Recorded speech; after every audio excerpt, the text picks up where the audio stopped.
Morning. Any matters before the jury? Mr. Phillips. No, Your Honor. I think Sean Ford did want us to ask that as far as any of the arguments regarding jury instructions, wait until we finish with the witnesses or in during the break. Go ahead and get started this morning. So any enlargement? Is that the word you said? No, Your Honor. What did you say? It's It's like you said any enlargement. an argument. Argument. Okay, I've got you. Okay, But if we're all on the same page, we'll go ahead and keep it rolling. sure. Thank you, Your Honor. All right. Your Honor, if it's possible, prior to the jury coming in, if Your Honor has proposed some jury instructions I could review during the testimony, I'd love to have them. I don't. Mr. Phillips has submitted some, and State has submitted some. You can, if you like to review some from a previous case. Your Honor, standard charge, yes, sir, that's what I'd like to do. And some may or may not apply to this case because we haven't gone through them, but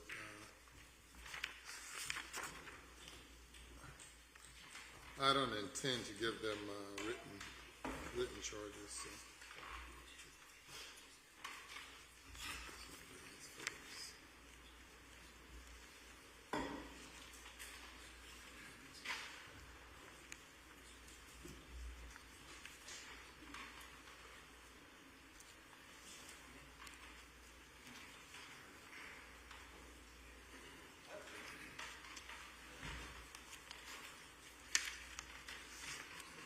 Let's give them back time.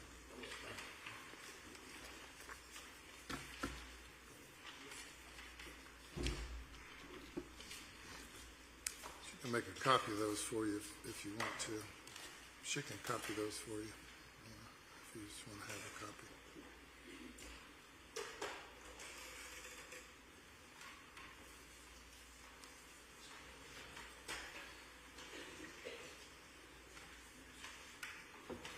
Strike through the word.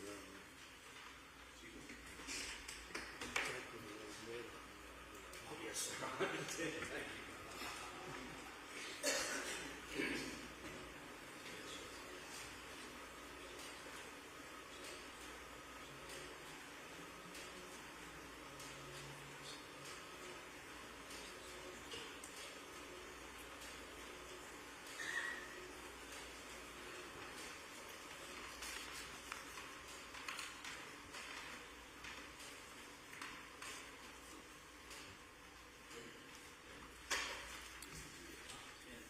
Bring the jury.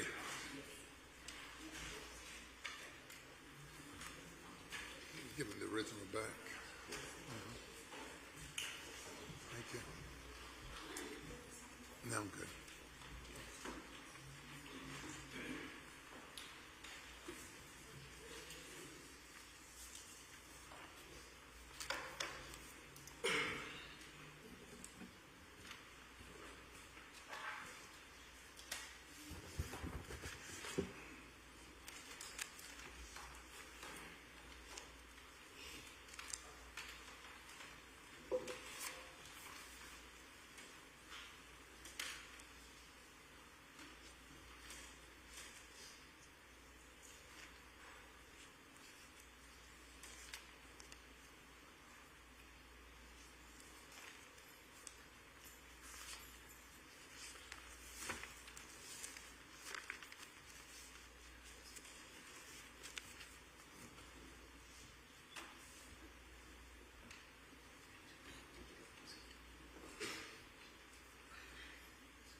There you go.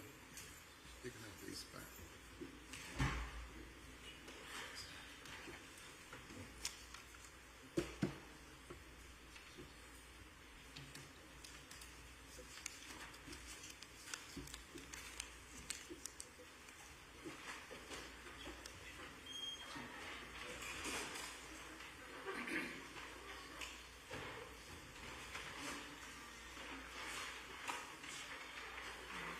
Good morning. Welcome back. Day number 4, defense's case. Mr. Phillips. Good morning, Your Honor. Thank you. Yes, sir. Defense would call Jason Chapman.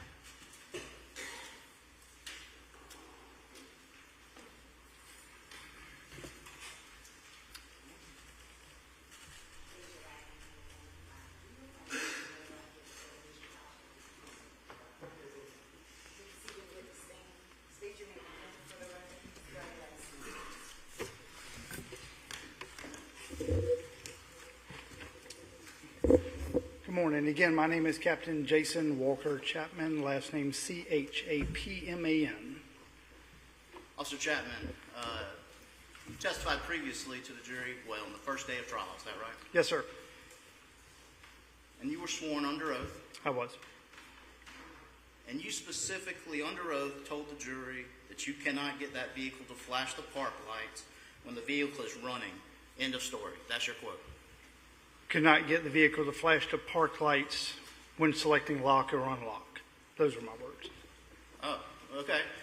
I went and watched the video, so I know you don't say unlock or unlock. Quote, you cannot get the vehicle to flash the lights when the vehicle is running. End of story. You said, we ran the test many times. Quote, if the lights are flashing, it can't be from that key fob. Those are your words. If you say they are, I know that during that testimony at some point in time, I was very specific about the fact that that's in regards to lock or unlock. All right, well, let's go through that, because Okay. y'all spent painful detail to show this, and I know that's part Sure. of the argument. Dylan, we can do this one of two ways. I can either hook up my laptop, or you can help if you don't mind. All right, if you go to 16:45:33.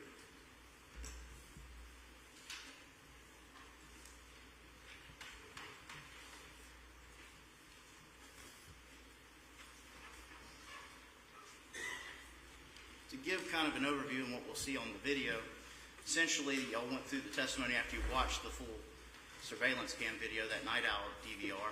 And you Mr. said, Are you posing a question? yes, Your Honor. So we You must understand. restrict it to a question. Yes, Your Honor. It's context for him, so he understands what No, I'm you asking. must pose a question. Yes, Your Honor. And so with that, and this is the 16:45. All right, well, you go ahead and play it. And so whenever Solicitor Stone played this video for you, we're seeing both Rita and Larry try to open the vehicle, and they have the key fob. As Rita comes around the vehicle, she has the key fob, and she's hitting it towards the car, and you see that around 16:45:33, and basically nothing happens. In other words, like you said, that it won't flash when you're hitting unlock or lock. I didn't understand the question.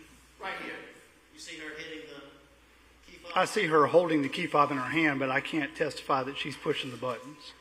All right, well, I mean, you can walk up there and look close if you want. Trust Sit me, there doing Mr. Phillips, I have looked at this video extensively. Understood. Can we roll it back? So you're saying that she wasn't hitting the button, she just stared? No, sir, I'm not saying that. I'm saying she has in her hand what appears to be the secondary key fob that they retrieved from her residence off of Academy Road. I agree. And she does have it in her hand, and she does have it pointed at the vehicle, and she's making a motion with her hand, which would indicate that she may or may not be pushing the buttons. I just can't tell you she is. Fair enough. Thank you. All right, so she comes back. Again, this here, she's pointing it. The jury can make up their own mind. They can see her doing what she's doing. And they need a chance at the appropriate time. They'll have the option to stand right in front of the vehicle. Mr. Phillips, you must ask questions, not give commentary. Yes, Your Honor. And so, at 16:46:08, Solicitor Stone asked you to go to 16:46, and that's when Rita hands Larry the key fob, and he's hitting the key fob repeatedly. And your testimony was, quote, cannot get the vehicle to flash the lights when the vehicle is running. End of story. Then you say, we've tested it many times, I can't recreate it. Quote, if the lights are flashing, it can't be from that key fob. That's your testimony. That's your words. If you're saying that's exactly what I said without any of the context or post comments, then so be it. But I stand by the fact that you cannot, if the vehicle is running in direct correlation with lock or unlock, you cannot get the vehicle to flash the lights. All right, so you'll concede that it will flash while the vehicle's running.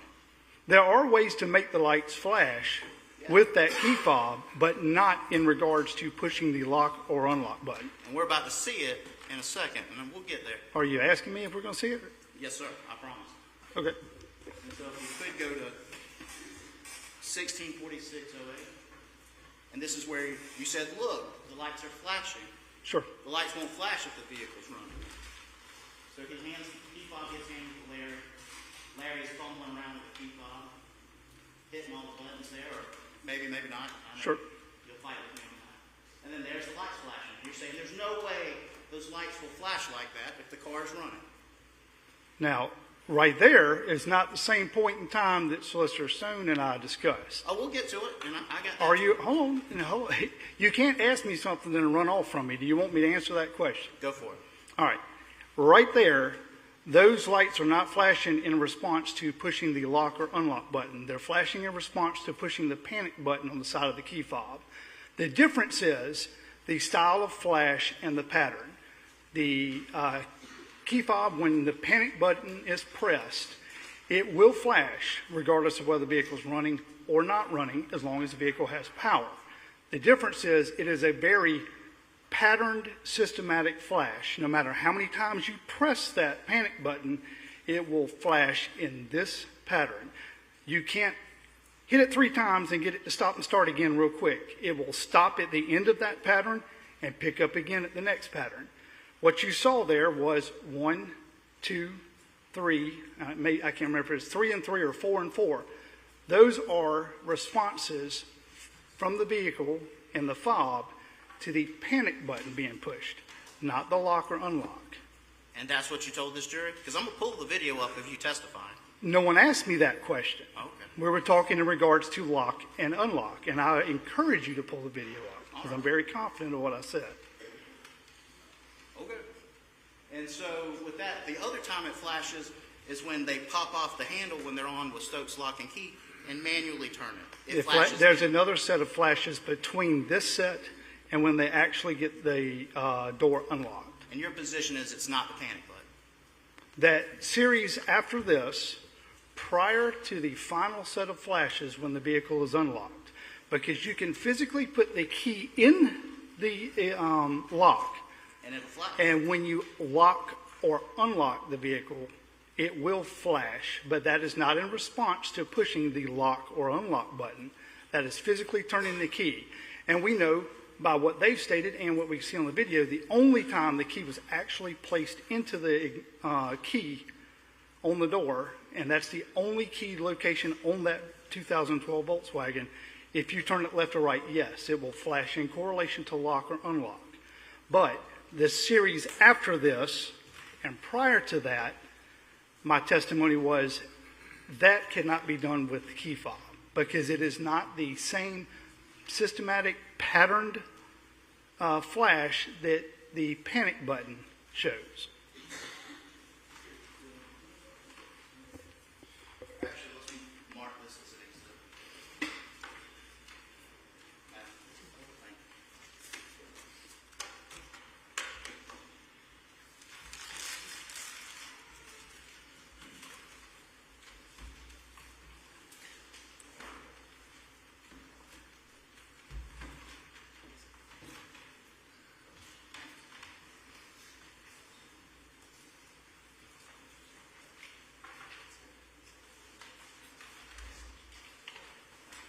Your Honor, what I've marked as a flash drive is the defendant's exhibit 15, 13.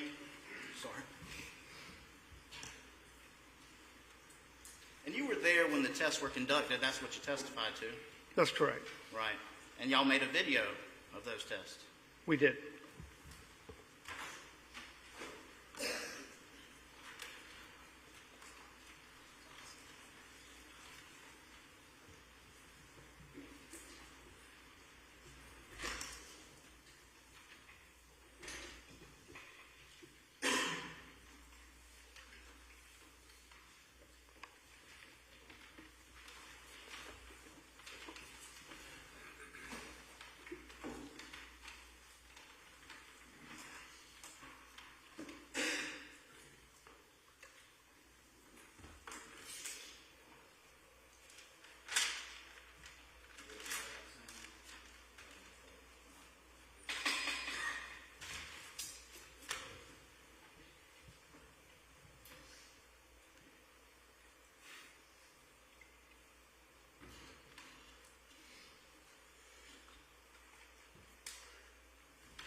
So you see how, I don't get your question. This right, if you're looking at this right white part light out, right? It's not on. Agreed. The daytime running lights. That's what, there you go. It's out on this side, right? It is. Okay. And so this is the, looks like the video of the test y'all did on the video? Yes, this is video of the very last test that we did prior to trial. And the vehicle is running? We'll see. Yes, it is running.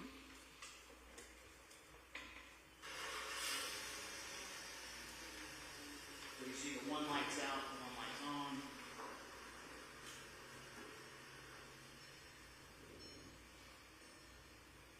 Appears to be a hard reset. You see 12 a.m. on the clock. Dead battery. So this is, we get the entire front. This one, right? So this is test car running, lock running, vehicle not flashing. So that's what you just testified to. If you try to unlock or lock it, it won't flash while it's running. That's correct. All right. With the fob and not using the hard key. That's right.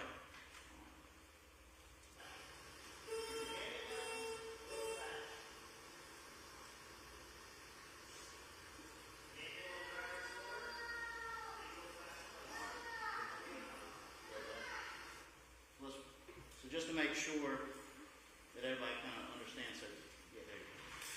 So while the car's running and you hit the key fob, unlock or lock or unlock, it's not going to blink. That's correct. It's not going to flash. That's correct. But when you hit the panic button, it will flash. Regardless of whether it is running or not running.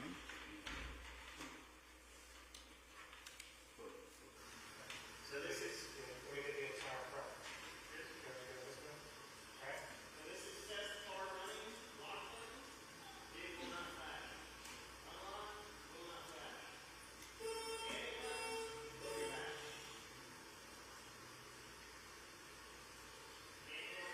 flash. And when you turn it manually, it flashes. That's correct. All right, thank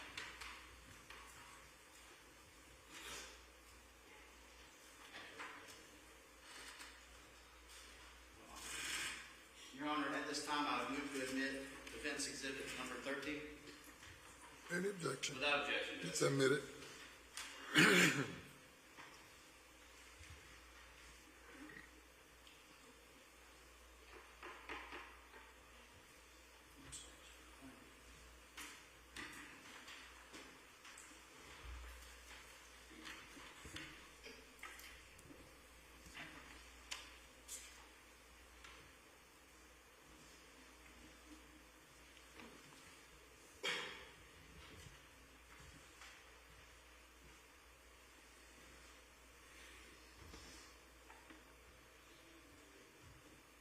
And Dylan, on this video, so 11:08:09, I think.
Yeah. And this is you, this is the testimony. Yes, sir.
So a minute ago. Could you let it go just a little further? Because Sure. I know what you're going to ask me, and what I'm trying to explain to you is that you're not showing the same video clip. And in that clip that the solicitor showed at that time is not the same one where we're seeing the pattern flash. And yes, I see what you're asking me, but you're leaving out the pretext of this conversation and whatever else was said, where I'm specifically mentioned in regards to the lock or unlock button. No, they were here. They know what he said. They just watched it. The witness has not been questioned, he's just making a speech. It's fine. They know what he said. I have an objection. Yeah, well, the objection is sustained as to all commentary by everyone. The role of the lawyer is to ask a question and to give the witness an opportunity to respond to the question. It's not the time to give speeches in the middle of a question or commentary in the middle of a question by the witness or by the lawyers. Proceed. Thank you, Your Honor. But your quote, and I understand you disagree with me, but your quote is, you cannot get the vehicle to flash the park lights when the vehicle is running. End of story. Your words. I can't argue that in that particular video, right there at that moment, yes. Your words. If the lights are flashing, it can't be from that key fob. I'm going to answer it again. Yes. Thank You're welcome. Mr. Boyd, Joy, Mr. Johnson, Yes, sir. Yeah, I don't have any questions for you. Thank you, sir. by the state. Thank you, Your Honor.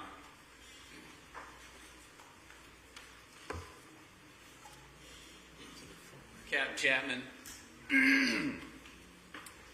one of the things you said was that you said on that clip. Well, first of all, was that the only time that you testified that day? In other words, that clip, was that encompass all of your testimony? It does not. As I recall, I think I was on the stand 6 hours.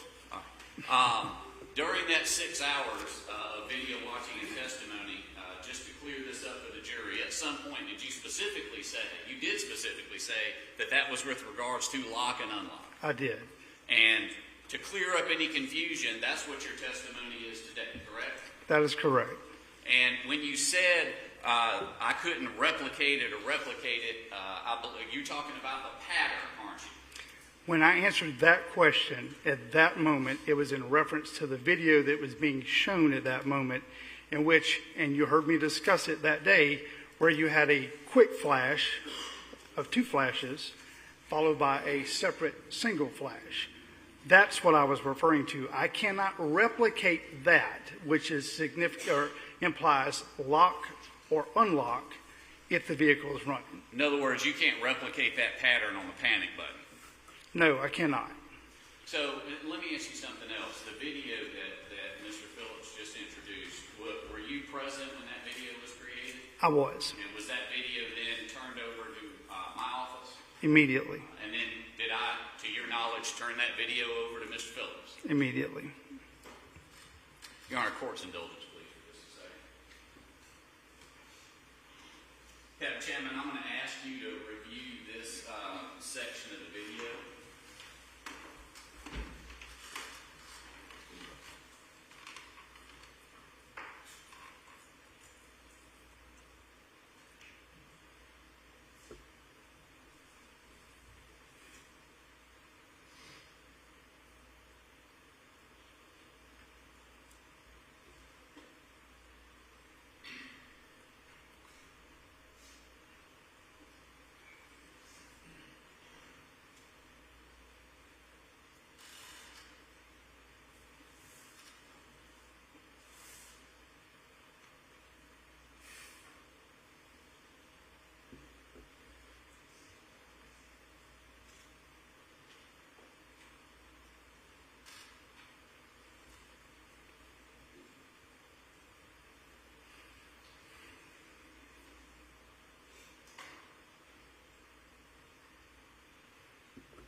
So the different flashes, are those the flashes, the later ones that you're referring to? That was the whole series, the series that Mr. Phillips showed, and then the series that was previously shown to me on Wednesday, I think it was. So, just to be clear, it's your testimony that, that when you press the lock and unlock button.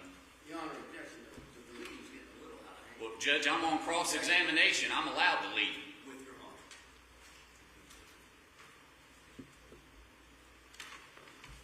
I'll withdraw the objection. I think he is on cross-examination and allowed to lead. Your testimony is that when you press the lock or unlock button, it will not light those, for lack of a better word, park lights, if your car is running. If the vehicle is running or if the accessory switch is turned on. And your testimony is based on all the things that you just saw, during that series of flashes, that you could not replicate that pattern, that initial pattern of the same flashes when you press the panic button. That is correct. That the last ones we saw there, no matter how many times we try it, we can't replicate that pattern. We can replicate the pattern shown by Mr. Phillips, or the beginning of that series, where you see 3, and then it stops, and you see 3. That's the standard flash pattern for pushing the panic button. But the second and third volleys there, or excuse me, third and fourth volleys, you see where you have the quick flash and a pause and a flash. That is signifies unlock and lock. And is that what you're talking about when you testified? And I think Mr. Phillips played this clip when you said you couldn't replicate it. You're talking about replicating that pattern with lock or unlock, or replicate that pattern with the panic button. that's correct. I don't have any further questions. Mr. Phillips. Thank you, Your Honor. The other night I asked you about, there's no report in this case and notes, and you said you had notes. They never gave me any notes. They said the video was the notes. You're testifying to all this now about all this other stuff, but there's no documentation that's been provided to us to substantiate anything you've said. Are you asking me a question again? again? Did you give them the notes? I gave them the video. You asked me specifically on the stand, but you ran through, did you do a report? Did you write notes? Did you do it? And I said yes. And as a matter of fact, we did that 3 times because I had to say, am I going to have to keep answering the same question? Yes. And then we got very specific, and we said we videotaped it. And you told me that you didn't have it. And that's not on me. The video, as we just explained, was filmed. I was present. It was turned over to the solicitor, and as far as I know, they immediately turned it over to you. That is my documentation. Well, that's not the way it worked. But I said notes, not a video. Y'all did that last Friday on August 18th. We did it on. That was the final time that it was done. That was the time that we did the notes. Okay. You didn't ask Keep me saying written notes. notes. You didn't. I mean, do I Handwritten need notes. Okay. Did you do then, handwritten I notes? didn't do a handwritten note on the 18th. I did not. You do a report? The video is the report. No further questions. Thank you. Anything further? Briefly. Or just first? By, I apologize. all right. Go right ahead. Thank you, Judge. When y'all got to the scene, was the air conditioner on the car running? Was the car on? The car was on. The air conditioner was running, and the air conditioner was cold. Because there was testimony earlier that I believe that one of the defendants in this case, specifically Mr. King, had reached in and turned the car off. When y'all got there, was the car running or off? The vehicle was running. The air conditioner was cut on. The ambient temperature inside the car was not cold, but the air conditioner was blowing cold air. All right, let me back up for a second. So the car's running, the Yes. air's blowing cold, but the car's hot. That's correct. Like maybe it was just turned on. Speculation. That's just Withdrawn, That's Judge. ridiculous. The jury is to disregard the question and disregard the comment. You may step down. Thank you, Your Honor.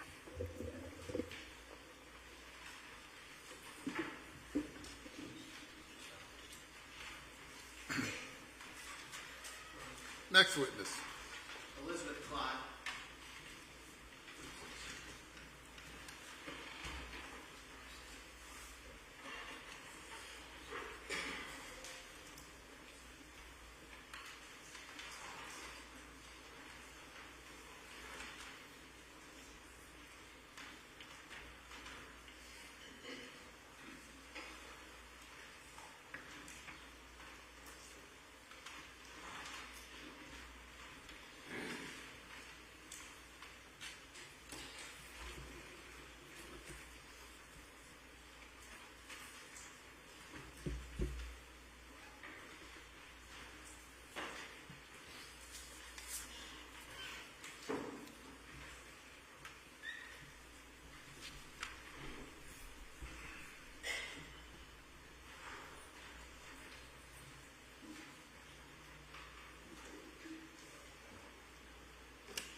Step right up, ma'am.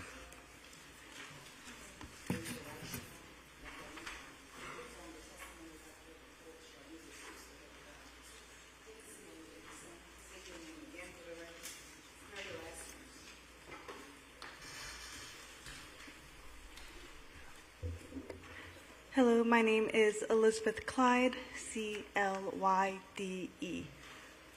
Good morning, Ms. Clyde. Good morning. If you could, tell the jury a little bit about yourself.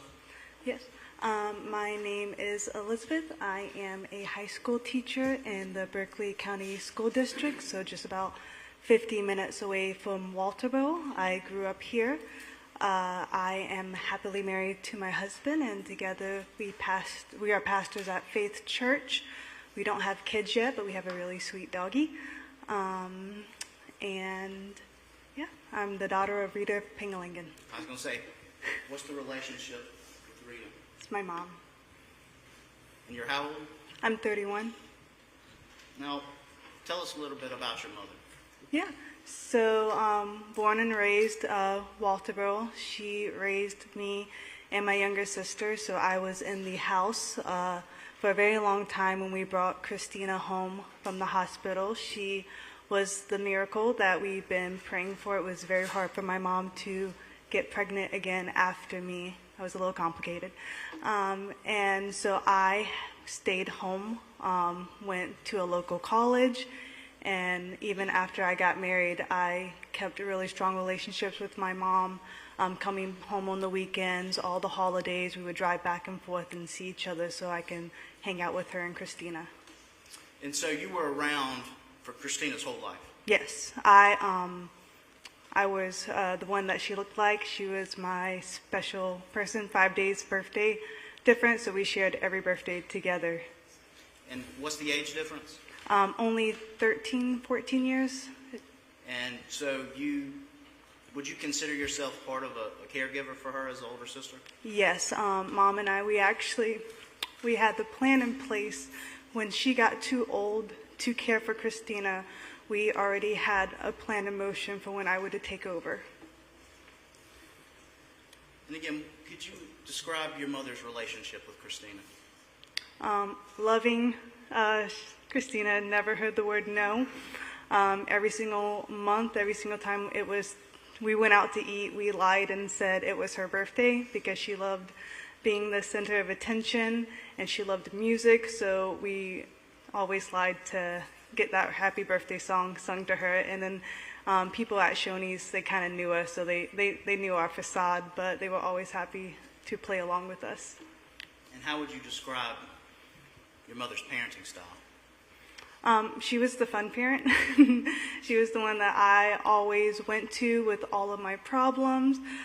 She cared for us so much. Dad worked all the time, and with her being a school teacher, her schedule aligned with us, so not only did we get to do all of the sporting events and any activities, she was at every single one of them, and she made sure we got to do anything we wanted or anything we wanted to try. She always encouraged us for any sports, even if I didn't stick to it.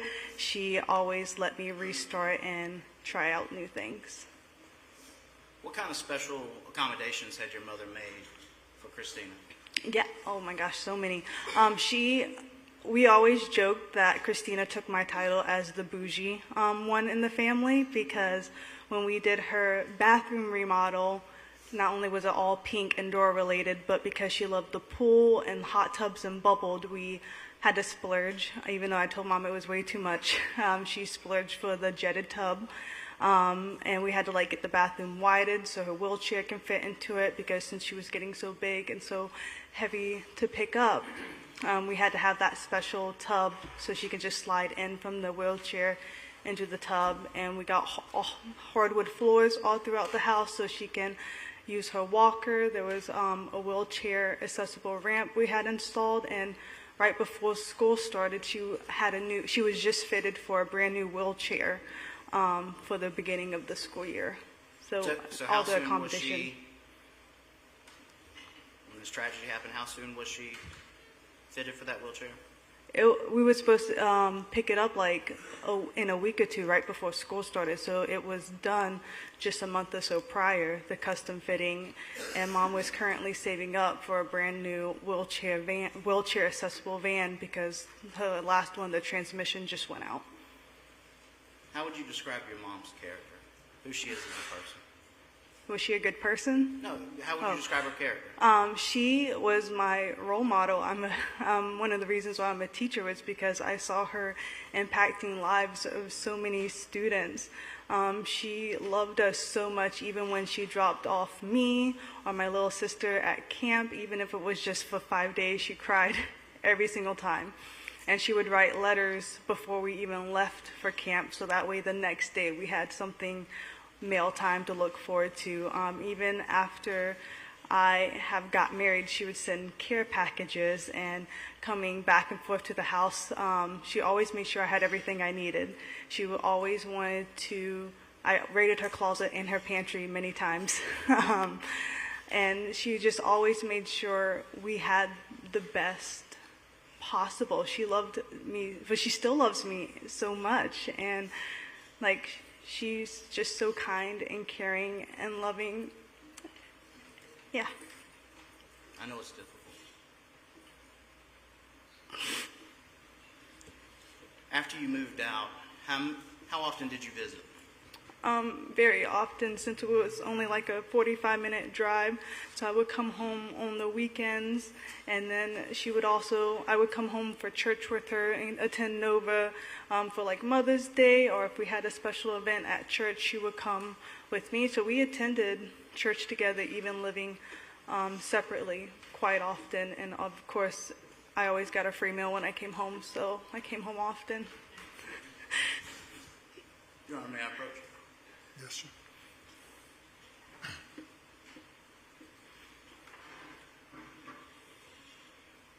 I'm handing defense exhibit number 5. Elizabeth, what are you looking at? That's my mom, my sister, and me. The Boo Bear is what her nickname was. And how would you describe what was going on in that picture? Well, it was so hard to get her to smile for a picture because she was not photogenic at all. And so I'm sure it's my husband probably behind the camera doing a stupid dance or trying to get her to smile just for that picture to be taken. But, I mean, Mom's holding her so tight. She was Mom's whole world. Now, at this time, we would move defense exhibit 5 into the scene. I provided everything to Sean. Sean had it. Sean said he had it. Could I just see the picture, please? Thank you. That's all. I don't have any objection, Your Honor. Do you have additional photos that you are going to post? If you let them review all of them now. I provided a flashlight. I understand. Would you let them see all of them now? Yes, Your Honor. And I did that this morning. Would you let them see all of them now?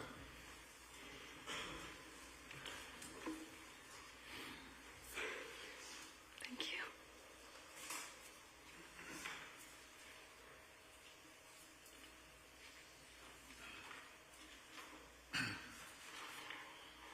I don't have any objection, Your Honor.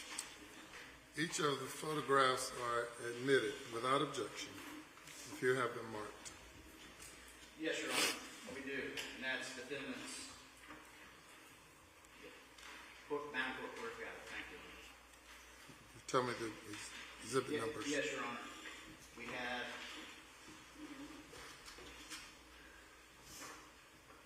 3 through 12. Very well. May proceed. Thank you, Your Honor. Thank you. If you could, we'll just kind of go through the pictures. So this picture was at Christina's Special Olympics. Mom and her actually won the wheelchair race because Mom literally fell down while pushing Cristina over the finish line, so they would win. And it was just, I mean, they match, full of happiness. Cristina and I, we also had like matching clothes as well, even though we were 14 years apart. It was just fun to be sisters together. And then this was after church one Mother's Day. They came to my church that Mother's Day since I married someone on staff, so it was a pastor on staff, so it was hard for me to leave, but that's when she just started coming to our church very consistently. So this was actually taken in my in-laws' backyard, and we just got done with family lunch. We just went over this one. Okay. Oh, this is when we all went to the aquarium together, and her hair was always a hot mess because she didn't get the good Asian genes like I did, but her hair was always so bad. But this is us at the aquarium. We always try to do anything and everything with Cristina, whether it was maintaining to the pool or going to the aquarium or going out to eat. This is their first place ribbon for that wheelchair race I just described. And this Whirling Water had door at Wanamaker, and so if door, we could put a Dora store to shame with as much Dora. Her room was decorated in, book bag was Dora. Often went to Disney and Nickelodeon, and we loved going to Disney with her because her being special needs, she was treated like a princess, and I took full advantage of all the line cuttings with her. And this is just a collage probably I made of her because Mom loved having pictures everywhere, like wall-to-wall pictures of me and Cristina, just everywhere. Just it was her treasure because she always says that her kids are the greatest gift from God. And then this was at my wedding. Because Cristina couldn't walk, she was pulled in a wagon with bubbles because she loved bubbles. So instead of throwing flowers at my wedding, she came and throwing bubbles. And it was just really sweet. And I think we're back at the beginning. Thank you. Oh, yeah, okay.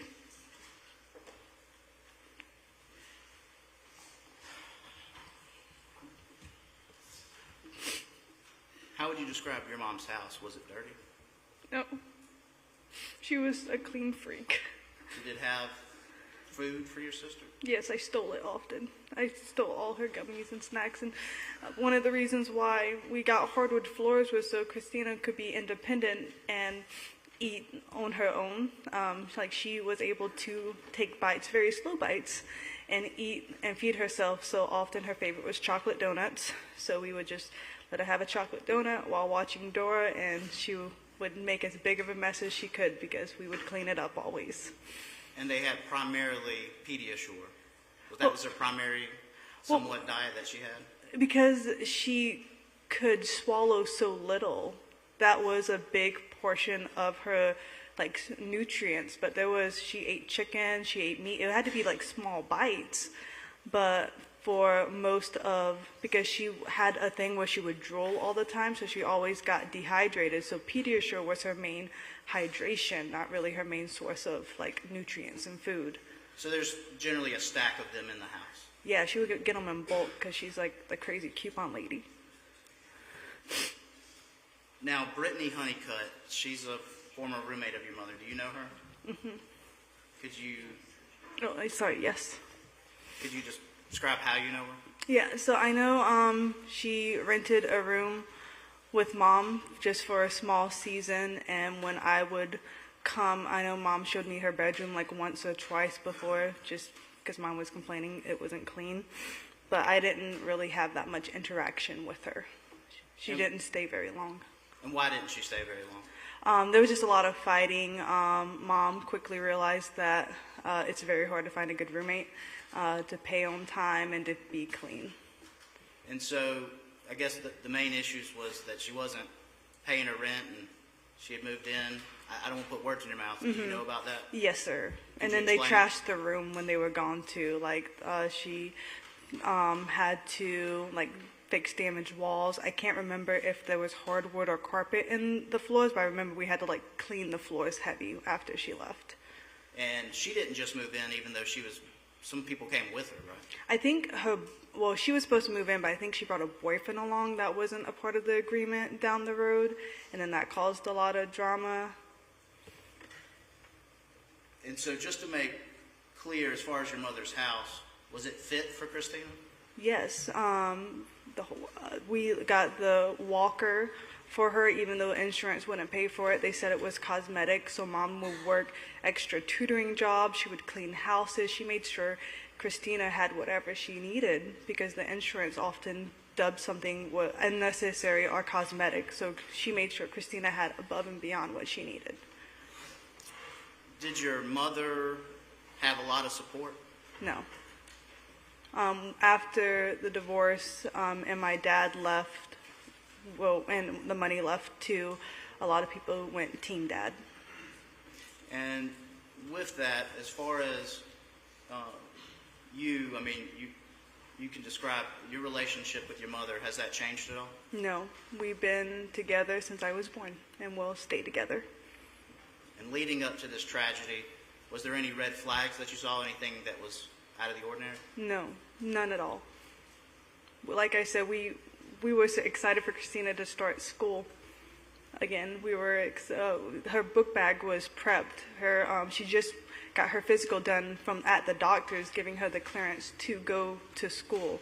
She had her matching door, her 15th door doll that she has gone through to attach to her wheelchair. But like I said, we were supposed to pick up the new wheelchair right before school started. Had you ever known your mother to leave Cristina in the car? No. You've never seen that? No. Never heard of it? No, sir.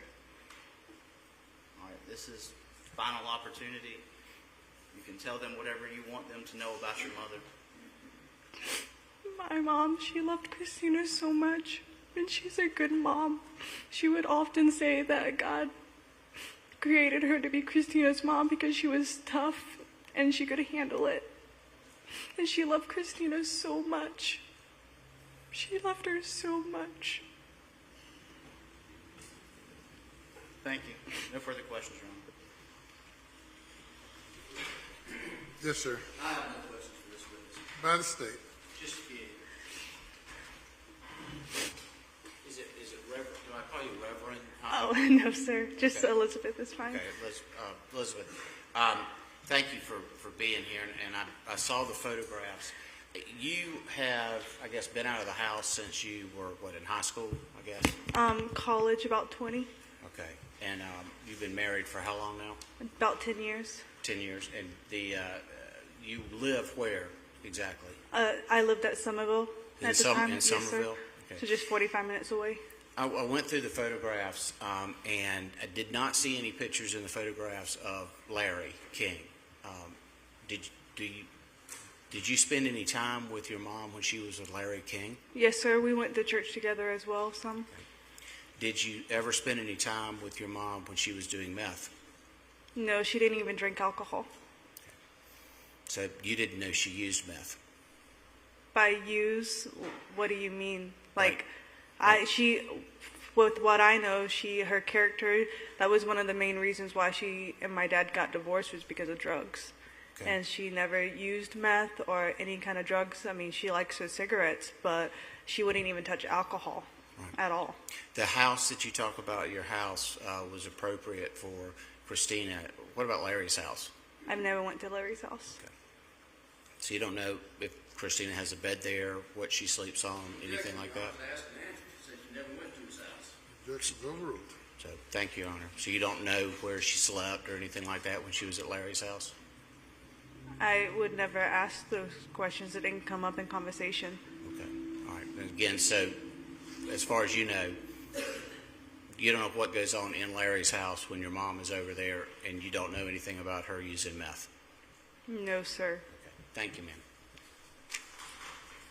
Mr. Phillips.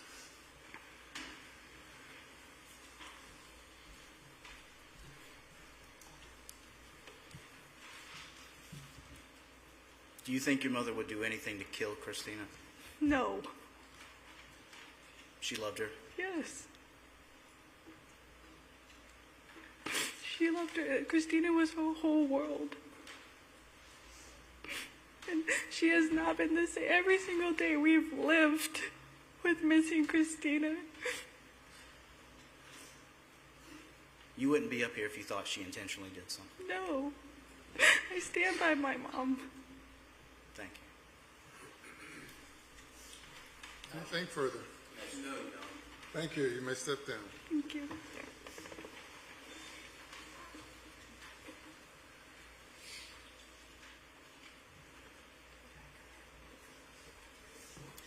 Ladies and gentlemen, we'll take a break now. Please go to the jury room. Please do not discuss the case.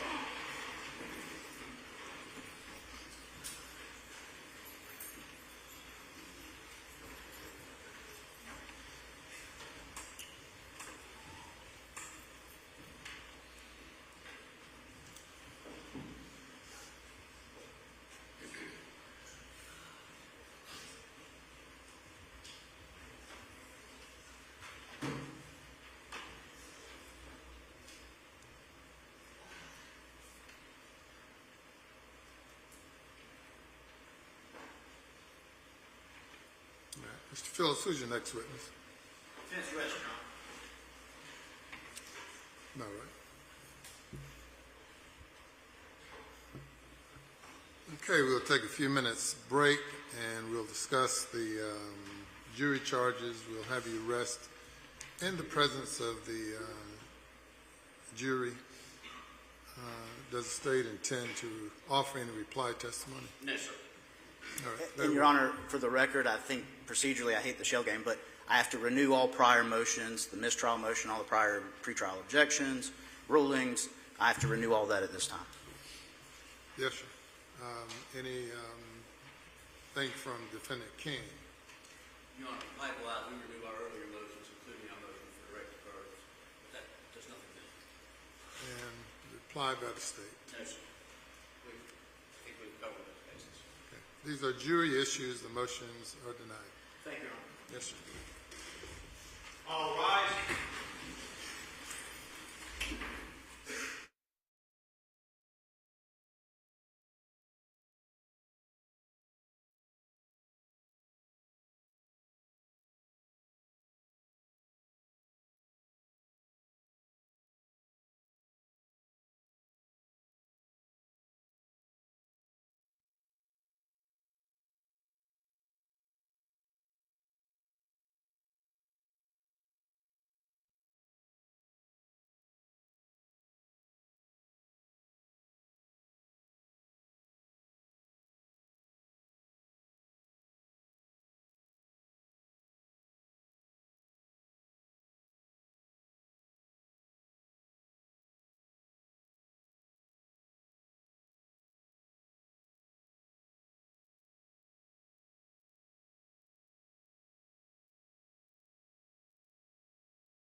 Okay, requested charges. Yes, sir, from the state. Your Honor, we had previously handed up, and I can hand you up another copy if you need it, 4 states request to charge, one as to malice, a second one as to voluntary intoxication, and if I can take a brief pause on that one, Your Honor, you had asked us to find case law one way or the other. With Your Honor's permission, I'll hand up State versus Todd, which is a Supreme Court case from 1986.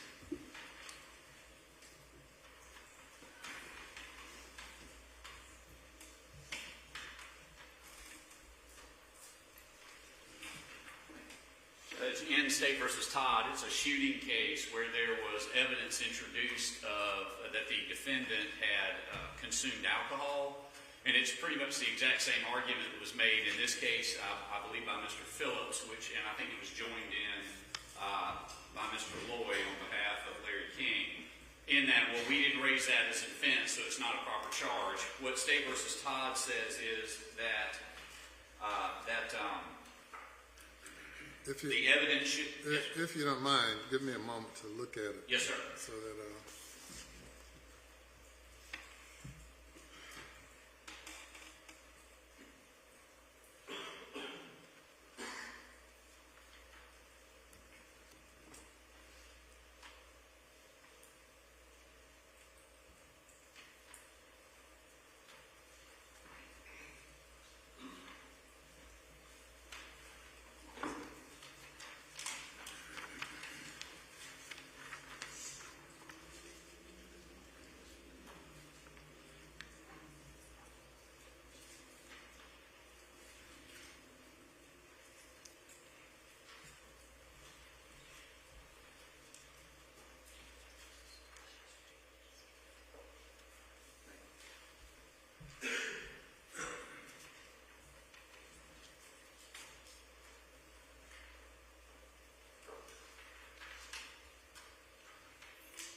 all right, you may continue.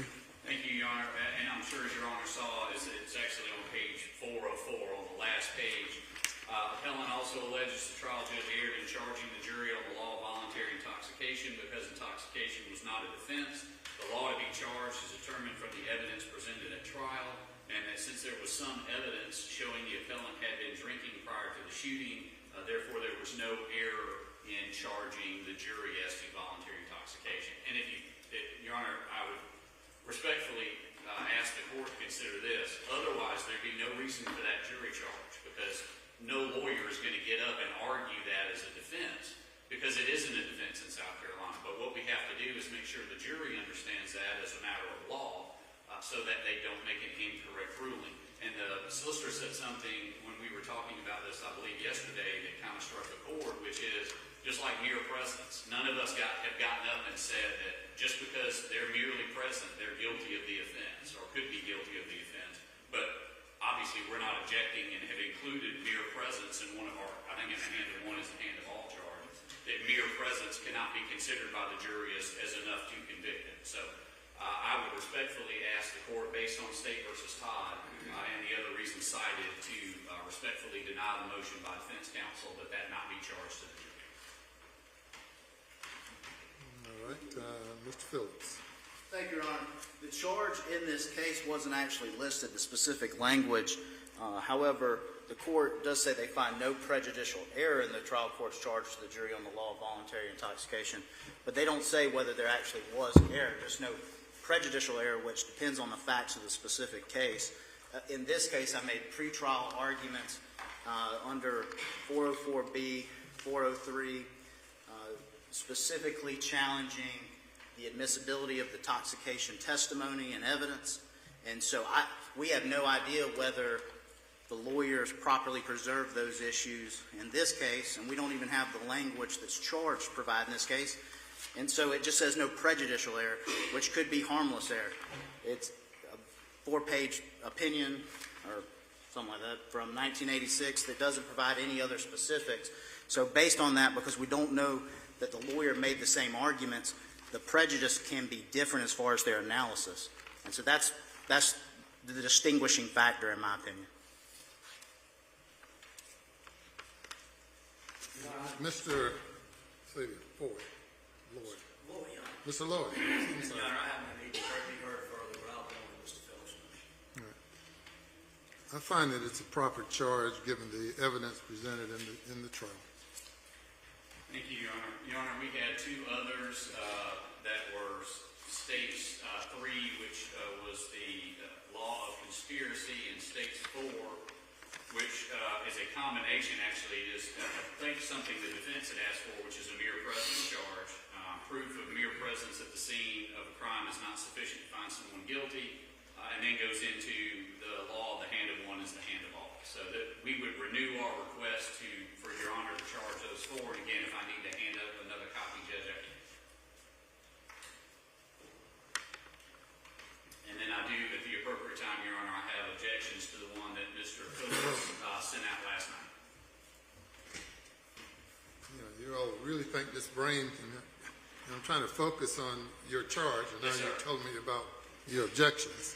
Just focus on your charge, your requested charge. Yes, sir. Those are the four that we would respectfully request the court to charge.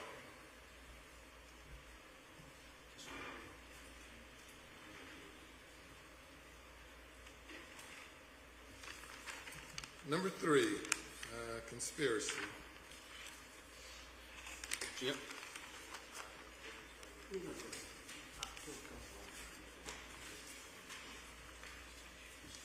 Says the defense. As to the conspiracy, Yes. I think it's a correct statement of the law, Your Honor. I don't have an objection. If Your Honor has a conspiracy charge in conjunction with it, I'm fine, but I think that this is correct, and I don't object to you including this language. Mr. Phillips.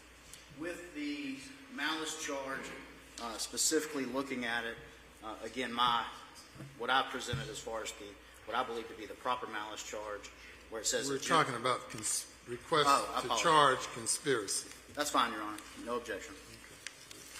So we'll charge number 3 as conspiracy, as requested. Of course, I will not reference any statute number. Request number 4, mere presence. Your Honor, that was my verbal request. The state has requested it also, and I think that what they have submitted is a correct statement, and I'm asking the charge. Says the defense. Mr. Phillips. It doesn't apply to us. That's the unfortunate part about a joint trial is you get chained to another individual in the sense that mere presence is not our issue. So if they want to charge that, that's fine. No, they do want to charge it. So. We do, Your Honor, and just so everybody's clear, and I know Your Honor has it in front of you, it's a combination charge. It has mere presence and then rolls right into the hand of one is the hand of all language. But it is clearly set out in the rules. And there's no objection to this requested charge by the defense. Is that right? No. Okay. Back to the first requested charge. You both have submitted requested charges concerning malice.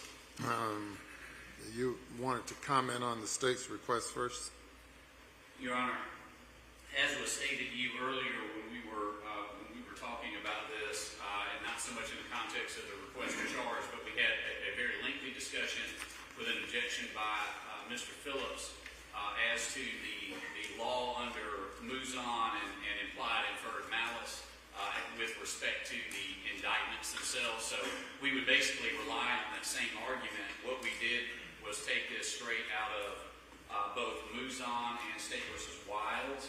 Okay, let me pose a different question. Is there an objection to Mr. Yes. Phillips's requested charge? Yes, of sir, malice? there is. But tell me where, I've printed your, I have it, yes, sir.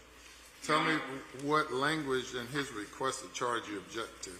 Judge, the first few paragraphs, it starts out with malice as hatred, ill will, or hostility towards another person, and then goes on to talk about the intentional doing of a wrongful act without just cause or excuse. The problem that I have is that is the correct, or a part of the correct law of malice, But it's not what we have in this case. That would be I've been doing this long enough, I guess it's unfortunate to say a typical shooting case, but if you had some sort of shooting case or some other murder like that, that might be appropriate. But when you have a murder that is based on the malignant recklessness, and I think Mr. Phillips under, I want to say it was State versus Wharton, talked about extreme recklessness, that there is a different type or different proof of malice that can exist, which is the reckless disregard for the safety of others. So the fear is, Judge, in this case,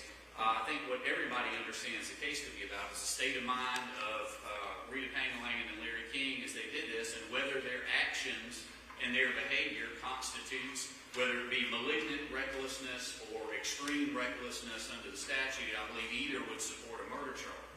So, and even if you go to the second sentence of the charge, the request to charge criminal, Judge, and this is straight out of Luzon, is the second sentence of that, which talks about... Second sentence of what? I apologize, Judge. Let me find the exact quote in Luzon for you. No, the second, are you referring to the requested charge now, or are you off to something else? Yes, sir. It's the second sentence of state's request to charge one. In the context It's of the murder... defense's request. Defense Pangalanga's request. Yes, sir. I apologize. I'm just trying to reference it in relation to why we're asking what we are charging. And the correct law of malice, as we think it should be applied in this case, would be that ill will or hatred is not required to be directed towards the individual injured. And I think that's clear law under Muzon and its progeny. So to say that malice is hatred, ill will, or hostility towards another person is, based on the evidence in this case, we believe would not be a correct recitation. That would be my first issue with it. And then that is repeated on page 2 of 13, where it says malice defined. It says the same thing. Maliciously means with hatred, ill will, or hostility toward another person. And that is not required, especially if you were going under a theory of malignant or extreme recklessness. That would be the state's issue with that definition of malice, and why we are requesting it, the language under Muzon in our request. Now tell me again about Muzon that you Yes, sir. So the first tell me language- the site for Muzon, unless you have the case to give me. Yes, sir. State versus Muzon is 231 South Carolina 655. Yes, M-O-U? 1957. Your Honor. M-O-U-Z-O-N? I'm sorry. The spelling of it, Yes, sir. M-O-U? M-O-U-Z-O-N. 1950? 1957, Your Honor. Oh, goodness. And I believe that was handed up when we were having the argument on Mr. Phillips' motion as it related to the indictment, Your Honor.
As it relates to that particular point, what's defense Pangalanga's response? That is the proper charge, that malice is not looked at in a vacuum. As it goes through, it explains what malice is, and that it can either be proved, expressed, or implied. Yeah, that's the second or third paragraph of the requested charge, referring to the very first sentence. And that's describing what malice is, and then the other part describes how it can be inferred. So they are separate, but you can't have it in a vacuum. They want to have just the inference language, but actually take away the actual definition of malice. The other definition allows the inference of it. And so it's not in a vacuum. And this language is from the old standard book. I mean, and again, with the cases they're citing, it uses the word malignant to try to describe that. And malignant is a hatred, ill will, or hostility. It is an inference that can be done through that second part. And I have no issue with that as long as it's all together in conjunction and not separated. Going line by line, paragraph by paragraph on the charge. The State v. Muzan, which is quite interesting considering the location that the case stems from and who it involves, from 1957.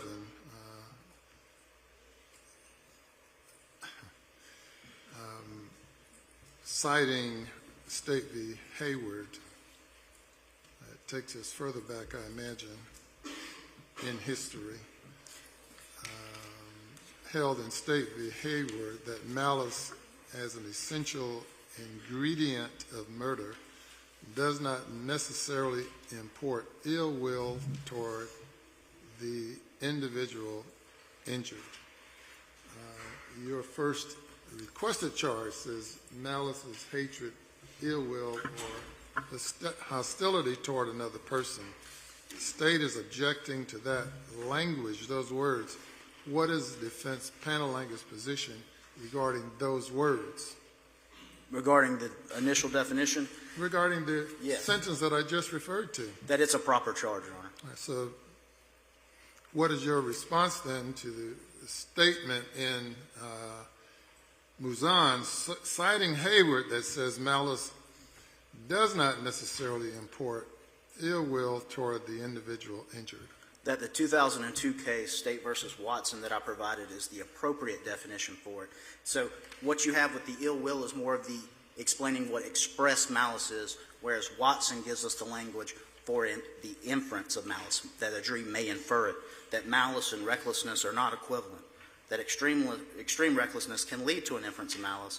Malice may be referred from an act so reckless as to manifest the depravity of mind and disregard of human life. That, to me, is the appropriate language. It's from this century and explains what the potential inference of malice could be done as far as what the jury can infer, but the other explains what express malice is, and it's not in a vacuum. The jury needs both to understand malice at the heart of it.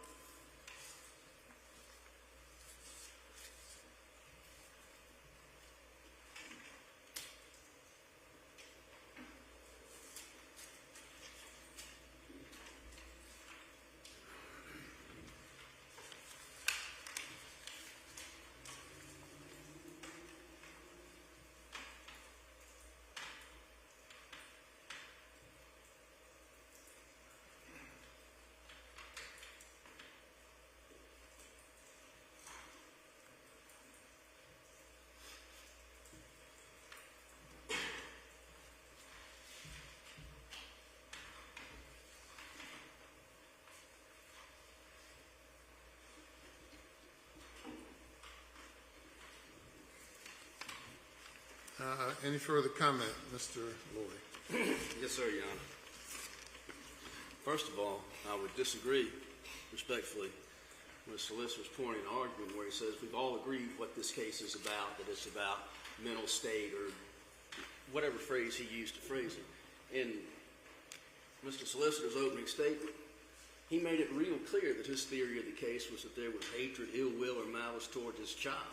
He told the jury when they watched the videotape that they would see Mr. King bring this child out of the house and throw her in the back of the car like she was so much baggage. And he told the jury, ladies and gentlemen, that's what she was to them. She was just baggage. And he went on with his argument or with his presentation to say that she needed to be put out of the way. I believe he used the language be got rid of.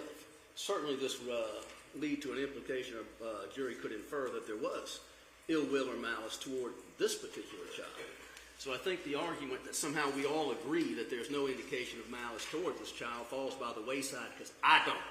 And my concern is that the jury would believe there was some sort of malice or ill will toward this child. And if that's the case, then in fact this is the correct statement of law. And even if that is not the case, this is the correct statement of law. I do not have an objection to the language that they've requested in conjunction with the language that is in the typical charge that you provided to me kindly prior to the commencement of the proceeding today. But no. If he wants us to come in and say, oh, we agree, nobody's going to say there was any ill will or malice toward this child, I disagree. I've already heard the solicitor state the exact opposite. This is a correct statement of the law, and we're entitled to have it read to the jury. Thank you. And it's not just because it's a correct statement, but also because it applies to the facts here. With the allegations, the statements, the accusations that this child was just baggage and was thrown around like so much baggage and then left to die in the back of the car, certainly a juror could interpret that or infer malice toward the child from that. Thank you, Your Honor. And Defendant Pangalangan will agree and join into that argument as well. I'm going to charge the standard definition of malice. That includes the statement, malice is hatred, ill will, or hostility towards another person. It's the intentional doing of a wrongful act without just cause or excuse and with an intent to inflict an injury or under circumstances that the law will infer an evil intent. So I'm including the defense's request at the first portion of the request. Then proceeds, malice or forethought may be expressed or inferred. Do not mean different kinds of malice, but the manner in which may be shown to exist, direct or inference from the facts and circumstances. That entire paragraph accurately states the law. I do not use examples, so that portion about lying in wait, I'm striking. And that covers that part of the requested charge. Proceeding to this next part of extreme recklessness as inference of malice, what's the state's response to that? Your Honor, I believe we would renew our motion to charge our language when we're talking about the inference of malice, that malice can be inferred from conduct under Musan. I would also point out next to that is that we have under that is also a quote from State v. Wiles, which is a 2003 South Carolina case, also earlier handed up to Your Honor, but I can give you the cite. All right. Well, the request by the state, malice can be inferred from conduct that is so reckless and wanton as to indicate a depravity of mind and general disregard for human life. In the context of murder, malice does not require ill will toward the individual injured, but rather it signifies a general malignant recklessness of the lives and safety of others, or a condition of mind shows a heart regardless of social duty and fatally bent on mischief. What does the defense say about that further definition of how malice can be inferred? We would object to that language and cite State versus Watson as we have listed because it cites Musan. So our appellate court in 2002 directly cited Musan and said malice and recklessness are not equivalent. I think the language listed in Musan is dangerous, can be confusing to the jury, certainly prejudicial, impairing Ms. Pangalangan's right to a fair trial. It is cleared up through language of this century. Malice and recklessness are not equivalent. Extreme recklessness can lead to an inference of malice. Malice may be inferred from an act so reckless as to manifest depravity of mind and disregard of human life. I think the language is plain and easy to understand for the jury. says defendant King. I think the state's requested charge is an accurate representation of the law. I'm going to include the word extremely reckless, which is so extremely reckless, and that covers everything I believe Mr. Phillips has been saying about State v. Watson. Yes, sir. All right. Yes, sir. Not trying to jump ahead, Judge, but the next section of that is the section for State versus Wiles, which is the bottom part of our request. Well, let's see.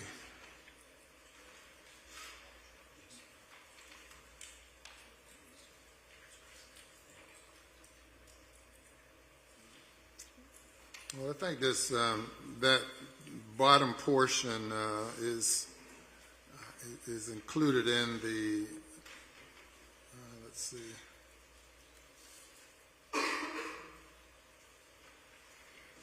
Malice may be inferred.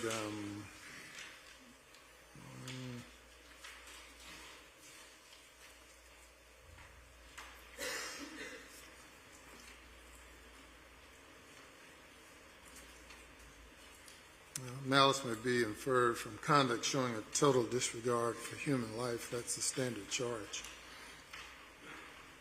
Yes, sir.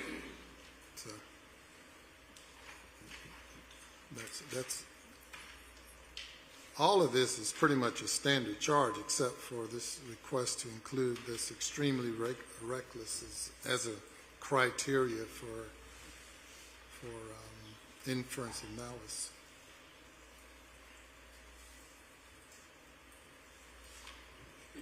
All right. What else about? So we've covered the state, we've covered murder, and now the next request involves criminal intent. Any objection to that requested charge by Mr. Phillips?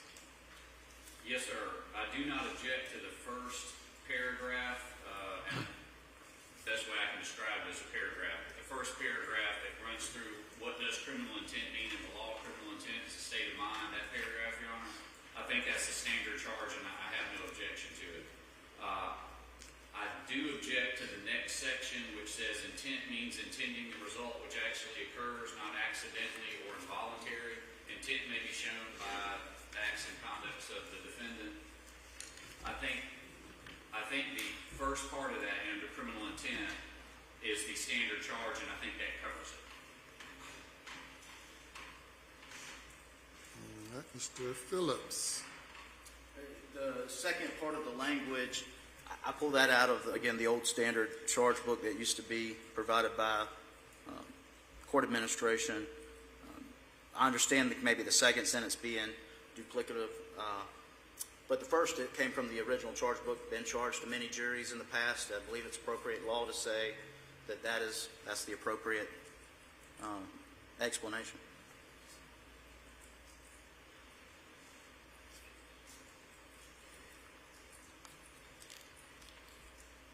Mr. Lloyd, any comment on any of that? I believe the proposal is a direct statement of the law, and I'll ask for the charge. Let's see.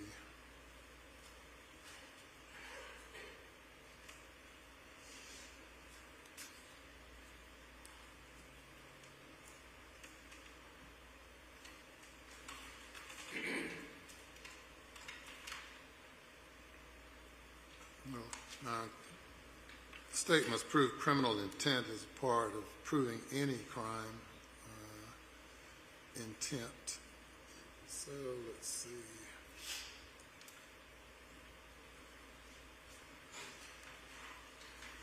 In order to establish criminal liability, criminal intent is required. Criminal intent is always a matter to be determined by the jury from the circumstances surrounding the situation. No way to prove intent to a mathematical certainty. No way to medical science can dissect a person's brain and determine what the person had in mind. So the law says that criminal intent may be inferred from circumstances shown to have existed This is how you make a determination of whether it exists, may be established by direct and positive evidence. It is not necessary to establish intent by direct and positive evidence, but intent may be established by inference in the same way as any other fact taken into consideration. The acts of the parties and all the facts and circumstances of the case. Criminal intent is a mental state, a conscious wrongdoing. It is up to you to determine what the defendant or defendants intended to do based on the circumstances shown to have existed. Criminal intent can arise from actions or failure to act. It may arise from negligence, recklessness, or an indifference to duty or to consequences that is considered by the law to be the equivalent of criminal intent. That's the standard criminal intent charge. State has no objection to that charge, right? I can throw in the word extreme wherever I use the word reckless. Thank you, Your Honor. If that's, You were reading my mind, and the next part would be that criminal intent must be proven by the state beyond a reasonable doubt.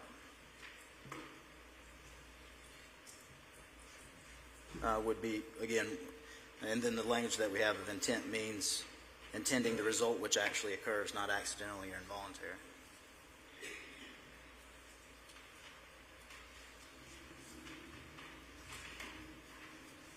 Also had the third paragraph, Your Honor. the first portion I read says criminal intent must be proven by the state beyond a reasonable doubt. Oh, I apologize, Your Honor. So we're on the same page there. Can you write that intent for me?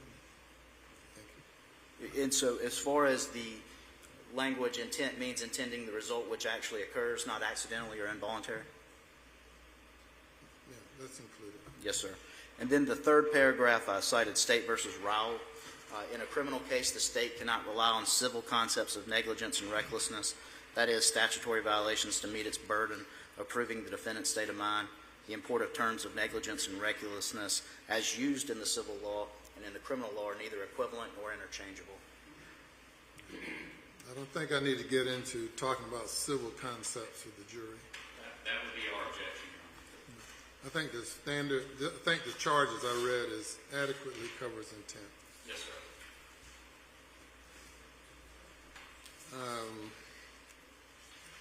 Okay. The duties of trial, of jury and trial judge, that's, I don't believe you altered that one any. That's the state standard stuff. No objection, Judge, from the state. I think your standard charge covers that. I read through this, and it appears to be the standard charge, but, I mean, that's obviously you're going to charge that in every case, so we don't object to that being charged. Circumstantial evidence, this is the updated, State versus Logan, Your Honor. the two words that changes it, which are those two words? All of the circumstances, is that it? That's part of it, yes, Your Honor. And I know I have to make sure I pursue this State versus Logan charge, or I got an issue down the road. Well, yeah. Well, you mean beyond you mean is that on regarding circumstantial or? All right. As far as explaining circumstantial All right. evidence, that's right. Yeah, they changed two words, and I keep forgetting which two words they changed. Your Honor.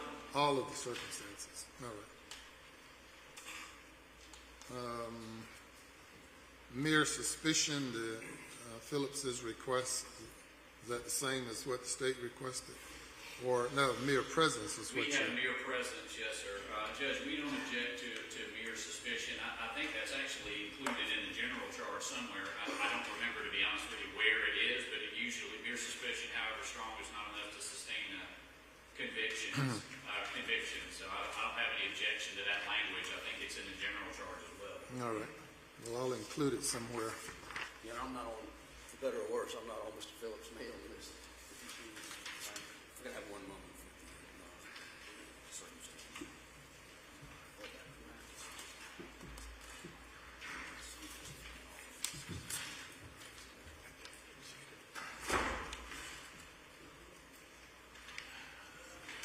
they're perusing that regarding the verdict forms. Any objection by the state or the defense? No, sir. No objection from the state. Done, Your Honor. Yes, Your Honor. Okay. I sent the email to you in reviewing the State versus Green case, the 423 SC 263, the one homicide, one punishment rule case, dealing with multiple offenses, including multiple homicide offenses. Although they may be prosecuted in a single trial, you have principles inherent in double jeopardy and due process preclude multiple punishments for the same offense. And as reading that case, it appears, at least my position is, that the jury, if the state's theory is that it's recklessness as far as the murder, and then we have this competing theory. Extreme recklessness. Of course. Extreme recklessness, Your Honor. And so with that being said, under murder, as far as an inference of malice, when we're looking at the next charge, the infliction of great bodily injury, that's a willful, intentional act. The reason we run into again, as I said, specifically the theory of criminal liability does not satisfy the elements of both statutes because the state is pursuing a single theory of liability. The jury can infer malice from the defendant's extreme reckless disregard for human life, whereas the infliction of great bodily injury... Whereas the infliction of great bodily injury statute requires a willful, intentional act. And so with this competing set of theories, essentially, or in elements that the jury has to prove, or determine when reaching a verdict, that puts in a position where the verdict form should state the jury can either find the defendant guilty of murder, or the jury can find the defendant guilty of infliction of great bodily injury to a child. They have. So in effect, you're filing a motion to require the state to elect? Yes, Your Honor. In this case, it walks through that, and it is.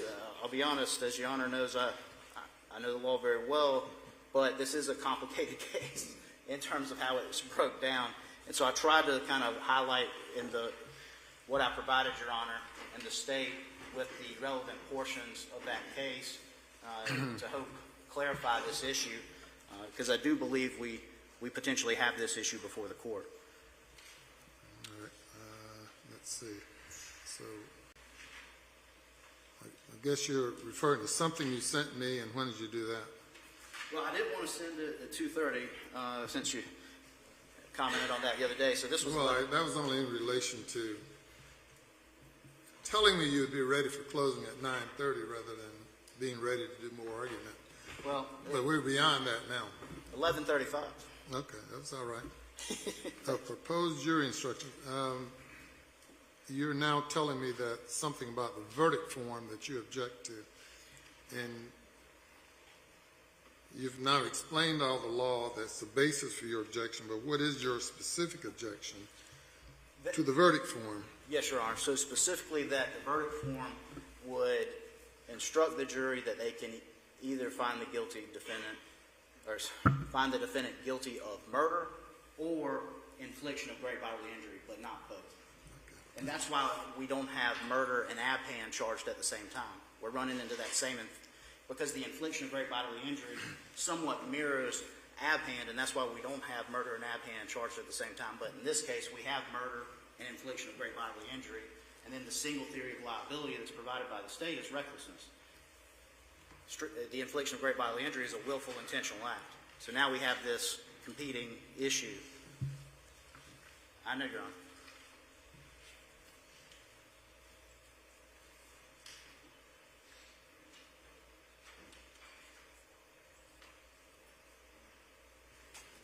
Well, it does bring in an interesting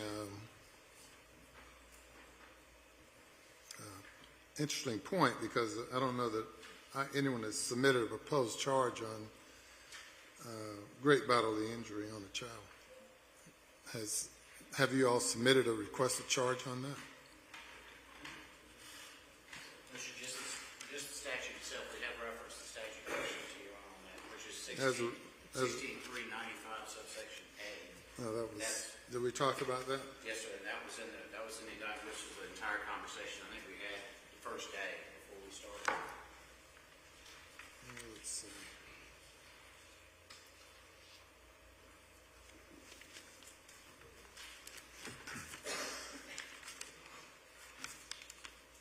state submitted a requested charge regarding malice, voluntary intoxication, conspiracy, and mere presence. Yes, sir. We didn't, not a special, I assume Your Honor is going to charge under your general what the law is, of particular statutes, but the statute is referenced in the indictment. And there's an objection to the court charging this statute, which would mean that the state must prove beyond a reasonable doubt that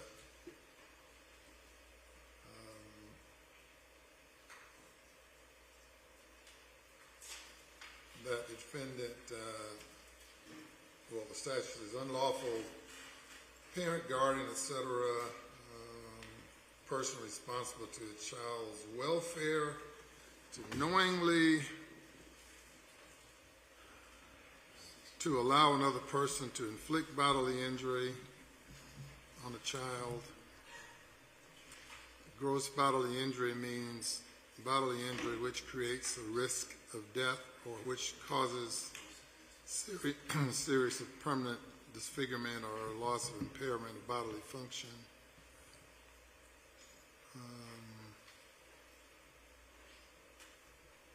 May not be construed to prohibit corporal punishment or physical discipline, which is not relevant here. It does not apply to traffic accidents, which does not apply here. So the essence of it, the state would have to prove beyond a reasonable doubt that the defendants knowingly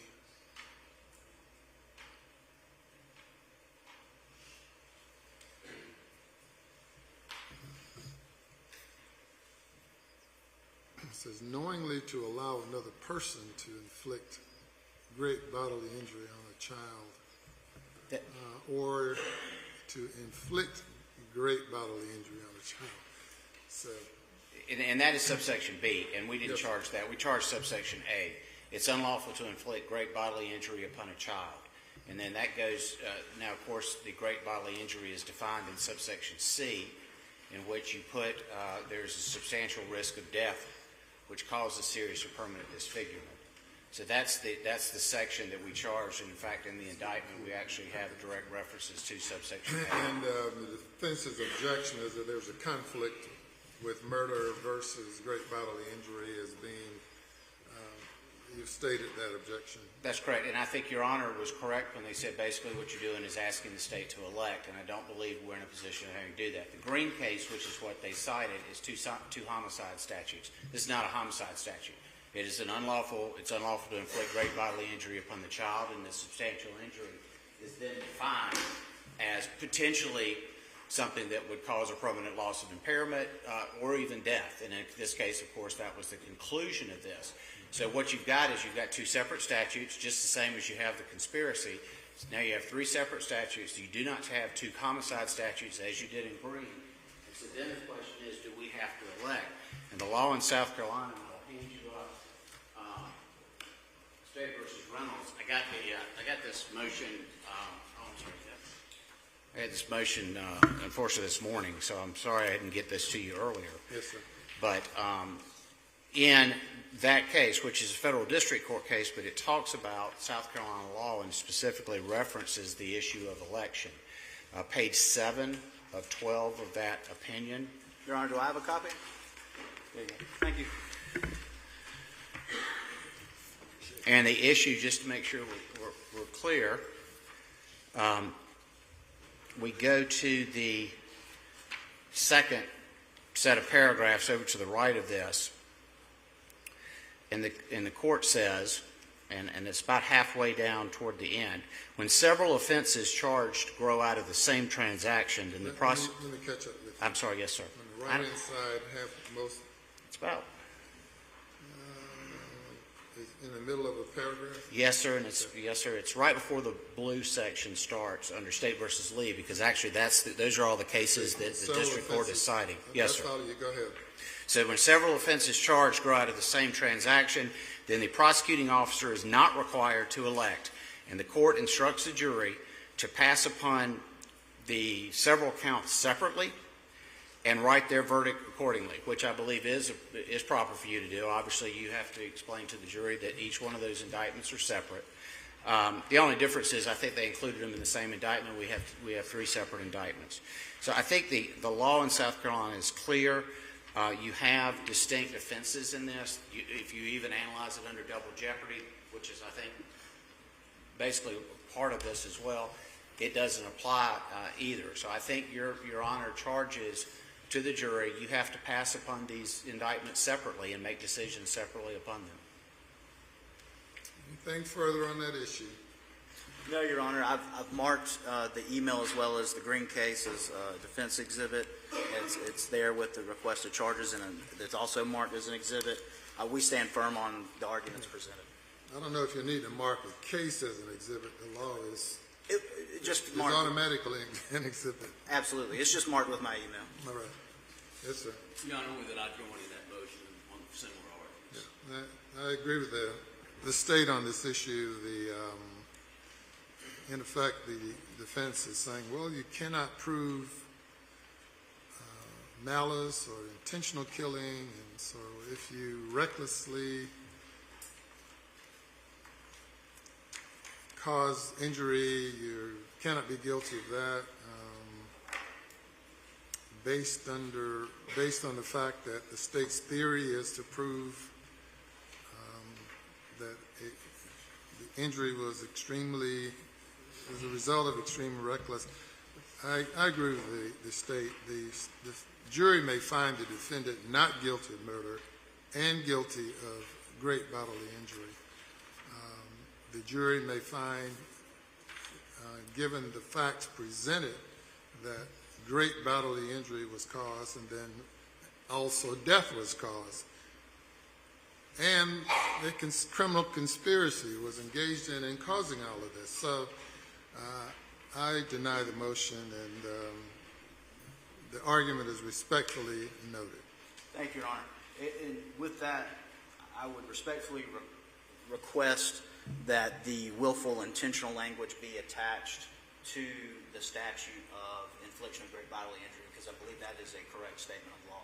So the jury is not confused by the arguments and the law as it relates to the inference of malice with recklessness, whereas the infliction of great bodily injury is the willful intentional act.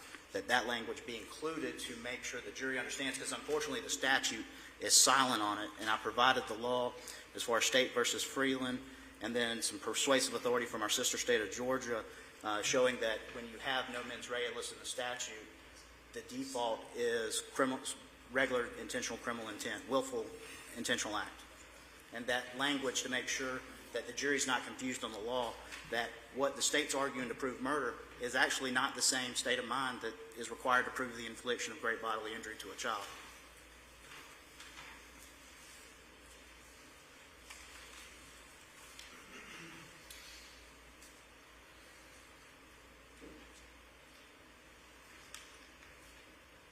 Anything further? Yes, sir. Judge, the state would object to the insertion of something being required willful, the insertion of that into the statute. That's not what the statute says. With your Honor's permission, you may have already read it, Judge, but I will hand that up to your Honor. This is 16-3-95, if I may, Judge. No, Thank you. I had them printed just a moment Yeah. ago. All right, I'm not going to alter the statute. I think criminal intent in general covers whatever mens rea is needed in order for a crime to be committed, and it's adequately included in the jury charge. I'm not going to modify the statute. Thank you, Your Honor. And to be clear, does that in any way impair my ability in closing to make that argument? You can argue whatever you want to, Thank you, Your Honor. as I suspect you will. Your Honor, Yes, sir. during the discourse Your Honor referenced or read from subsection B of the great bodily injury Yes, sir.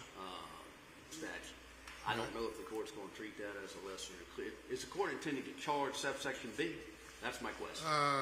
Well, I wasn't looking at the indictment at that time. I'm going to charge what he's been indicted. They have been indicted. They've been indicted in subsection A. That's the one I will charge. Thank you. It's not. I'm not going to charge subsection B. That's not the charge. I understand. All right. Okay, y'all ready? Ready for closing arguments? I need a little bit of a break. All right. How many minutes? 10, All right. 10, 15. Just a short recess, Sean. Take a moment. If you take a break, I'm leaving. We're going to take a break. Thank you. We're going to take 10 minutes, and we'll be ready. Is that enough time for the state? Take 10 minutes, and we'll be ready to close in the presence of the jury and then move to court.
behind that thing.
Okay, you may bring the jury.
Get this to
welcome back.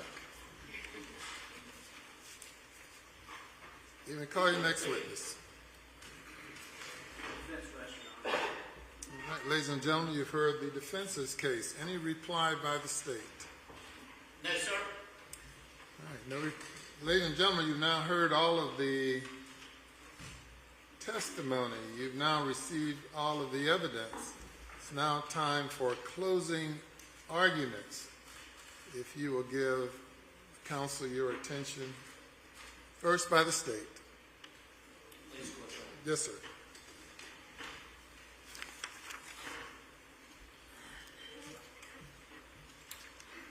I'm going to talk to you very briefly today about what we know, what evidence we've heard, what testimony you've heard, what you've seen, from everything on the video to the chemical analysis to the experts to everything. What I want to talk about right now is just what we know. Here's the question. We start with Cristina. Cristina was a child born with cerebral palsy. She could not walk. She couldn't grasp. She couldn't talk. She could show emotion, because you've seen, for instance, this photograph, you can see the child can show emotions, and that's going to be relevant in a few minutes to what I'm talking about. But Cristina was not like other girls. She was totally dependent, 100%, on other people. She was dependent on everybody, for somebody to take care of her, somebody to give her food, somebody to give her water, somebody to keep her safe. Cristina was totally dependent on Rita to do all of those things. Every day. Every day. Not just on Rita's good days. Not just on days when Rita is posing for photographs. Not just when Rita is sober. But even on the days when Rita chooses to go hang out with Larry and get high on meth. Cristina was dependent upon her then too. Wholly dependent on her. Even when Rita was high.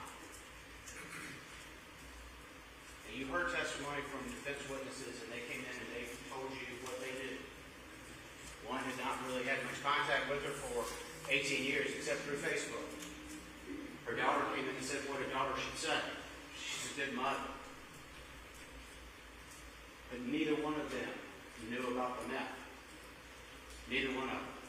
And we know on that day, where none of those witnesses were, they didn't know what was going on. On that day, on that weekend, on that Friday, that Saturday, the Sunday, and the Monday, we know that they were on a meth bender. We know it because we took their blood. You know it because you had chemists, 1, 2, 3 chemists come in and tell you that. Methamphetamine in both Rita's blood as well as Larry, and all well over the limit that would make them high. And if you didn't, for whatever reason, think that was enough, Larry told you the same thing. He didn't want to, but he did. He hadn't slept in 3 days. He and Rita had been doing meth. She liked to put it in her coffee. And he didn't want to tell us, but he did. And we know that. And that little girl was dependent upon Rita to take care of her, to keep her safe. Rita was high. And neither her daughter knew about that, nor the other lady that testified. But we know that. Not any shadow of doubt. What else do we know? We know that Larry had first of all, we know that in the middle of that bender, Rita and Larry get in Larry's truck and go get the child and bring her into that environment where they're getting high. And they go in and they stay the night. And we now know that Larry had a security system, a very good one, a very sensitive one, a one that would pick up any type of motion going in and around the car. And we know, because there's direct testimony, that there was no motion around that car at all until 11:15. And 11:15, the motion we saw with these two going to the car. So what do we know? The car's not on. There's no air conditioning. Nobody's been near that car. Unless the angle was that they parked the night before and left the car running with the air conditioner on. But nobody said that.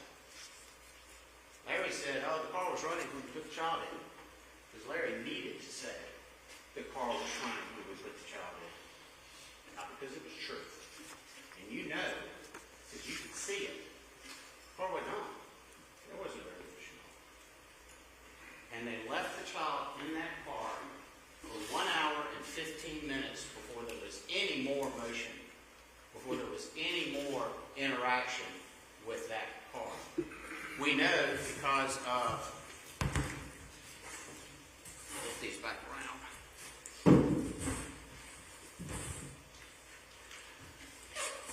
We know that as of about 11 o'clock is when, about 12 o'clock is when the heat starts spiking inside the car. We know that because we actually brought an expert, Dr. Grunstein, to come testify to you about what happens inside the car when it's that hot outside in August in South Carolina.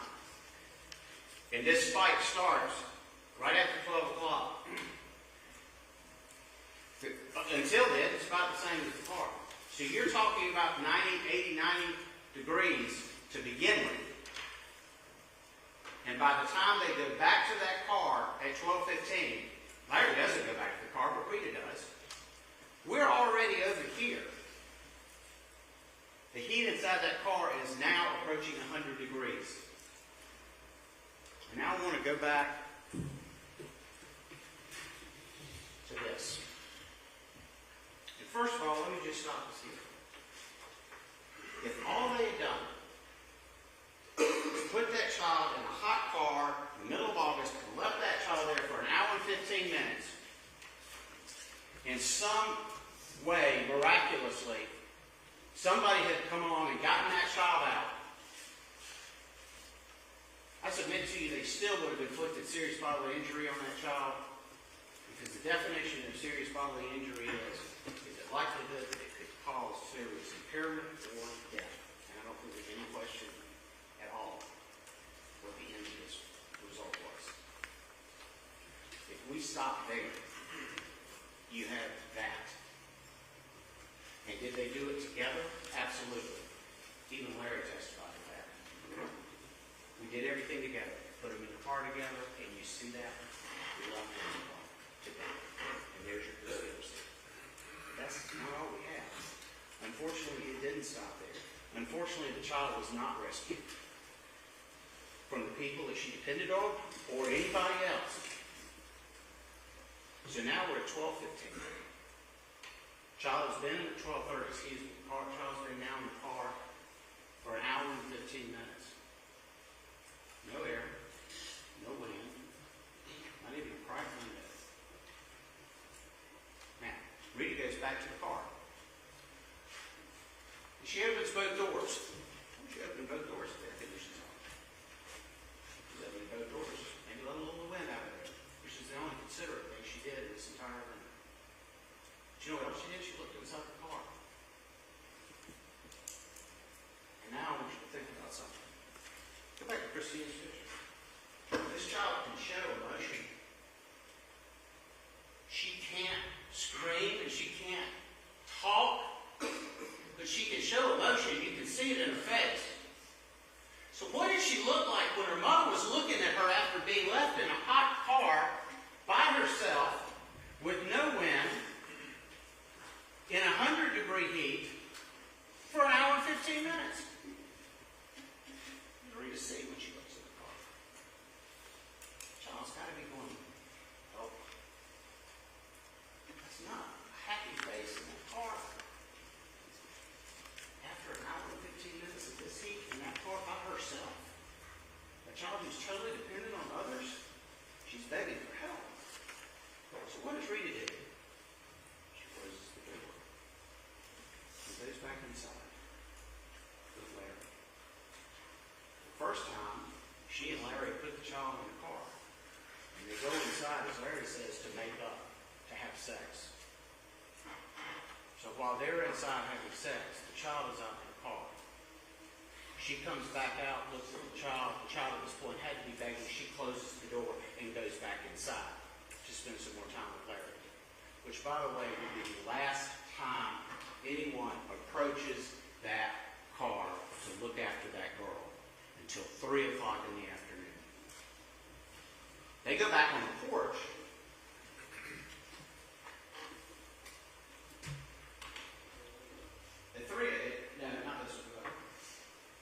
They go back on the porch about an hour and a half later. They don't actually walk out into the car. They can go see the car. It's been another hour and 15 minutes. They go back out on the porch. They hang out on the porch.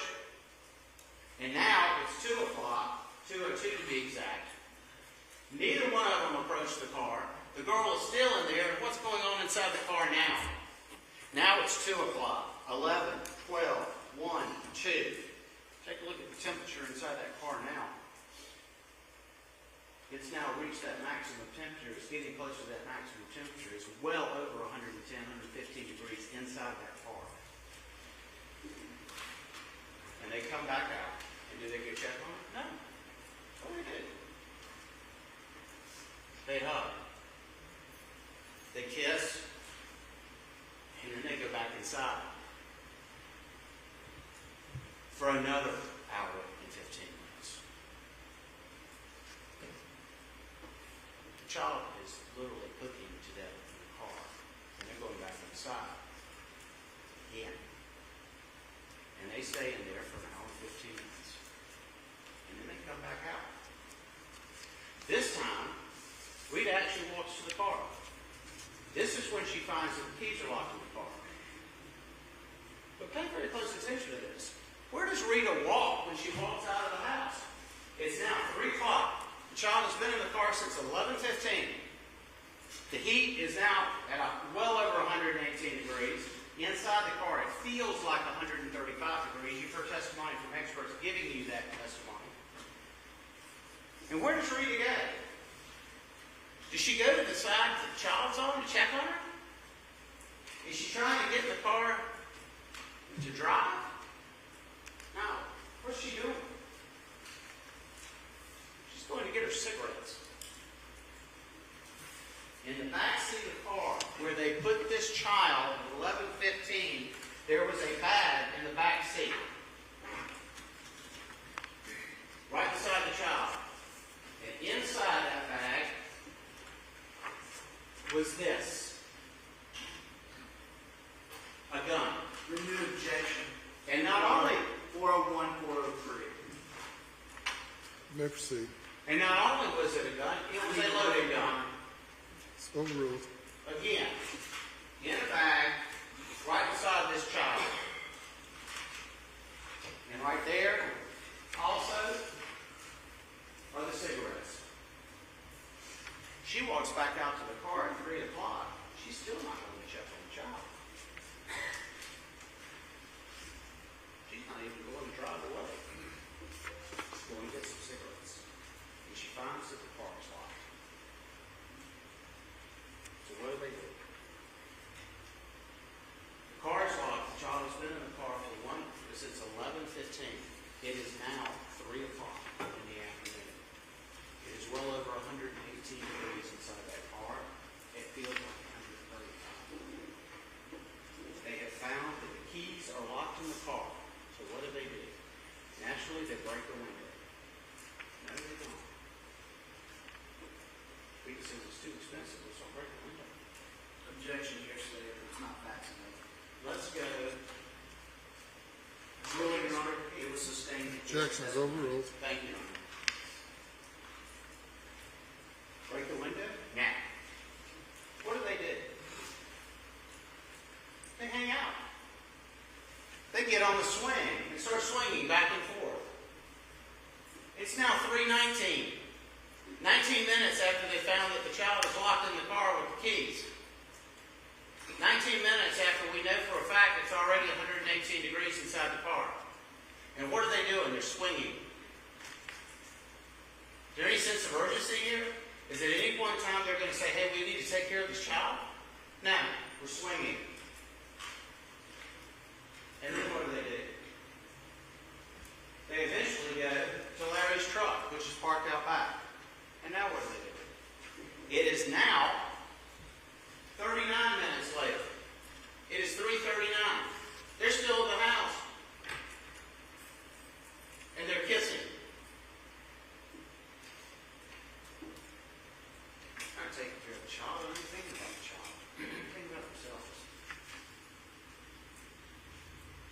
then let's go get a spare key.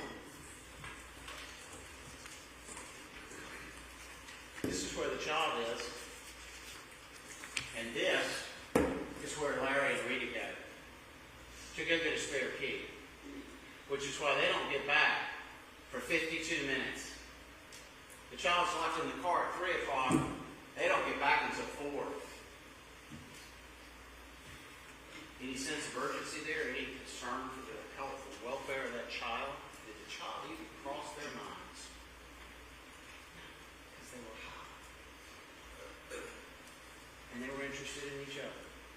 And they were interested in kissing, hugging, spending time with each other, and having sex. Even the doctor talked about the increased libido as a result of being high on that. And you see it in all these pictures, because that's what they're concerned about. Now, an ounce of concern for that child. 52 minutes. And then when they get back, they arrive 4:40. They get back to the house at 4:40. They're in Larry's truck.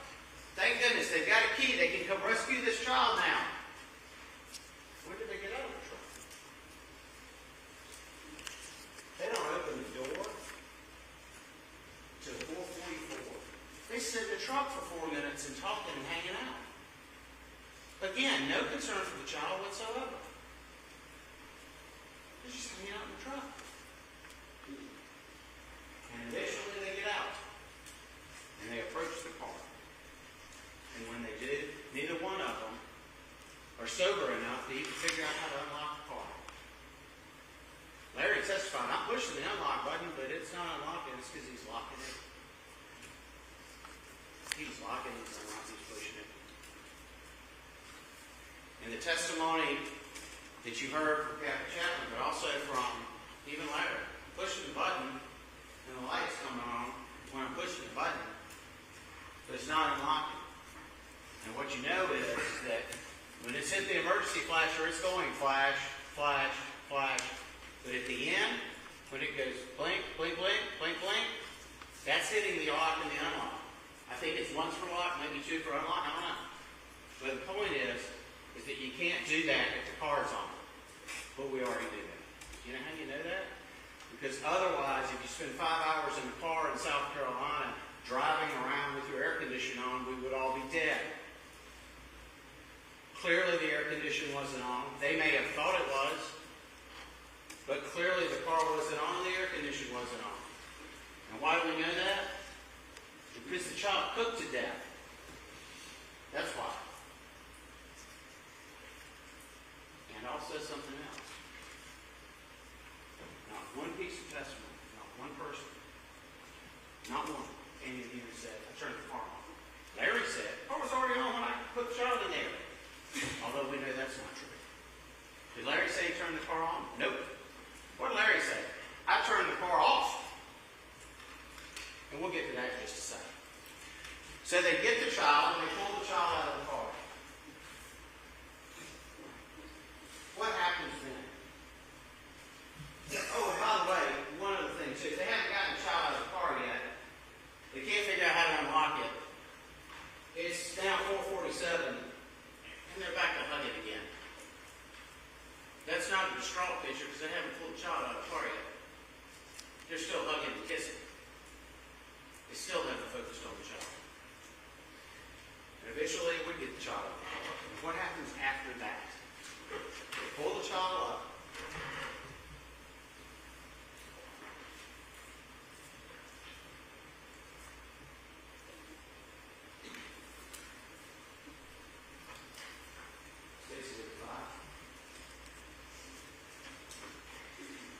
They pull the child out. Larry calls 911. What does Rita do? She leaves. When Hallie Gobley gets there, Rita's nowhere to be found. She's inside the house. And that's particularly relevant for what we're going to talk about in just a second. He calls 911, but before the police get there, what does he say? I reached in and turned the car off. Why would you do that? Think about it a minute. They just pulled a dead child out of the car. He He's calling 911. Police are on the way. Why does he reach in the car and turn it off? Don't want to waste gas? What? Why would you in any way, shape, or form stop what you're doing when there is a dead child on the ground to go reach in and turn the car off? You wouldn't. There's no reason for that. But there's a real good reason to reach inside that car and turn it on. And what you heard Captain Chapman say today is, when we got there, the car was running. The air conditioner was working just like it was working 3 days ago. There was no compression issue with that car, compressor issue with that car. It works. And the air was on, the car was running, but it wasn't cold inside. The air conditioner was going cold, but it wasn't cold inside that car. Why? Because Larry had just turned it on right before the police got there. Why? Because he knew he had just murdered that child. That's why. And by the way, what did Rita say when they finally went and got Rita out of the house and brought her out? What did she say? Hallie Godley testified to this Monday, but it was the very first witness. She said, I brought Rita out, and Rita said, we put the child in the car. I went inside to get cigarettes. I came back out, and the car was locked. That was her description of what happened. Even Rita didn't say the car was on with the air conditioner running. Because that would have been the very first thing out of her mouth if that was true. Instead it was, it was just a matter of seconds. I went inside to get cigarettes. I came back out, and the car was locked. That was it. Because Rita didn't know they had the camera system. Thank goodness they did. Because we wouldn't know any better. But we do know better. The child wasn't just in the car for a split second. The child was in the car for 5 hours and 42 minutes. It's an awful long time. Everything I have told you so far, you know. Yes, you guys, you still know. I think we'll heard about that. So you know what happened. The question is before you now is, what do you call it? What is it? You know what it is. You've seen it. You've heard the testimony. The question is, what do you call it? Putting that child in the car to begin with, and leaving that child in the car, exposing that child to potential death, was the infliction of injury to that child, rose to the level of substantial death. The first charge, they did that early. The conspiracy, they did everything together. But the rest of the 4 hours, the child was in the car. What about the pain and the suffering that that child had to endure before they died, as Dr. Talis testified to you? We expect at 105 degrees that people start dying. We've all had fevers.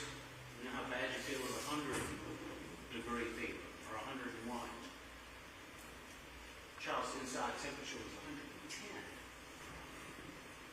And Dr. Talis said, I'll be honest with you, I think at 104, 105, the brain stops working, the organs start shutting down.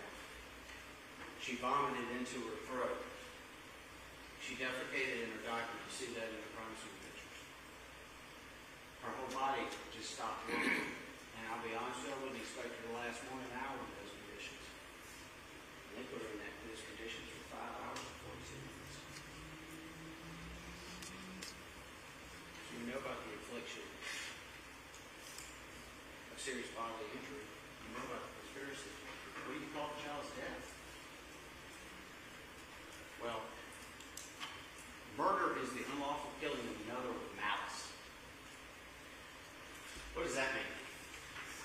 Unlawful killing of another, that's pretty easy, but what's malice?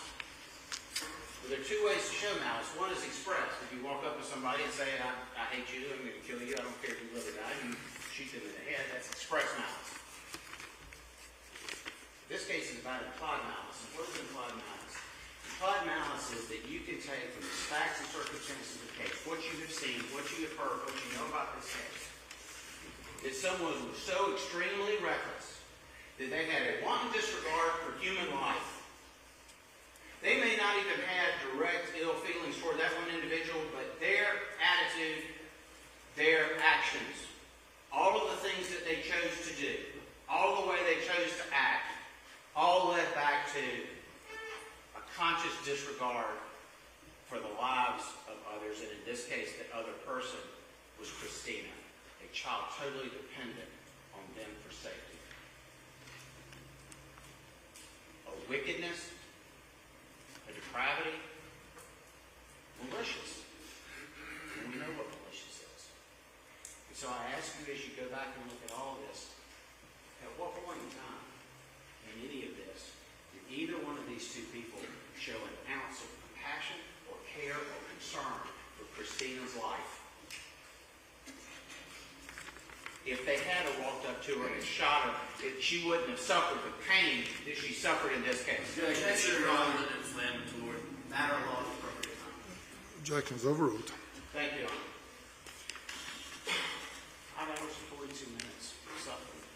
You see the blisters on her legs, the burn marks from her coming in contact with other parts of that car that was also rose to the level of 118 degrees or 135. She was burned externally and internally. What do you call it? Well, I'll tell you that if you're sitting around talking to your family members or your friends and you're describing this situation to them, you may not talk in terms of legal anything. But I think a good way to describe this is torture.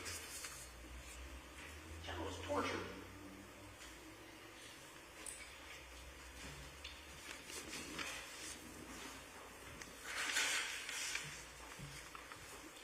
Before Larry and Rita,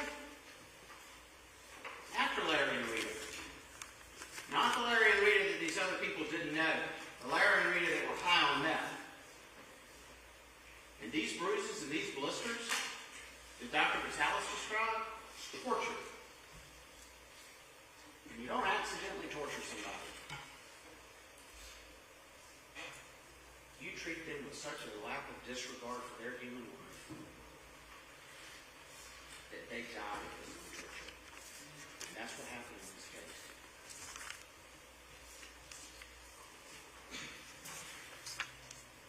In the real world, you're talking to fans or family, and you're describing all of this. You might use the word torture. But in this courtroom today, they ask you to use the word murder.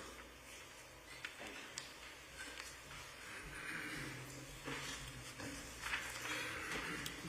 you. Boy, yes, sir. Thank you, Your Honor.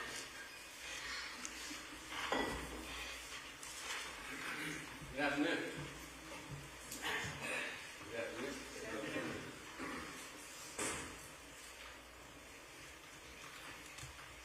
Solicitor, in his comments to you, said a bunch of stuff, and some of it I agree with, and some of it I don't. I'd like to remind you at the outset that a moment ago, in the midst of his remarks, what he said was, and I wrote it down, they may have thought that the air conditioner was on. That's what he said. I will tell you right now, when you have heard the judge explain the law in this case, and you apply it to the facts that you've heard here, that sentence alone means the murder goes out the window. We'll talk about murder in a minute, but please, if you think of nothing else about that opening remark, remember that the solicitor has conceded to you that Mr. King may well have thought that the air conditioner was on in that car. Now, ladies and gentlemen, I'm here on behalf of Mr. King. My remarks to you were addressed solely as relates to Mr. King. Ms. Pangalangan has a really good attorney, smart guy. He's going to address you soon as relates to her. So again, understand, I'm not talking about the two of them. I'm talking about Mr. King. Another thing that the solicitor pointed out in his opening remarks that I agree with was he said, well, this child was totally dependent upon Rita. And he said it over and over, and it's because it's true. This was a child who was always going to be dependent on her mother, and her mother was responsible for her. Her mother had to care for her. Her mother may well have tried to do the best she could or not. I'm not talking about her, but I'm talking about the child who was completely in her custody. There's no evidence before you that Mr. King was this child's father, Mr. King had adopted this child, that Mr. King and Miss Rita were married, and he was some sort of step-parent. He was dating her mom. It doesn't create some sort of legal bond between them or create duties that he has to do. This child is in the care of her mother, and he's visiting with her mother on that particular day. Ladies and gentlemen, when y'all return to the jury, when the judge is charged you on the law and suggests or instructed that you commence or begin your deliberations, it may be that if y'all read Mr. King's indictments first, that you simply say, looking at the laws the judge gives it to you, Larry is not guilty of the crime. At least he's not guilty of any one of these crimes that alleged in this indictment. Larry didn't kill anybody. He didn't commit a murder. He didn't cause great bodily injury to anybody. And I'll talk about the conspiracy before. There's going to be no evidence to support that. It may be that at the outset you say, I understand my state's outraged. This never should have happened the way that it did. But Mr. King didn't kill him. If that's the case, I don't know if we have a full person. But if that's the case, whoever the full person is on the jury, you're fully entitled to this right for not guilty. Set those indictments aside and move on with whatever other business y'all have. But in the event that one or more of you feel like his circumstantial situation merits further discussion in the jury room or deliberation, I need to talk to you about a few more things, okay? First of all, the judge is going to tell you soon that every person charged with a crime is presumed innocent of any wrongdoing. And I know you might wrote a book and they made a movie called Presumed Innocent and stuff like that, but it's an absolutely critical term of law when used in court here today. And what it means is the defendant, although he chose to testify, has absolutely nothing to prove during the course of the prosecution or during the course of his defense. And you hear you have a right to remain silent, and that right cannot be used against you if you choose to exercise it. It's because of the presumption of innocence. It doesn't mean you'll wait and see. Maybe, maybe not. Show me what you got. It means at the outset of the trial, even at this point, you look at that paper and you say, he's innocent. It's critical. And then you look at this statement and you say, okay, Mr. Solicitor, your office brought the indictment, your office called the case, your office summons law report, someone's here to try the case that you scheduled. Prove to me that the defendant is guilty of the crimes in this indictment or in these indictments. And for the state to prevail, to meet that burden, what it means is they have to prove every element, ingredient, value. They have to prove every element of the crimes that are alleged within the indictment. They have to prove them beyond a reasonable doubt. So this isn't civil court. I don't know if you've done that. Sometimes you see the statute, Lady Justice, when he's holding the scales and it tips a little. In civil court, it's preponderance of the evidence. It tips one way or the other, that side of it. It's not that way here. Today it's proof beyond a reasonable doubt. And the state calls it murder indictment against Mr. King, alleging that he has murdered a child. It means they make you a promise as jurors that they will dispel every reasonable doubt, every element, and prove beyond hesitation that Mr. King is a murderer and that he murdered that child. I talked about beyond a reasonable doubt. This is a term of art also, as Judge Honor is going to define it for you. But a reasonable doubt, and he will tell you, I know you all pay attention to the charges, he will tell you that a reasonable doubt is the kind of doubt that would cause a person to hesitate to act in the course of their own most important affairs.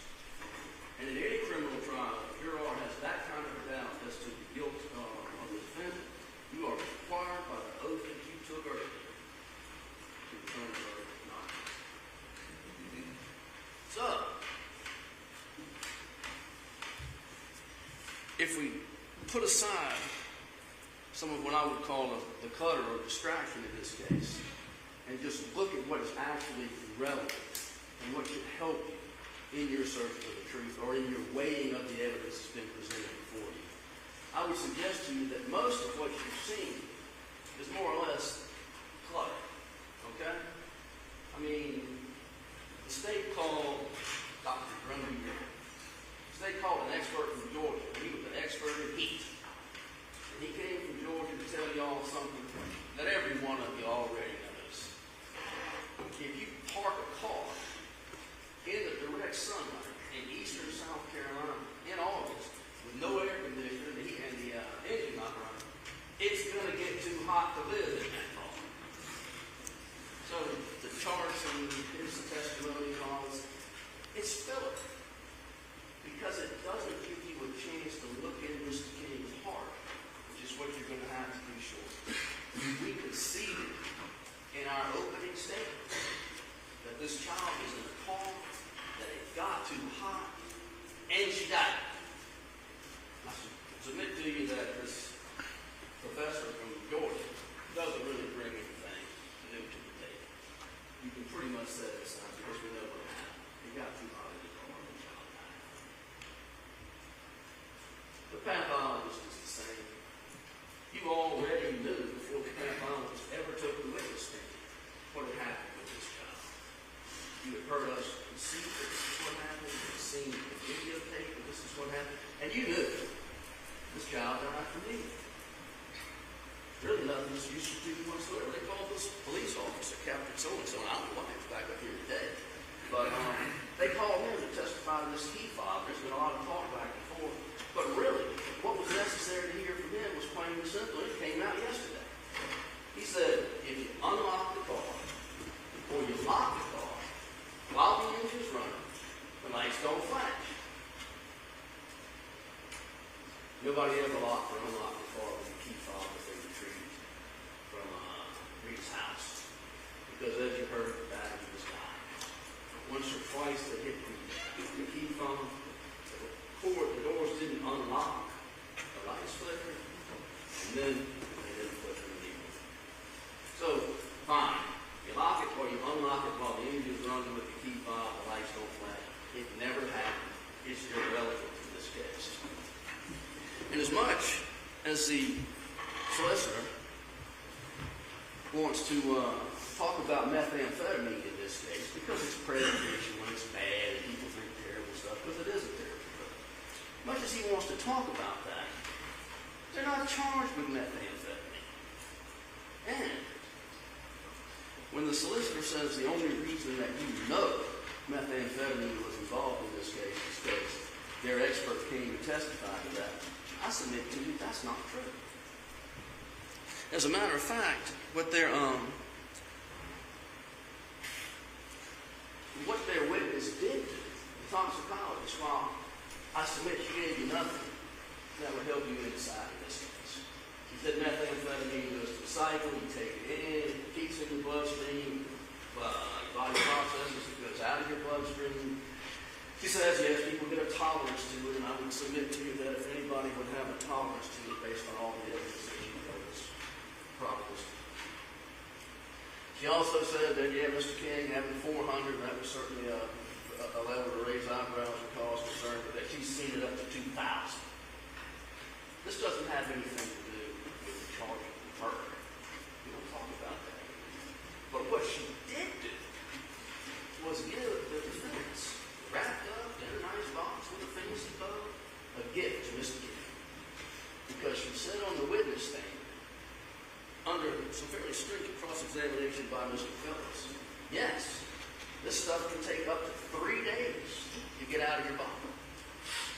She further confirmed to him, I can't say if this is from ingesting methamphetamine that day or the night before, or if it's from 3 days before. I simply can't say that.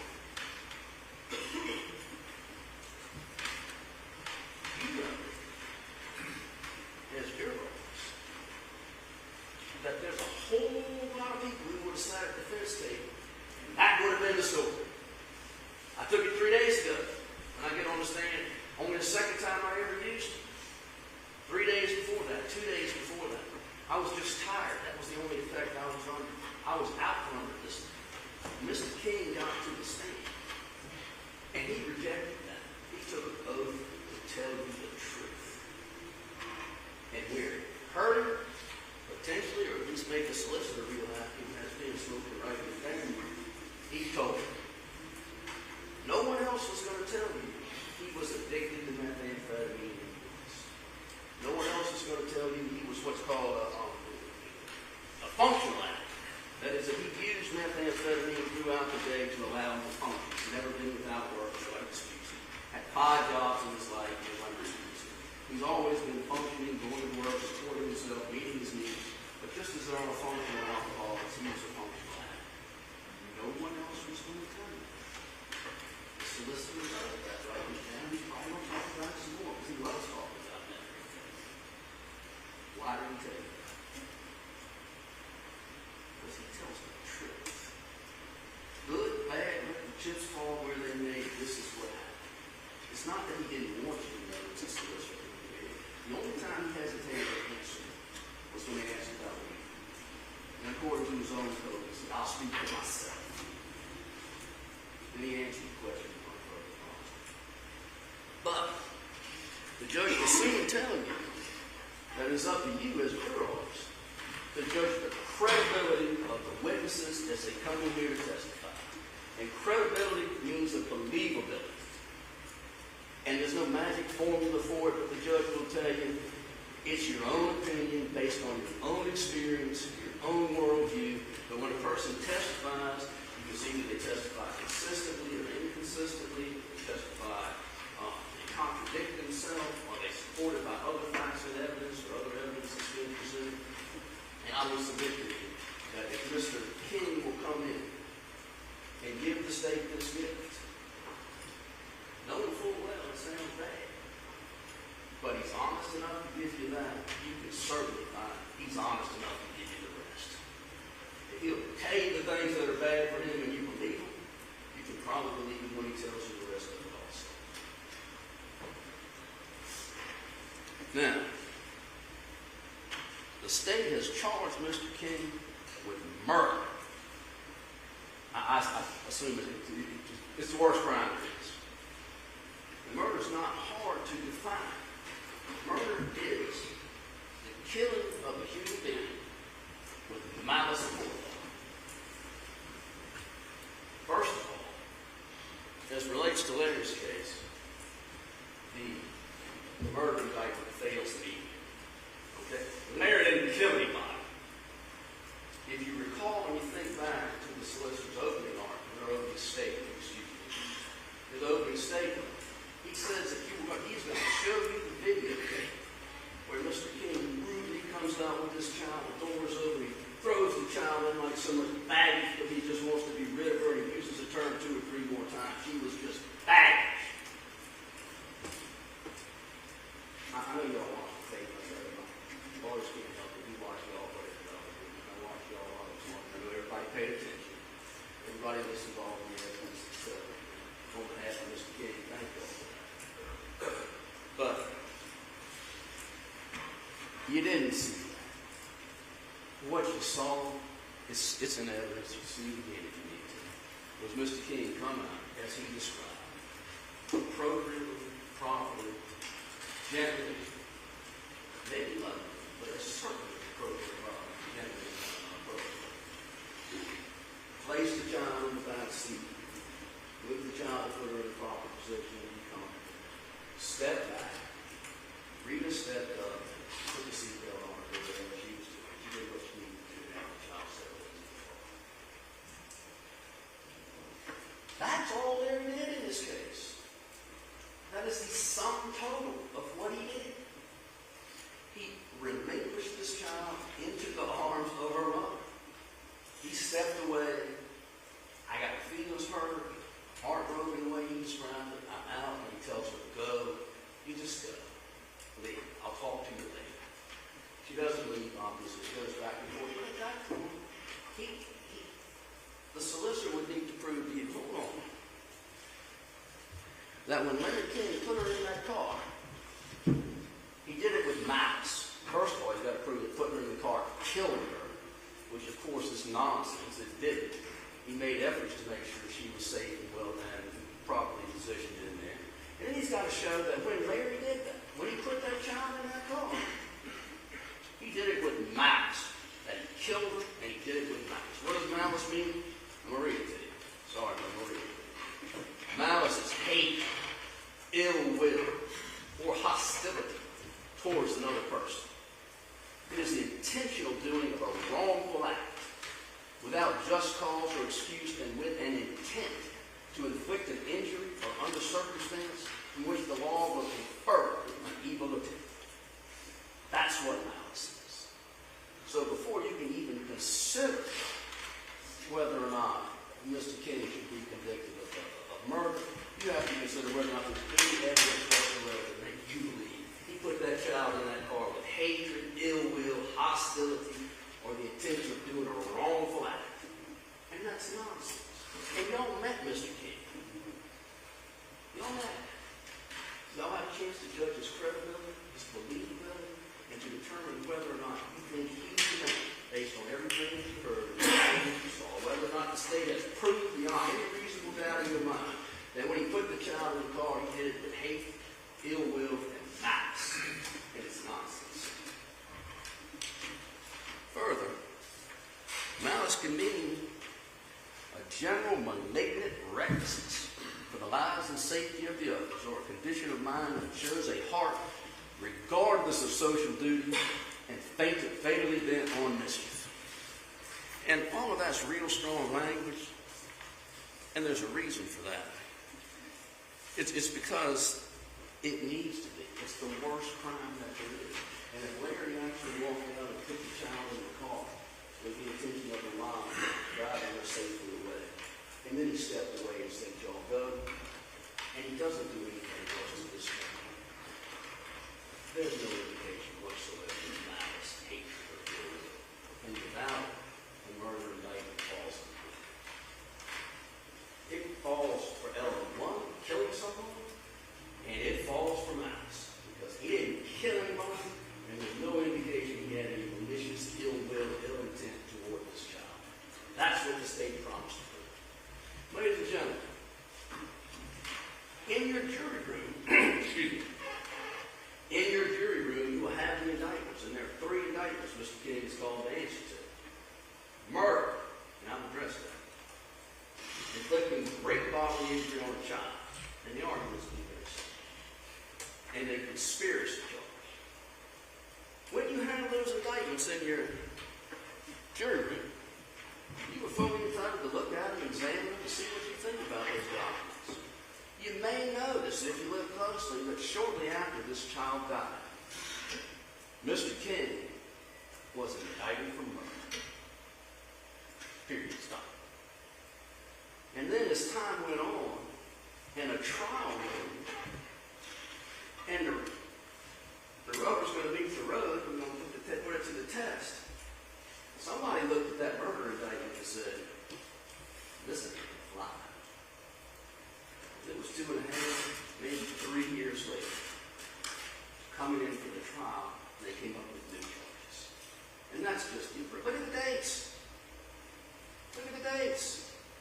And they got all this fire in their heart, absolute confidence in this murder case, we've proven that, etc. Why are you coming around at the back end and trying to get a fallback position? You know why. It's because there's no evidence of malice whatsoever. There's no evidence of guilt. That indictment goes by the wayside. The arguments as to inflicting great bodily injury upon this child are the same. Mr. King placed the child in the car. At that point, he's not in his house, he's in the car. Mom can get in the car and drive away. Mom can get in the car and drive 100 miles an hour. Mom can walk. She can do whatever she wants to do. She's not his child. He is not responsible for this child. He is not the one who needs to take care of this child. He steps away and says, y'all just go. She's off this plane, so to speak. He didn't hurt her. He didn't cause her to be hurt.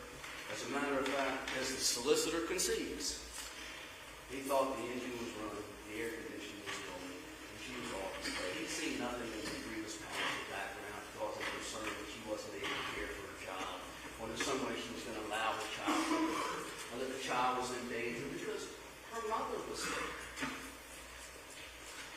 And her mother had her child. And as the solicitor stated, she'd always ride on Rita. And I'm not sure that Rita, that's a different, not on my plate, but she relied on Rita. Only one person was responsible for the child that day. And it wasn't Mr. King. Now, that would bring us to the conspiracy charge. Mr. King is also charged with conspiracy. I told you at the outset and got admonished for it. I don't know what the conspiracy to do was. And the indictment doesn't say. It doesn't say conspiracy to commit murder, conspiracy to cause great bodily injury to this guy, but a conspiracy. Okay. I'll assume, or I'll go with, that means he must have conspired because the solicitor made a point of saying how they acted together, everything they did together. Well, he must have conspired to murder this child, or he must have conspired to cause great bodily injury to this child. I'll tell you what conspiracy means. His Honor's going to tell you shortly, but just so I don't get it wrong. Conspiracy is defined as the combination between two or more persons for the purpose of accomplishing a criminal or unlawful object, or an object either criminal or unlawful by law. So basically it means conspiracy is defined as the combination between two or more persons for the purpose of accomplishing a criminal act. So he's alleging that Mr. King has conspired with someone to murder this guy. Now, if you look up the word purpose, Google Dictionary, it'll tell you it means intention. The judge's purpose here today is to rule on matters of law and ensure that the defendants get a fair trial. The judge's intention here today is to rule on matters of law and ensure that the defendants get a fair trial. So, we can substitute that word and say a combination between two or more persons with the intention of accomplishing a criminal act. So, I told you at the outset this was a garbage indictment. It is. Certainly, even the state is not going to get up here and tell you that they have established evidence that shows Mr. King and Ms. Pangalangan somehow got together and decided, how are we going to murder this child? How are we going to hurt this child? How will we kill this child together? The law says they come together for the purpose or with the intention of accomplishing a crime. And it's absolutely devoid of any evidence that shows Mr. King ever intended to commit a crime. I'm almost done. So let me do this, and then I'll sit down. Let me do this. Take you back to this tape and consider it this way. Blank slate. You watch this tape, and Mr. King walks out with his child in his arms. He places the child in the car. He steps back. Stay with me. He has a conversation with Rita. You need to go, etc. And then he turns around, he goes to the back of his house, he drives away. He's upset, he goes to the brother's house, he goes wherever he wants, he turns and he drives away. And then the events unfold exactly as they did here, without him being at his house. Is there any way he's committed a crime? Is there any way he exhibited malevolence, ill will, or hatred? Is there any way whatsoever? And the only answer is no. Well, the only difference between the scenario I just described and what took place is that in this case, he was present in the trial. He didn't do anything different. He was just present. His Honor will soon tell you that you cannot be guilty of a crime created by his presence. in this case, undying regret, R.A. Continue guys. He was present at the time, so if y'all determined. But he did no more in reality than he did in the scenario I just described. Thank you.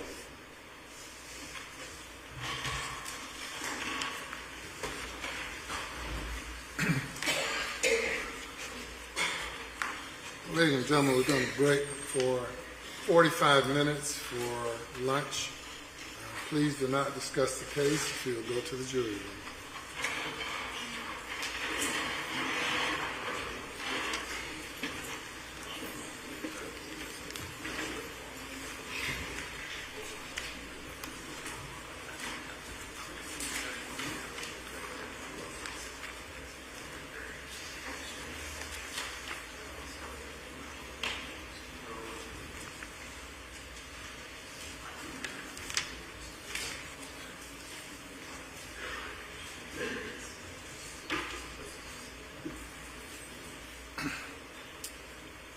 Take 45 minutes. Your Honor, right before we break, one of the things, since this is televised on Court TV, Law&Crime, and all these news stories, before we send the jury back, I would like Your Honor to poll them to see if they happen to watched any of that or come across it, just to ensure if we need to have somebody stricken. Just as a fail-safe, Your Honor. I want to make sure that's asked. Okay, we'll do that. Thank you. Okay. 45 minutes.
bring the jury.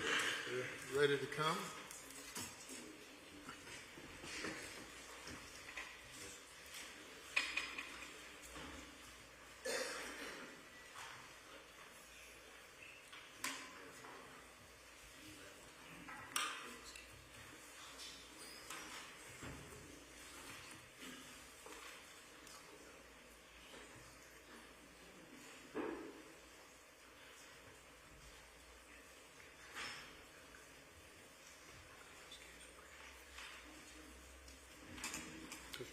We actually don't need it, but it's close.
Mr. Phillips. Thank you, Your Honor.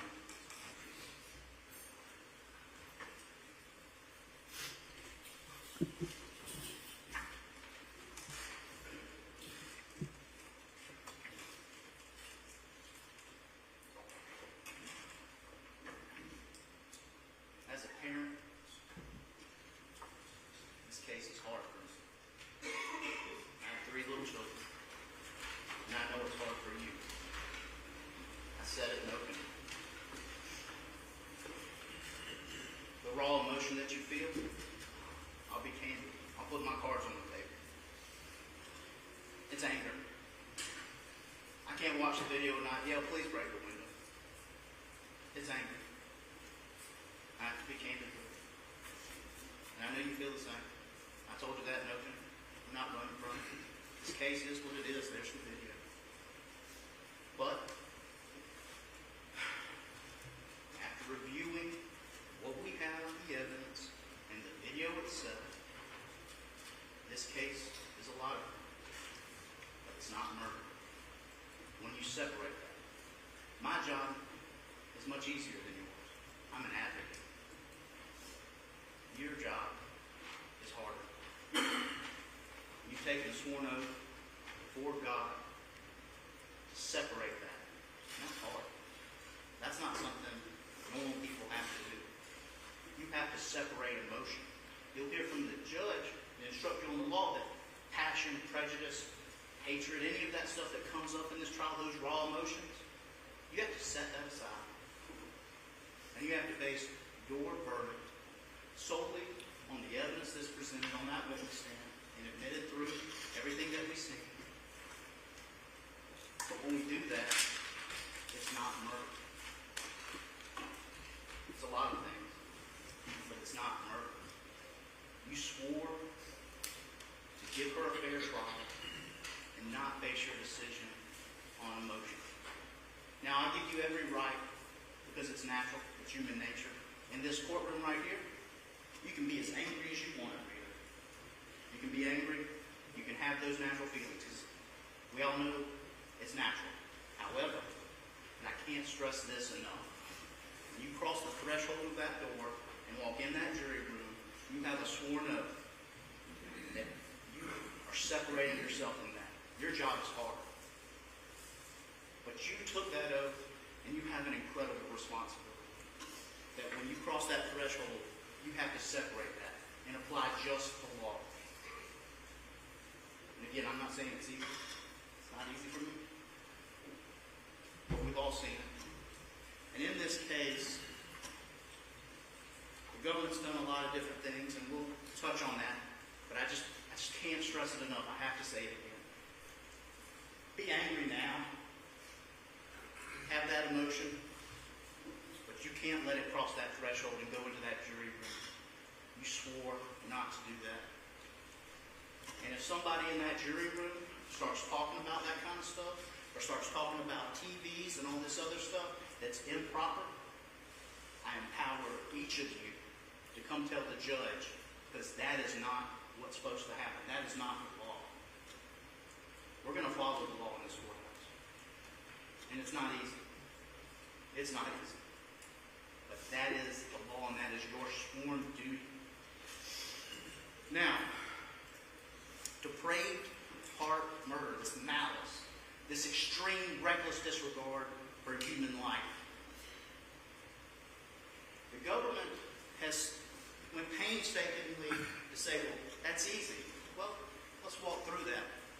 Today, I showed you on this Defense Exhibit 15 that's been admitted, they put an officer on that stand the first day. He was unequivocal that the light won't flash if that car's running. Turns out he was there and it can flash. And he can come up with any explanation he wants. But the facts are the facts, and the video's the video, just like the video you gotta watch. It's tough. And they gotta own this video just like we gotta own that video. They can't run from it. And I want you, if you have any questions about it, watch it for yourself. It's short, and it shows what he said and what was unequivocal and what they would have argued if I didn't do that. They would have said there's no way that car was running.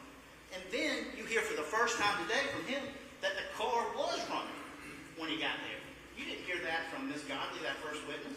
You didn't hear that from him until now when he's backtracking. Why? They want that murder conviction so bad. They got the cameras. This is their spotlight. They're going to make the news. They're going to send a message, right? That's not your job. Your job's not to get caught in that. You leave that anger in this courtroom, and you decide this case on the law. In that. Now, we see Rita go to the car at, they said 12:15, I think it's 12:29, but again, you have all the time in the world, and it's your show once you get the case. You can watch the video as many times as you want. You can go through any parts. I empower you. Any not sure what somebody said, Madam Court Reporter can pull it up for you. We're not running from the facts of this case. They are what they are. But Rita goes to that car, and there's only 3 scenarios.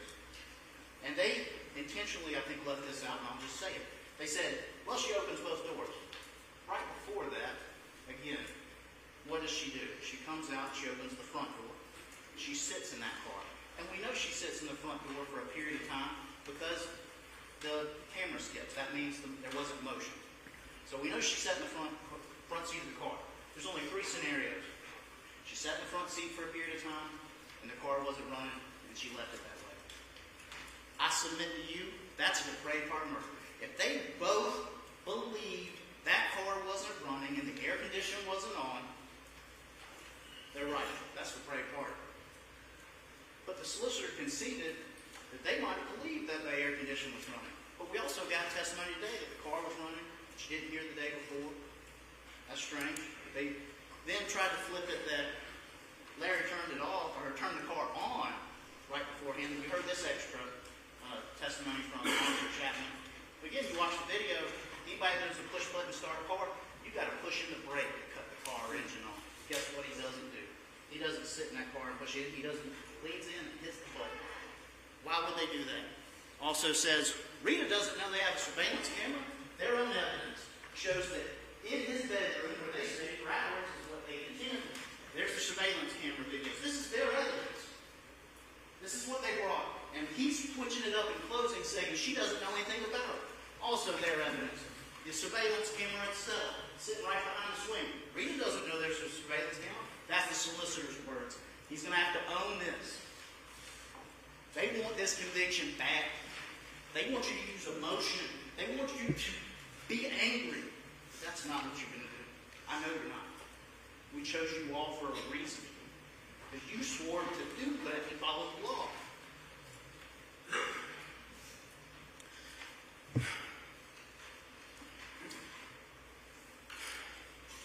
Facts are the facts. They can't run from them. They try to show this gun. Where's that picture of the gun? The gun had nothing to do with this case. If they truly believed it was a murder based on the facts they presented, why are they trying to show some gun?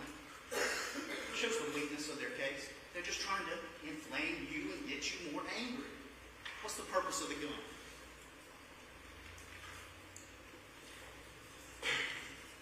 Now, my position is this. They knew they had a problem, and 3 years later they did the infliction of great bodily injury because they knew they had a problem with proven murder. Why else add that charge?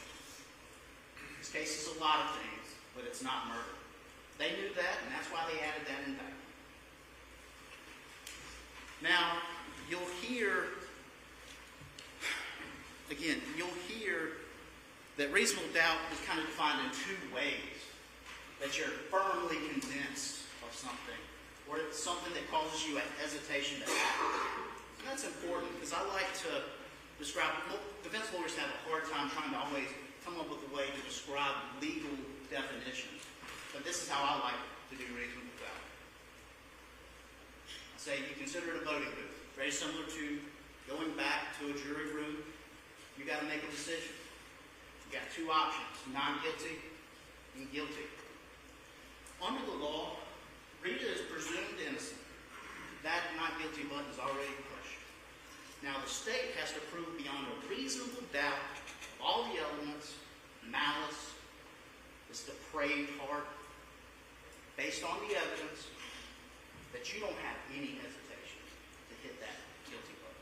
If you have any hesitation, you'll hear the judge himself tell you, if you have any hesitation, that's a reasonable doubt in the law. She's not guilty of murder. If you're firmly convinced, no hesitation, you're 100% sold, there's no doubt that they thought that car was running an AC, that's a brave heart. We own that. Anybody that do that, it's on its face. Now, you're entitled to your own opinion. Don't be swayed necessarily by other jurors. You're entitled to your own opinion. The law gives each one of you your own voice. Don't let other jurors bully you into a position that you don't feel comfortable with. Stand firm. And I'm not saying one way or the other, but you stand firm in your convicted beliefs. That is what the law requires, and that's what you should do. Again, you're a chosen jury. It's not random. You came here, that was random. But each one of you was chosen. I used 10 strikes, I think. They used 8 strikes. We chose you for a reason. We chose you because you knew that you could be fair and impartial, that you would follow the law. It's an incredible responsibility that you have. It's not random. Each one of you were chosen for a reason.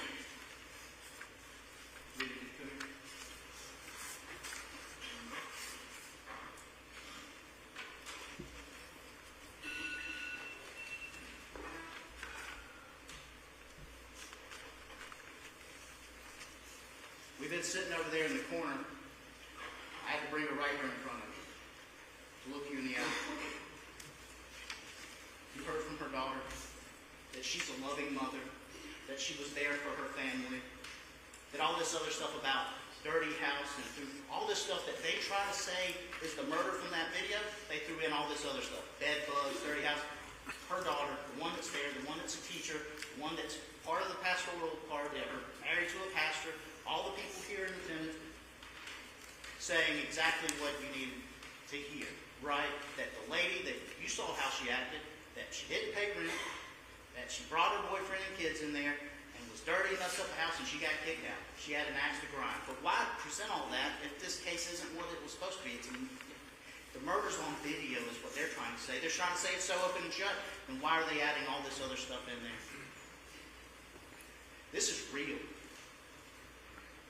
This is no high school debate. This is no round table discussion. This is this woman's life, this woman's freedom. And I'm not saying that she did everything right, because God knows, I already said she did. And you can be angry in here at Rita, but you can't do it in there.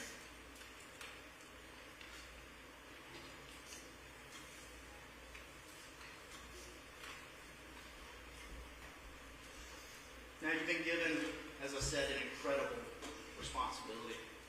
One that almost nobody has. You heard the judge tell you out of all the United States and the state of South Carolina, you were chosen. There's only 3 people I know that can judge another person. That awesome power of judging a person. That's you as jurors, the judge with the black robe, and the man upstairs. You have been given just an opportunity in your life, one that's the most difficult decision of your life. I understand. We put you in a tough place. But it is an incredible responsibility. You're sitting in judgment of another person. There are no do-overs. You wake up tomorrow, you have your breakfast or your coffee, you think, did I make the right decision? It's too late. There are no do-overs. You can't wake up 10 years from now, 30 years from now, 50 years from now, wondering, did I make the right decision? There are no do-overs. If you have doubts, you have them now. You have them in that room. You be confident in your verdict. If you have any hesitation about hitting that guilty button, that's reasonable doubt, and that is not what you're supposed to do. Any hesitation, firmly convinced, depraved heart, they had no belief that they put those kids in that car with that Cristina in that car with that air rope. No belief. They firmly convinced it was depraved heart. You got to be sold on that. I'll just end on this. There are no words. There are no excuses. Just the law and your sworn oath to find her not guilty of murder. They gave you the answer 3 years afterwards. Tell them what the answer is. Thank you. Mr. Stone. Thank you, sir.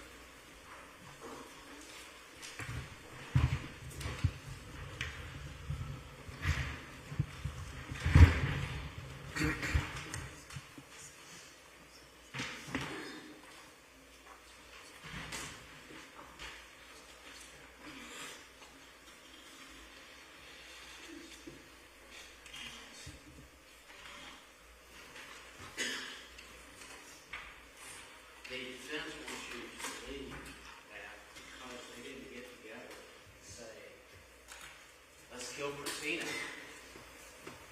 there's no malice. Unfortunately, that's not the law.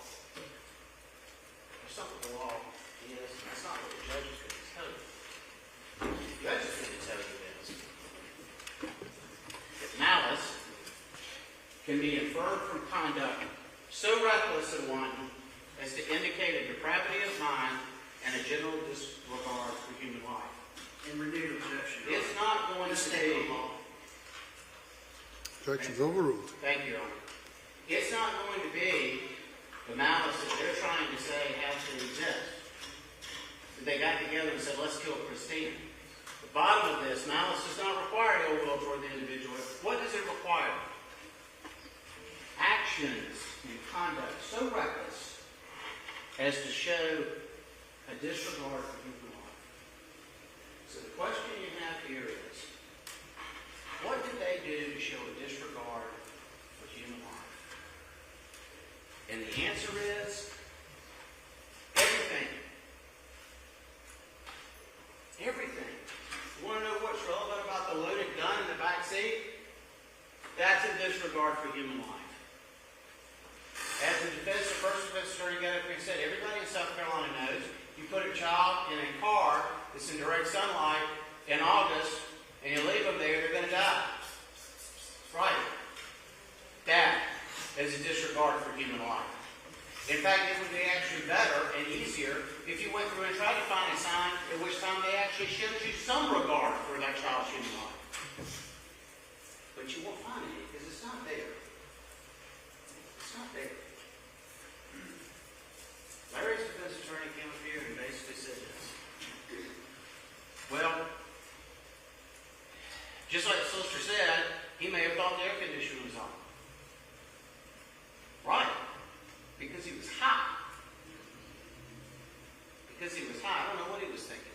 I think if any of us watch this video, the one question that has to pop in your mind over and over and over again, what are you thinking? What are you doing? You put this child in the car, and you know nobody's been in the car, you know it's not on, there's no air conditioning, you're in the middle of summer, you're in South Carolina, everybody knows you're not supposed to. What are you doing? What are you thinking when you find the child locked in the car at 3 o'clock that afternoon? 4 hours later. Let's don't break the window, let's go find another kid. What are you doing on the swings? What are you doing when you're going inside and having sex and the child is still out in the car cooking? What are you doing? And there's no answer to that. You know why? They're hot. What the judge is also going to tell you is that voluntary intoxication, voluntary use of drugs is not a defense in South Carolina to anything. To anything. If they're high and they think the air conditioning's on, so what? They're high. And by the way, the disregard for the safety of others, the disregard for human life, getting high to begin with. You go in to get your child. You continue to get high. You put the kid in the car while you're high. You can't find a single thing in this anywhere that shows that they care 1 ounce about that child. Did I say at the very beginning that that child was baggage? The child was baggage on that day. Did some witnesses take the witness stand and say, she's been a good mother in the past? But no one knew about her nephews. None of them knew how she acted when she was high on Beth or Larry. None of them did. They didn't lie to you. They should know. And they said they didn't know. And Larry says, okay, I got another defense. Not my child. Never mind, he put the child in the car himself. He wants to pass because it's not his child. He's not responsible for the child. Because he doesn't have any regard for human life, her child or anybody else's. Supposedly, if I saw something going on with a child, I'd do something about it, would you?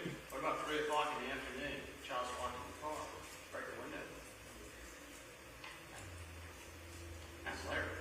What about me? They made a big deal about Brittany Honeycutt. What did Brittany Honeycutt tell you? She said, take this child with you. Please take this child with you. I got to go to work. I can't take the child with me. Take her to work, put her in the car, leave her there. That's what I do. I do it all the time. They said, well, Brittany Honeycutt didn't like her very much, and she didn't like Brittany. Okay, fine. Let's go to Lindsay Lewis, the babysitter. The same babysitter that Rita abandons her child with 3 days before this takes place. The babysitter who'd never taken care of the child before. The babysitter who didn't even know that if the child ate solid food, that there was a choking hazard because Rita never told her. The same babysitter who came in and testified there wasn't any food in the house, and she just left. And all Saturday I tried to call her and she didn't respond. You know why she didn't respond? Because she was getting high with Larry. Her focus was on Larry. Her focus was on getting high with Larry. Not anything to do with this child. She didn't respond then. She didn't respond before. She didn't respond through this entire event. Not to that child. All of her concern, Larry. She abandons the child with the babysitter. Then she turns around and puts the child in the car. They don't forget it. Just like I said in my opening statement. They didn't forget her. They stood around the car until they went inside and had sex. Where was the child? In the car. Abandoned the child again. Yeah, I own the fact that I said baggage. It's exactly how they're treating that child. Baggage. In the way.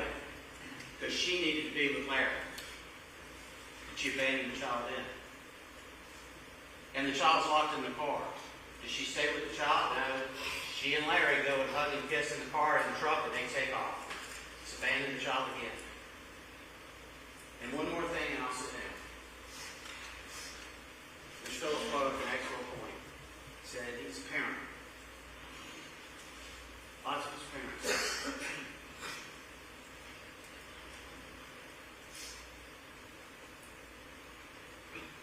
When she finds that her child is dead, I'm a parent. Imagine finding my child dead. Objection, Your Honor. Just like Mr. Phillips said. Objection is, Speculation is improper. It's not in evidence. the objection is overruled. Thank you. And imagine. Most parents, they find their child dead. They're not going to be inside the house when the police get there. In fact, the police are going to have to pry their parent off of that child. And if the police don't have to do it, the coroner's going to have to do it. If the coroner doesn't have to do it, the funeral director's going to have to do it. Because the parent is going to stay with that child. That child is dead. The child is part of them. They're never going to leave that child. Even if the child is dead. And what did she do? She went inside. She abandoned the child again. Maybe at some point in her life, and maybe on other days, she would have done that. But on August 5th, 2019, two people found that murdered that child. On this day, they tortured that child to death.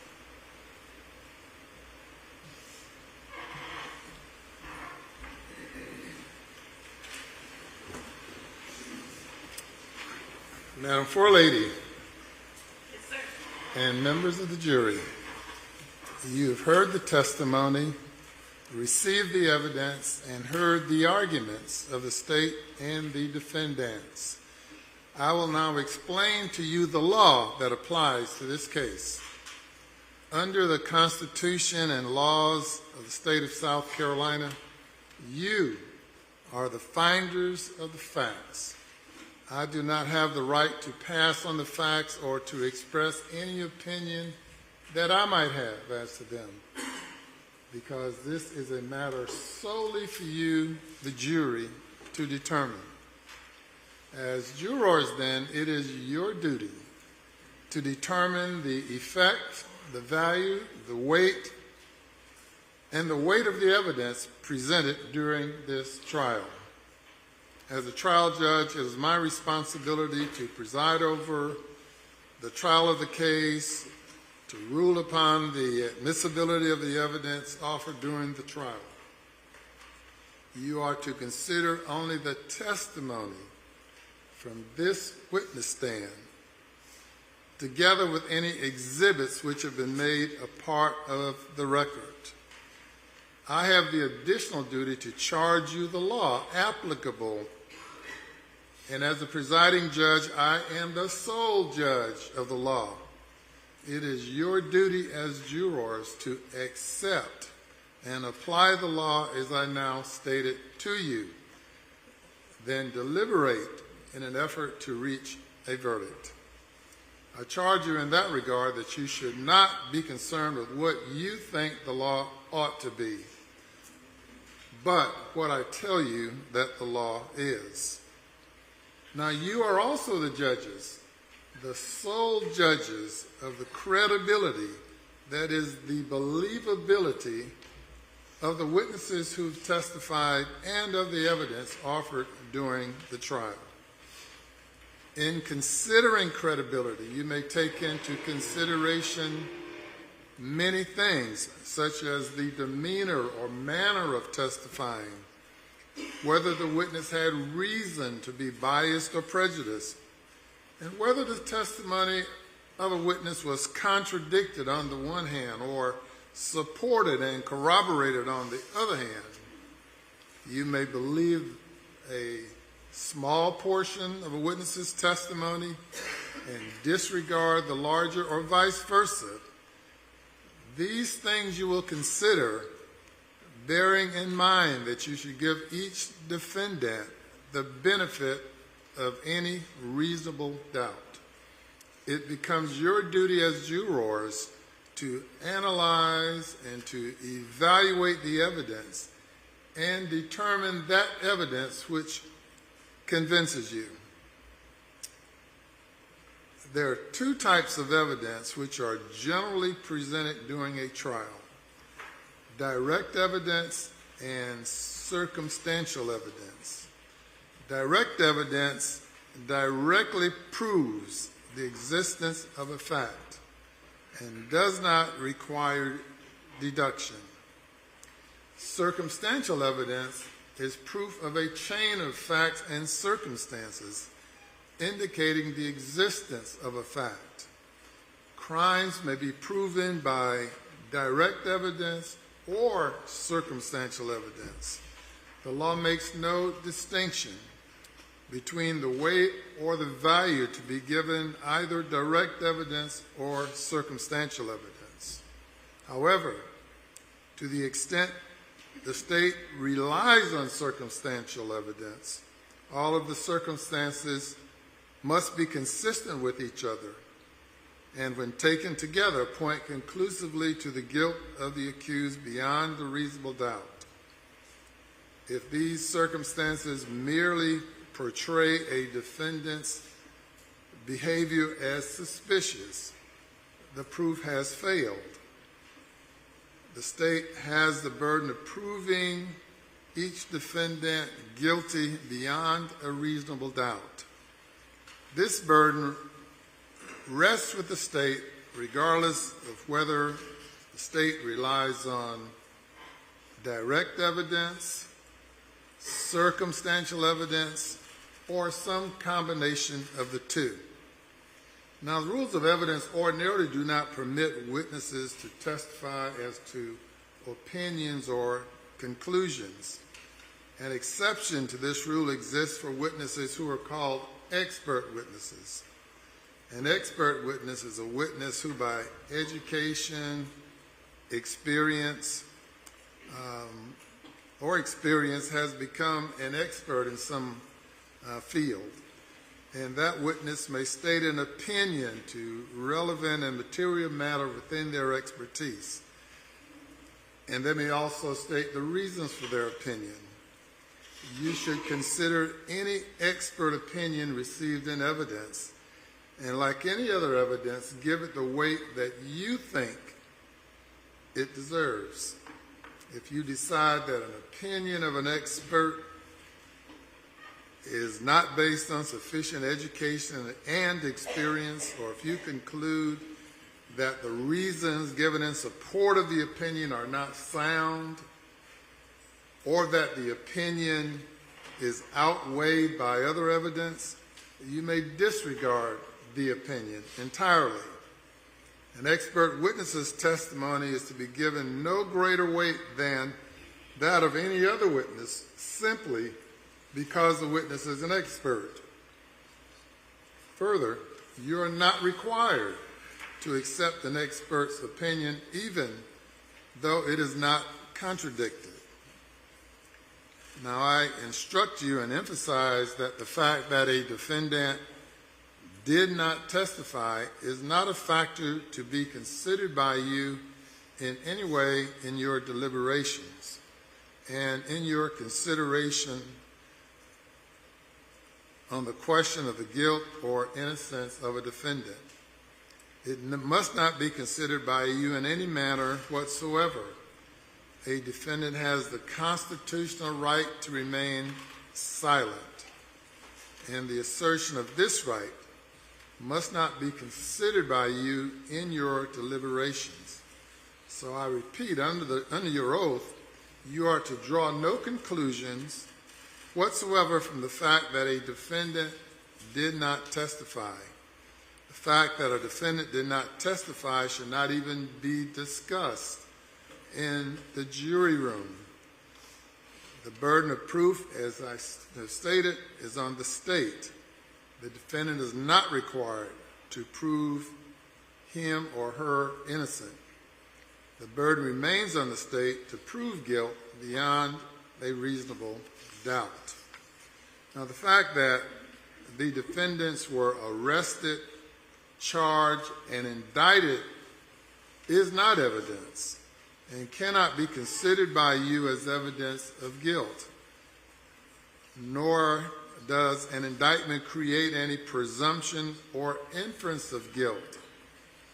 The indictments are simply the formal written instruments which contain the charges made against the defendants. The indictments are the formal documents by which this case is brought into this court. Each defendant has pled not guilty to the charges in the indictments. And those pleas put the burden on the state to prove the defendant or defendants guilty. A person charged with committing a criminal offense in the state of South Carolina is never required to prove himself or herself innocent.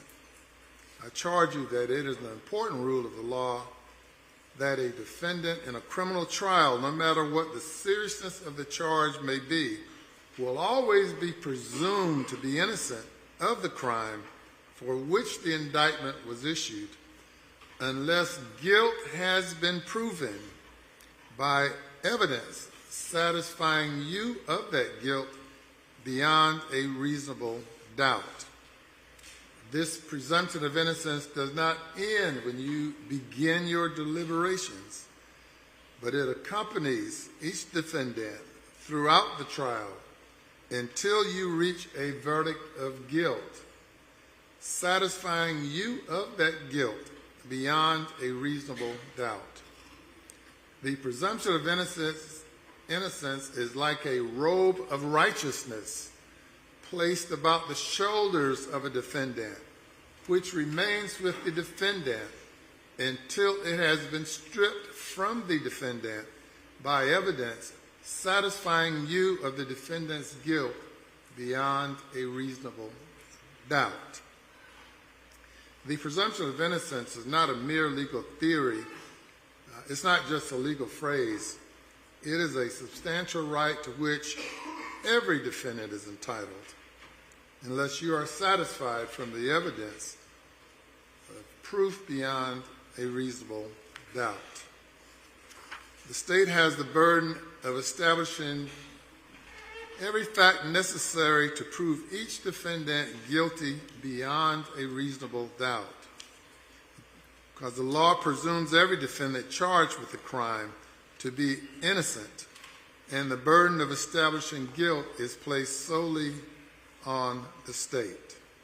So what is a reasonable doubt in the law?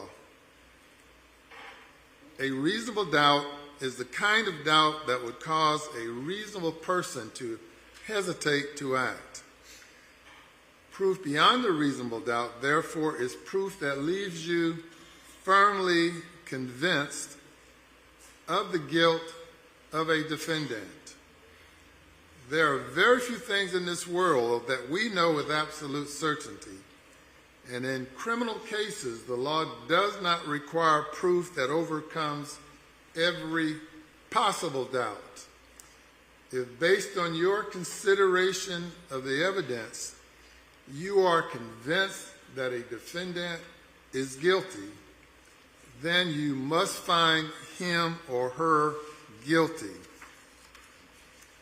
If, on the other hand, you think that there is a reasonable possibility, a real possibility, that either or both of the defendants are not guilty, then you must give each of them the benefit of the doubt and find him or her not guilty. The indictments in this case allege 3 separate offenses against each defendant. The indictments are murder of Cristina Pangalangan, great bodily injury on a child, and criminal conspiracy. Each indictment charges a separate and distinct offense as to each defendant. You must decide each indictment separately on the law and the evidence applicable to it, uninfluenced by your decision as to any other indictment. Each defendant may be convicted or acquitted on any or all of the offenses charged, and you will be asked to write a separate verdict of guilty or not guilty for each indictment. The defendant Rita Pangalangan and the defendant Larry Eugene King are charged with the murder of Cristina Pangalangan.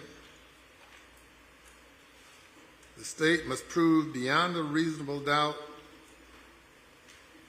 that the defendant or defendants killed Cristina Pangalangan with malice aforethought. Malice is hatred, ill will, or hostility towards another person. It is the intentional doing of a wrongful act without just cause or excuse, and with an intent to inflict an injury, or under circumstances that the law will infer an evil intent. Malice aforethought does not require that malice exists for any particular time before the act is committed, but malice must exist in the mind of the defendant or defendants just before and at the time the act is committed. Therefore, there must be a combination of the previous evil intent and the act. Malice aforethought may be expressed or inferred. These terms, expressed and inferred, do not mean different kinds of malice, but merely the manner in which malice may be shown to exist. That is either by direct evidence or by inference from the facts and circumstances which are proven. Express malice is shown when a person speaks words which expresses hatred or ill will for another, or when the person prepared beforehand to do the act which was later committed. Malice may be inferred from conduct showing a total disregard for human life. Malice may be inferred from conduct that is so extremely reckless and wanton as to indicate a depravity of mind and general disregard for human life. In the context of murder, malice does not require ill will toward the individual injured, but rather it signifies a general malignant, extreme recklessness of the lives and safety of others, or a condition of mind that shows a heart regardless of social duty and fatally bent on mischief.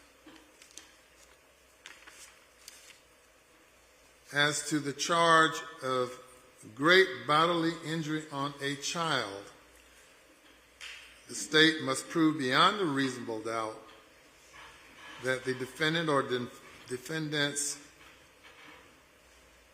inflicted great bodily injury on a child.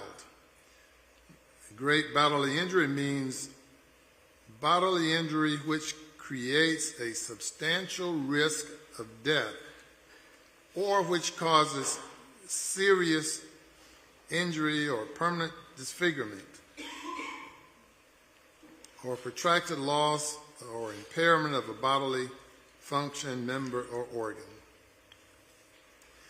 As to criminal conspiracy, the state must prove beyond a reasonable doubt that the defendants combined together for the purpose of accomplishing a criminal or unlawful object, or an object neither criminal nor unlawful, by criminal or unlawful means. To establish the existence of a conspiracy, proof of an express agreement is not necessary, and direct evidence is not essential, but the conspiracy may be sufficiently shown by circumstantial evidence and the conduct of the parties.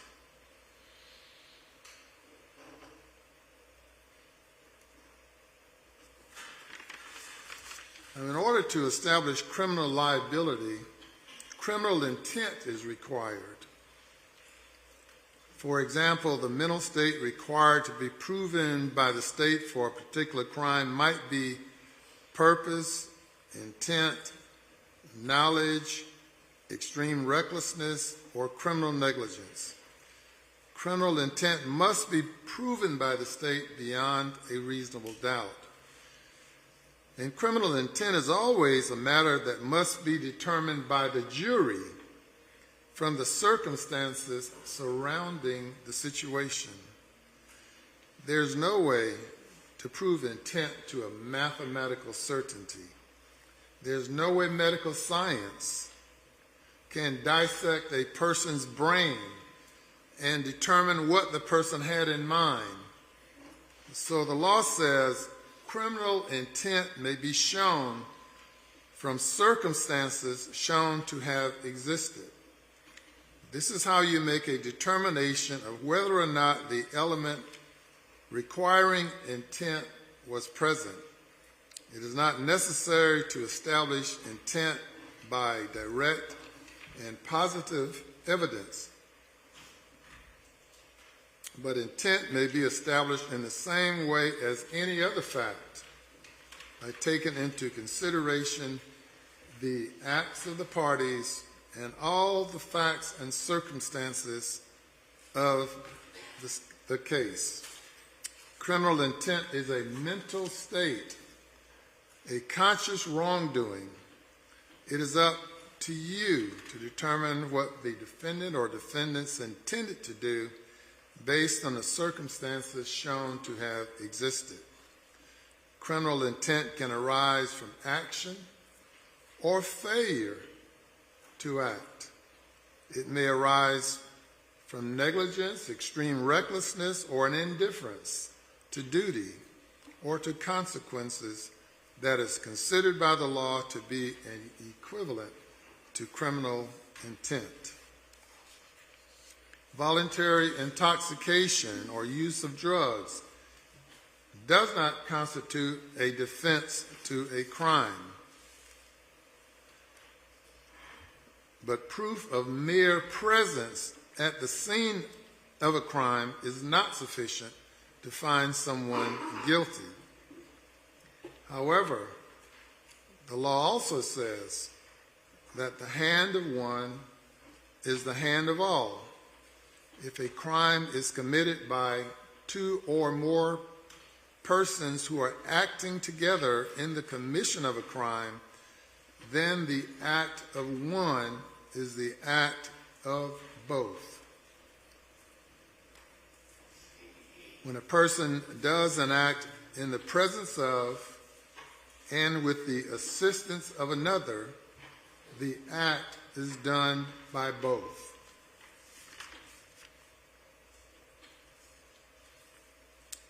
As indicated, mere suspicion, however strong, is not sufficient to sustain a conviction. Suspicion implies a belief or opinion as to guilt based on facts and circumstances which do not amount to proof. Now, while the arguments of counsel are a beneficial part of every trial, you should remember that the statements made by counsel are not evidence.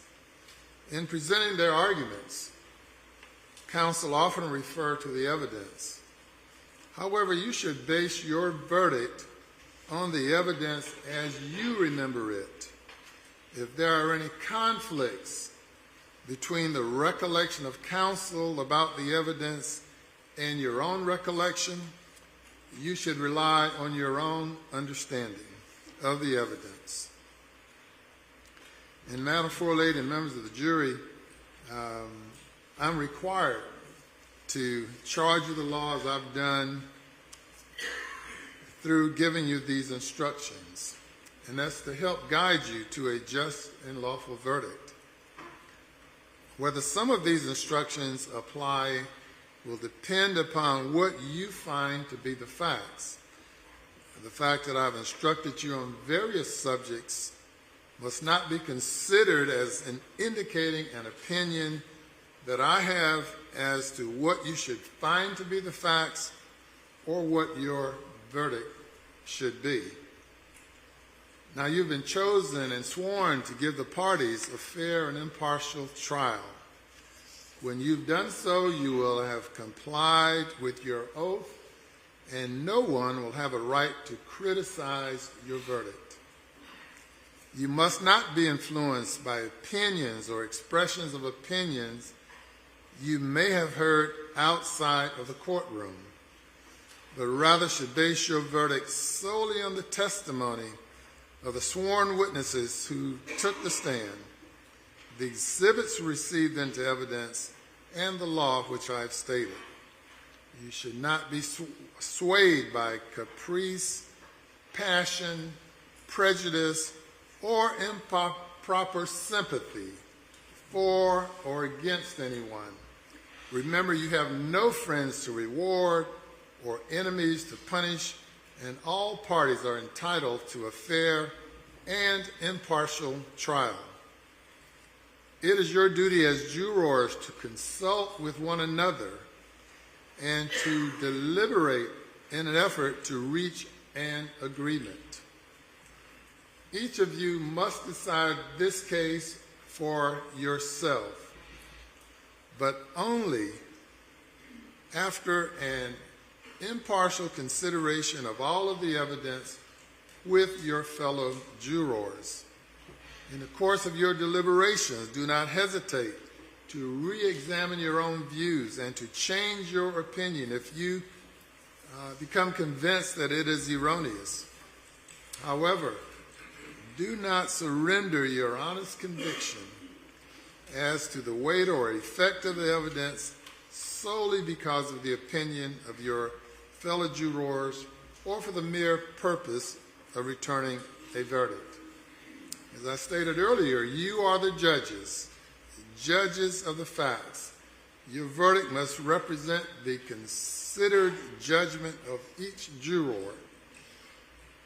In other words, your verdict must be unanimous. And Madam Forelady, it will be your duty to preside over the deliberations of the jury. If during your deliberations you should desire to communicate with me, please reduce your message or question to writing, signed by your foreperson and the foreperson only. Then pass the note to the bailiff, who will bring it to my attention. I will then respond as promptly as possible, either in writing or to have you return to the courtroom. However, I caution you, with regard to any message or question, that you should never state or specify your numerical division at the time. You've heard the evidence, and now you have heard the law. Whatever your verdict, Madam Forelady, you will indicate the verdict on the verdict form. And we have two verdict forms, one for Pangalangan and one for King. And as to each charge, the verdict is either not guilty or guilty, you would check the appropriate box, then sign it at the end.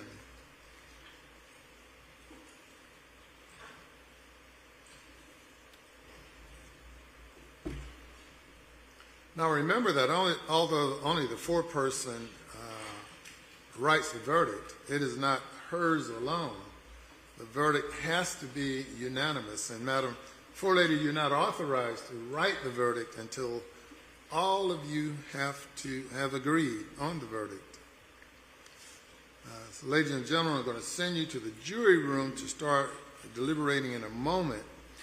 But when you get there, don't begin deliberations until you've received a copy, until you've received the copy of the verdict forms and the exhibits. And once you receive these things, that will be your signal to begin your deliberations. Once you begin your deliberations, you will deliberate until you have reached a verdict, at which time you'll knock on the door, advise the bailiffs, and we will bring you out to receive your verdict. Now, we've selected 14 people to serve on jury duty. First 12 regular jurors and then 2 alternates. Before asking any question about whether you can continue with the deliberations, I want to inquire of the jury whether anyone has made an effort to contact you about the case, or whether you've viewed any media articles or been otherwise exposed to any other information about this case other than what you received in the courtroom. If you've seen or heard anything else outside of the courtroom or been contacted by anyone concerning the case, if so, raise your hands. And no hands are raised. Now, if we have 2 alternates, 2 very capable alternates over there, if for any reason any of the first 12 of you selected cannot continue with deliberations, please raise your hands. So all the first 12 jurors are good to go, which means that the 2 alternates will not be able to participate in the deliberations, and when they go to the jury, if you all will hold your position right there. So I'm going to send you to the jury room now and wait for the verdict form and the exhibits, and that will be your signal to begin your deliberation. So please go to the jury room.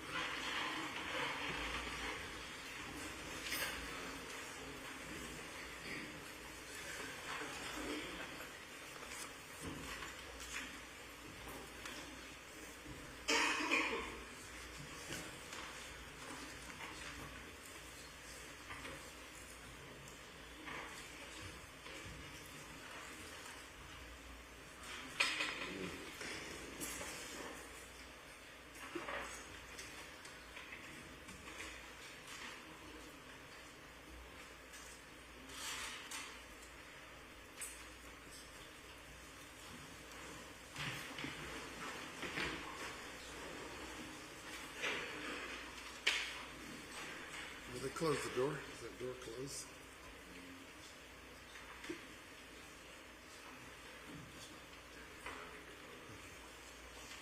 Are there any additions or exceptions to the charge? No, sir, none from the state. None, thank you. None from the charge, Your Honor. Whenever the appropriate time is, at the matter of law, hearing, closing, you can put that on. All right. So if you all then can review the exhibits that's going back to the jury, along with, we're going to pass up the verdict form to them as well.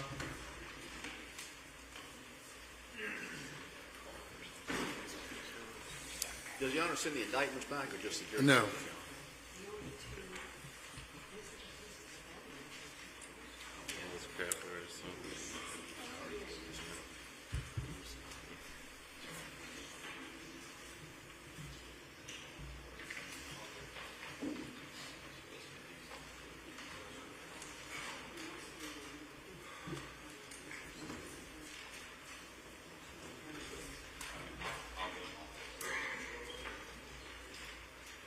while they're reviewing these exhibits for submission to the jury room, I'm going to discharge alternates now. I don't know that you have to take that down.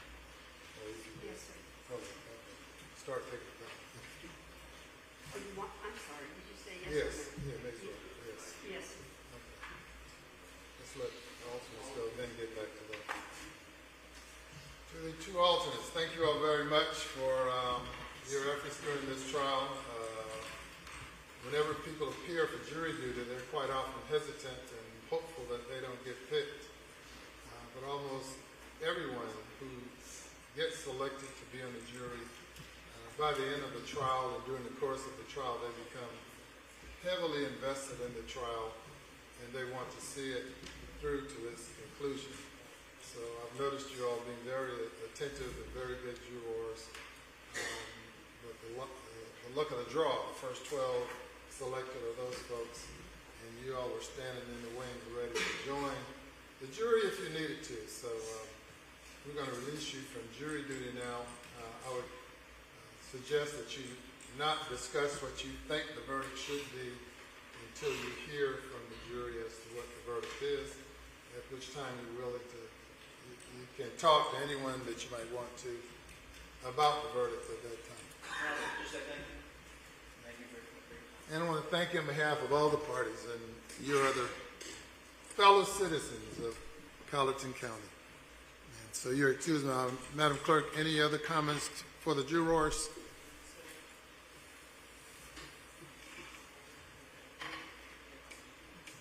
Okay. You normally tell them that you're going to send them a check or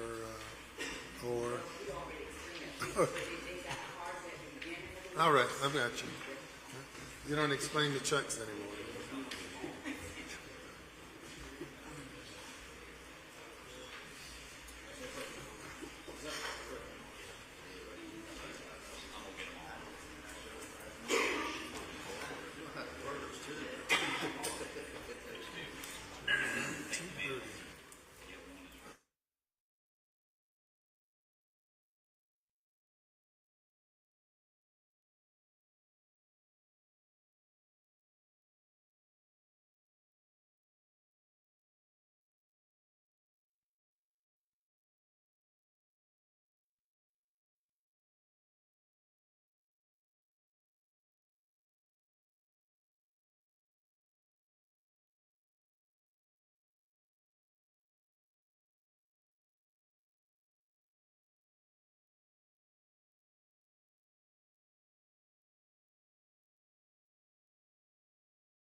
studying. Yes, sir. I wouldn't be able to put up with that myself, Judge, so You can imagine. I'm with, no, sir, I can't. 45 minutes. We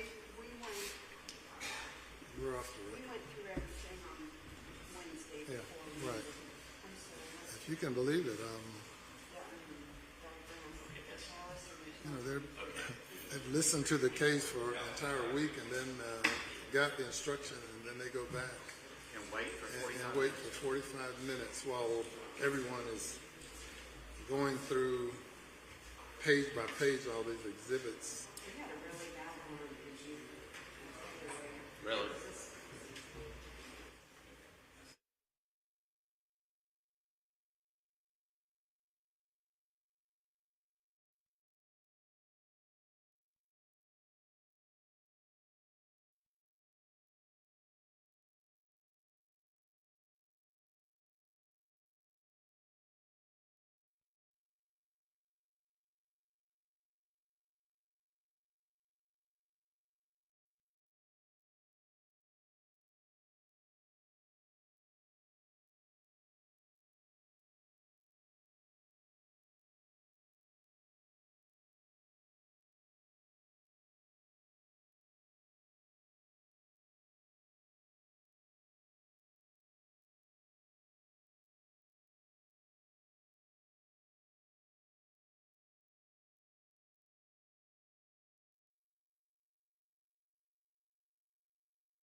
Shooting her in the head, referring to Cristina. The previously sustained hearsay objection I had regarding what Rita said, you had sustained that during the trial, and the solicitor relied on that inadmissible statement in his closing, relied on the photo of the gun that I previously objected to, as well as the testimony from Lindsay Lewis and Brittany Honeycutt that I argued was under 401 not relevant, 404B as inadmissible propensity evidence, and 403 that any Probative value of that was substantially outweighed by its prejudicial effect. I believe this hits the touchstone of a mistrial in regarding the manifest necessity that's been a deprivation of Rita's right to a fair trial. And it's been the closing was calculated to arouse the passions and prejudice of the jury that crossed that threshold, rose to the level of a mistrial. Thank you. All right. Response by the state. No, sir, I think we've covered all the arguments legally. I don't believe that I referred to anything in front of the jury that you kept out of evidence. I don't believe I did that. Otherwise, Your Honor, all the other legal arguments we've already made. Anything further?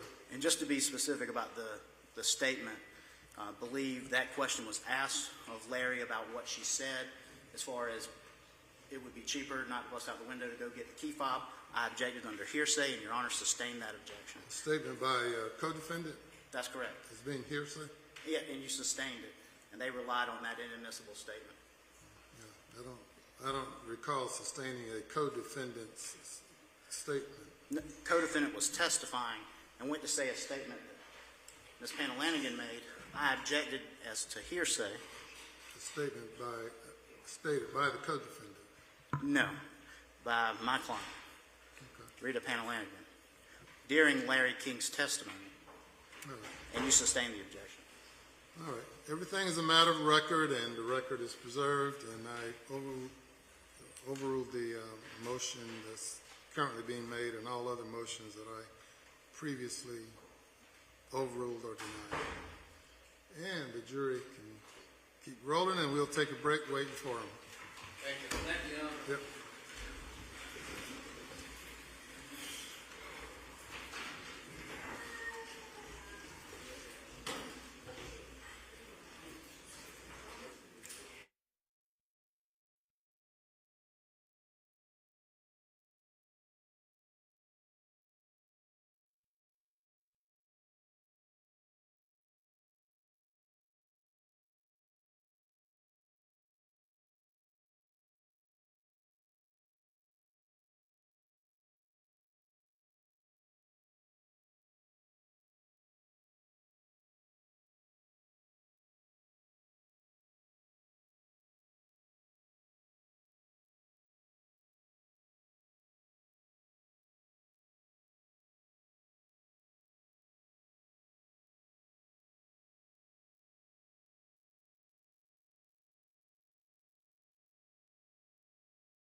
Thank you. You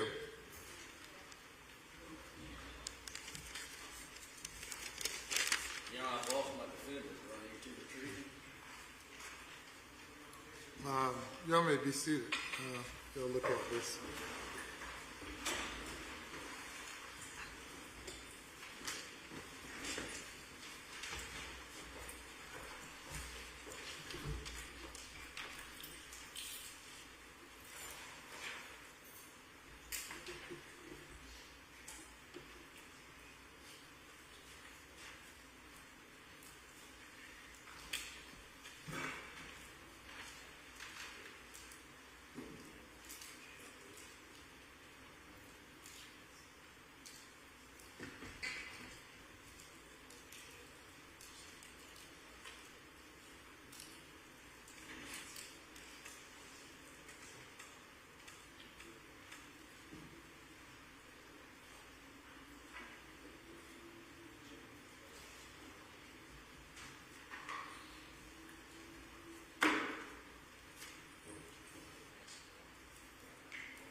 Can I excuse myself from the court for a moment to find my counsel and my defender? Should I stay Yes, sir. We won't leave the courtroom again. Is this the message?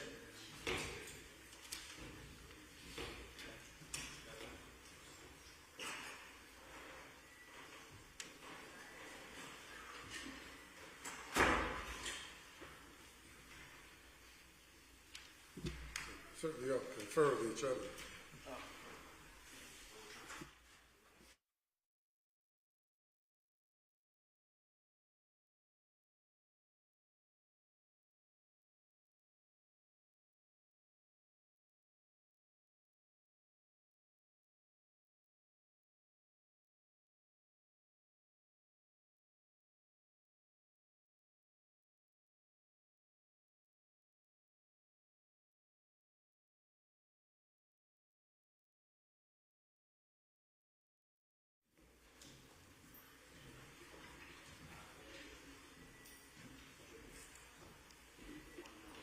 Thank you, John.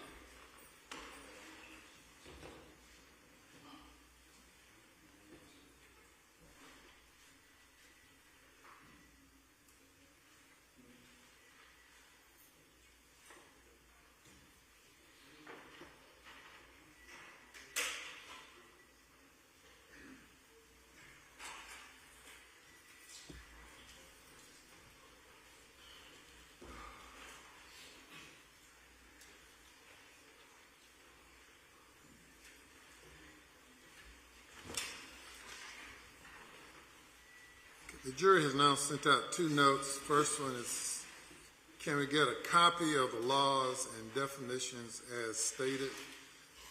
I answered that no. They now sent out another note. Is it possible that we can get a laptop to view video? It says a state.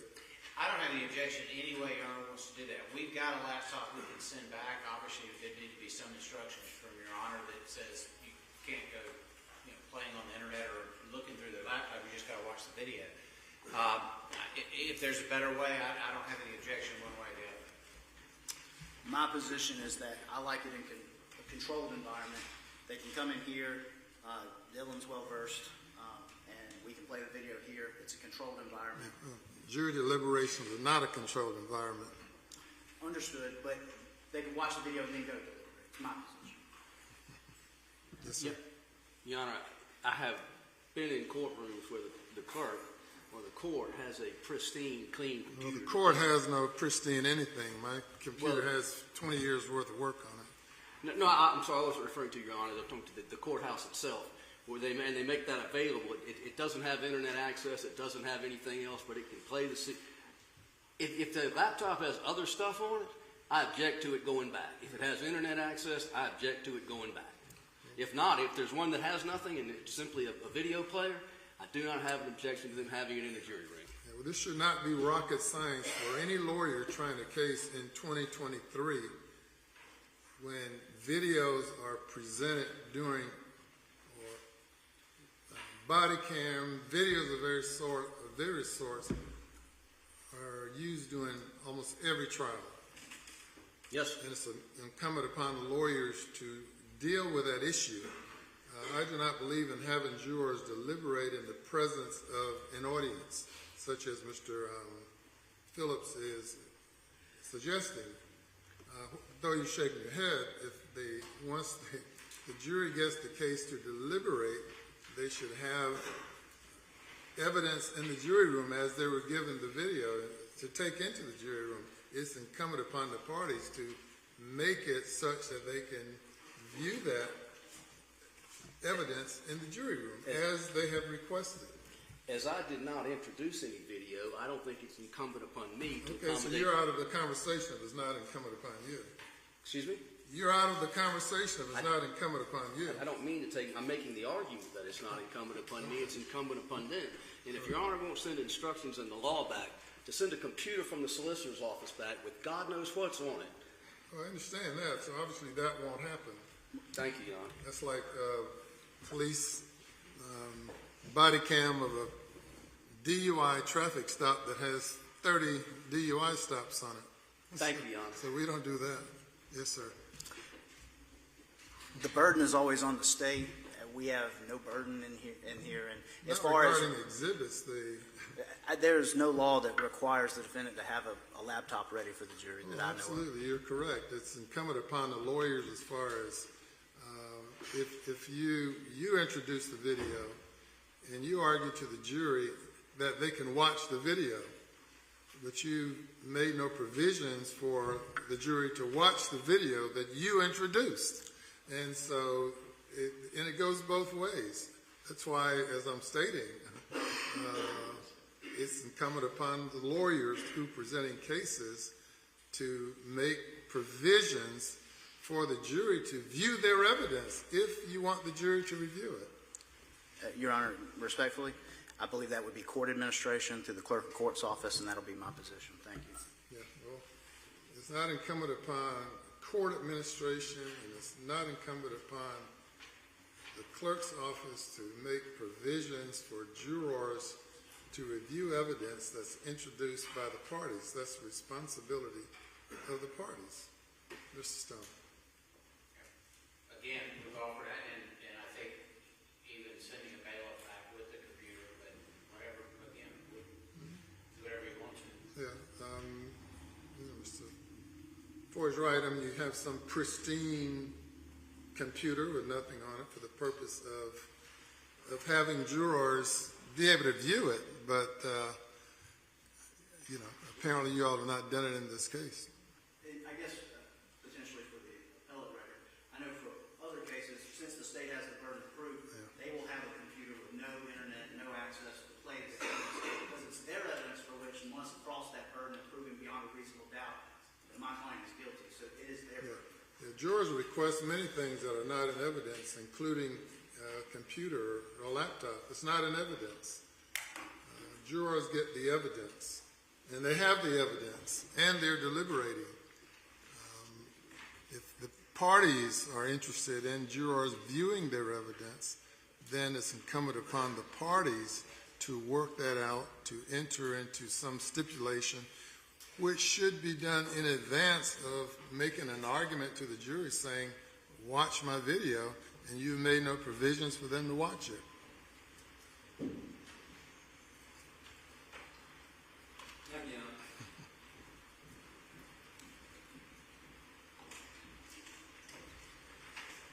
So the question posed by the jurors, is it possible that we can get a laptop to view video? What says the state? I would say, my answer is yes, sir. We have a video, we have a laptop.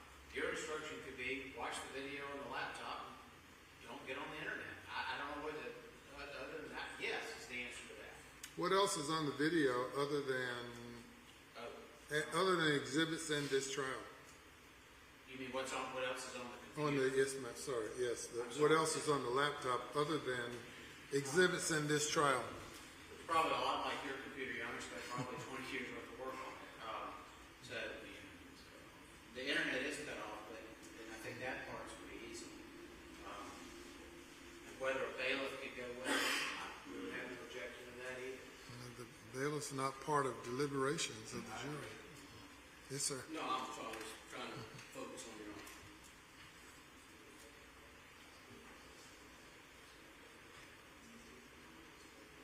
I think the answer is no. Okay. Judge, I think we have a way to do this. Okay. But I've had to ask somebody that has better intelligence on technology.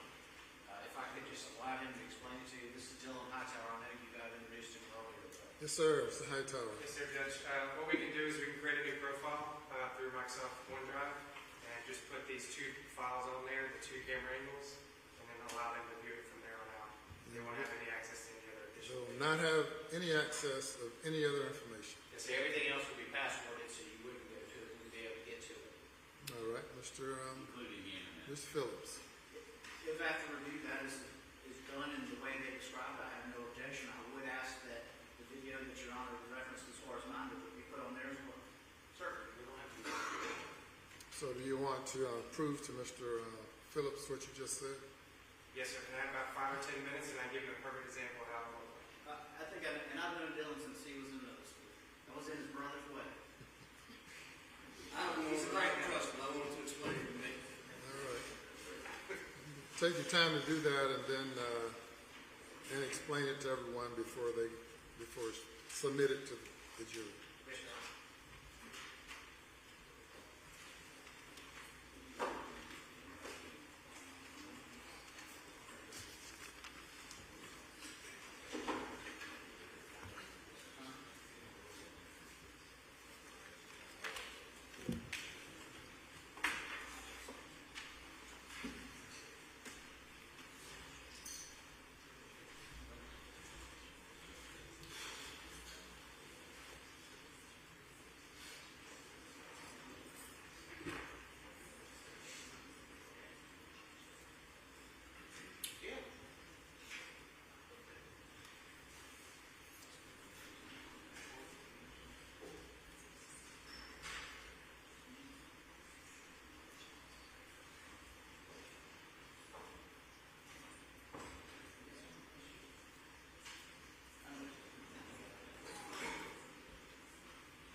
Boy.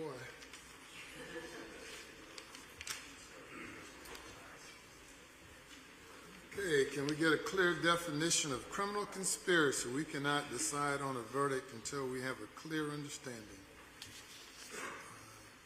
Can we have a clear definition of criminal conspiracy? We cannot decide on a verdict until we have a clear understanding. Says the state. Sounds like they need to come back out and you need to charge the conspiracy that you charged earlier. Yes. All right, Mr. Phillips. Yes, Your Honor. All right.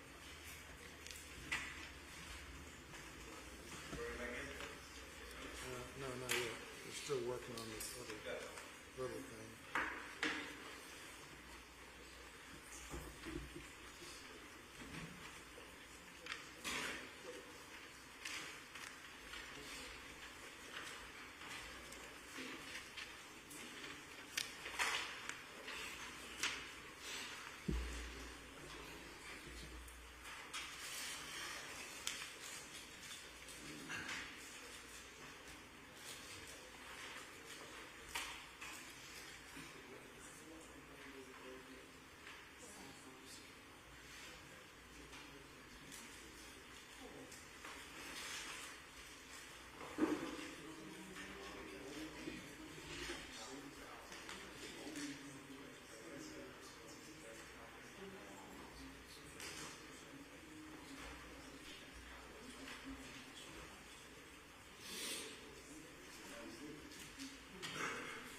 want you all to check out for a few minutes. Would they know who they are? I don't either. Are those transport police uniforms?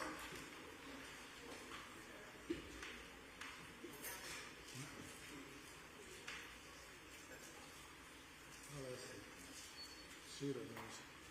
Are those transport police uniforms or Pangalangan County?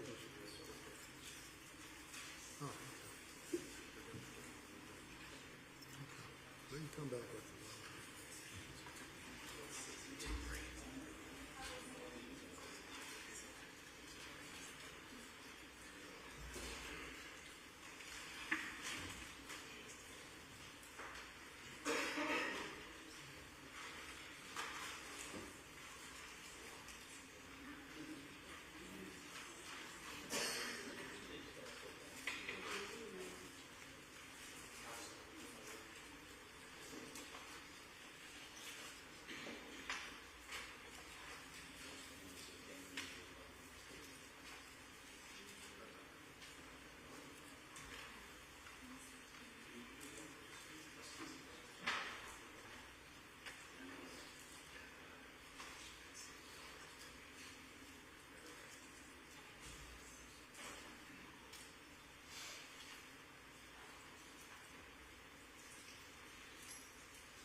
You are ready for the jury to come in? State's ready. Ready, Your Honor. Yes, Your Honor. Okay, Mr. Bailiff, you bring the jury.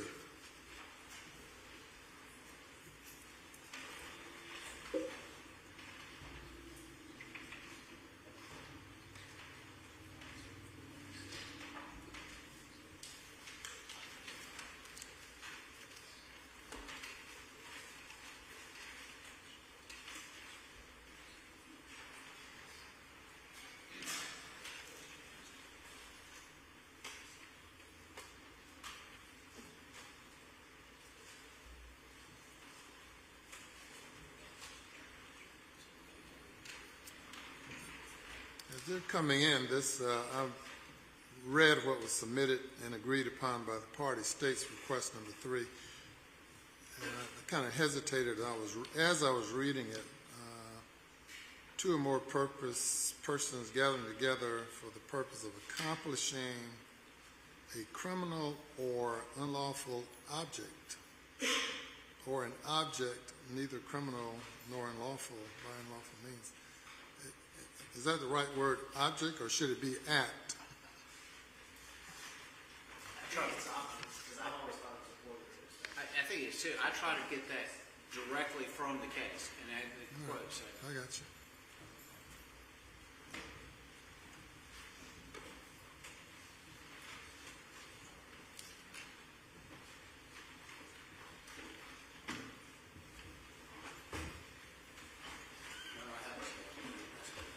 Sure. I have a statute here, and that's counsel of representatives. Okay. All right, welcome back. Received a couple of notes here. Is it possible that we can get a laptop to view video? And the answer is yes, and that'll be submitted back there for you to use. Second question is, can we get a clear definition on criminal conspiracy? We cannot decide on a verdict until we have a clear understanding. A criminal conspiracy is defined as a combination between two or more persons for the purpose of accomplishing a criminal or unlawful object, or an object neither criminal nor unlawful by criminal or unlawful means, to establish the existence of a conspiracy proof of an express agreement is not necessary, and direct evidence is not essential, but the conspiracy may be sufficiently shown by circumstantial evidence and the conduct of the parties. And that's what the definition of a criminal conspiracy is.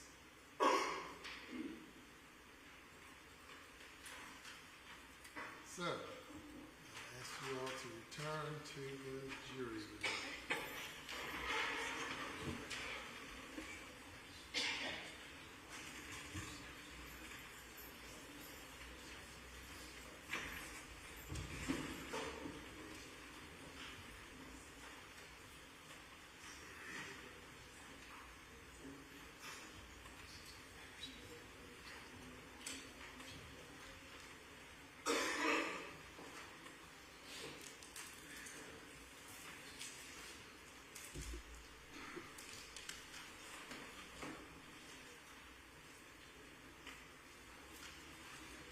Any additions or objections to the charge? No, sir. No, sir. None, Your Honor.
you also, before you gave us the standard charge, you said this is a more clear, or this is a clearer definition than it is. Since they I don't asked, recall saying those words. I'm not disputing you, but it doesn't sound like me, but go ahead. since they asked for a clearer definition, and this is one, and it is a correct statement of the law, I'd ask that you charge. Well, thank you. I thought you were going in another direction. No, sir. Okay. It says the state. Jay, I'll be honest with you, I don't know if it's any clearer with all of that than it is without it. Conspiracy's always been a relatively confusing crime, so to speak. Well, it gets back to the words that I said, unlawful object, Right. as opposed to an unlawful act. That's the essential difference. That further explains it to me. And, you know, when you give me a case from 1963, I imagine conspiracy was pretty confusing back then. State v. Fleming. There's a lot of things I disagree with that was happening in 1963, so I think the proper statement of law is appropriate. Especially the case that was handed up from Clarendon County. So there's no objection to me bringing them back out and giving the standard conspiracy charge. Is that correct? I would request. Requested by defense, each defense lawyers and agreed to by the state. All right. So let's bring the jury back.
Madam Floor Lady and members of the jury, the defendants are charged with conspiracy.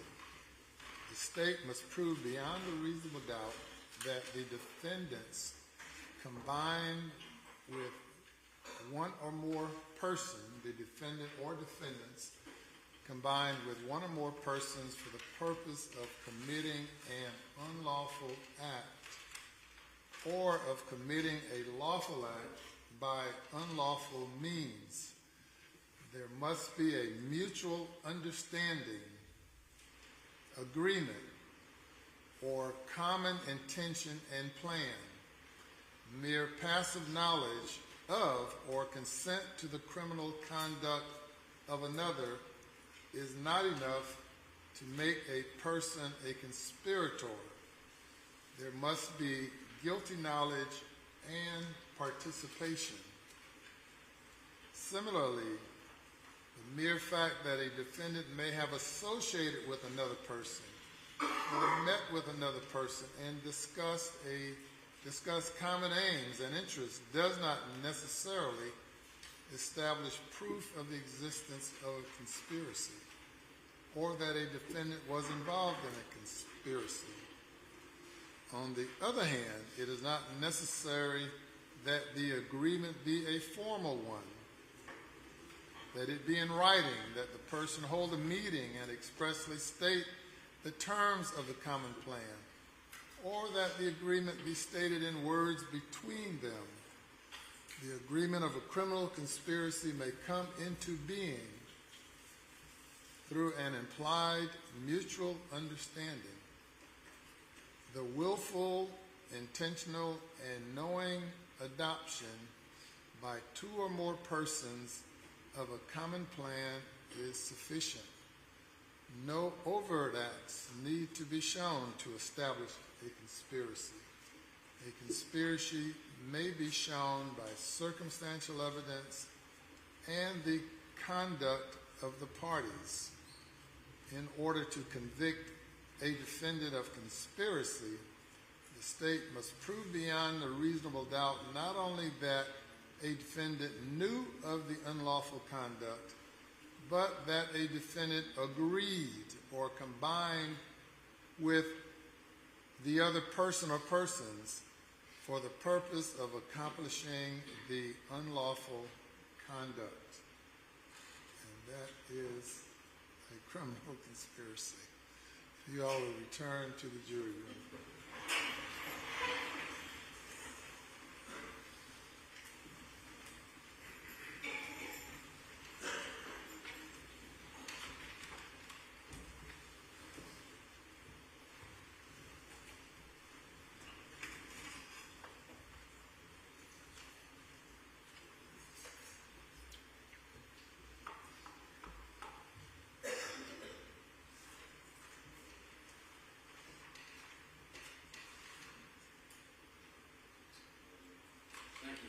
Okay, any additions or exceptions? None. All right. And how we coming with that project? Good.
is the full kill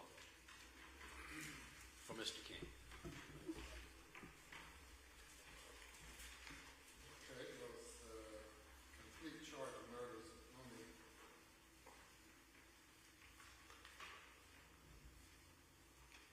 Page. Yes, sir. I didn't think it was particularly long. I think that was, I'm going to recharge murder. Bring the jury.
Madam Floor Lady, members of the jury sent out a question, can we have a restatement on the definition of murder? I'm going to recharge you on the offense of murder.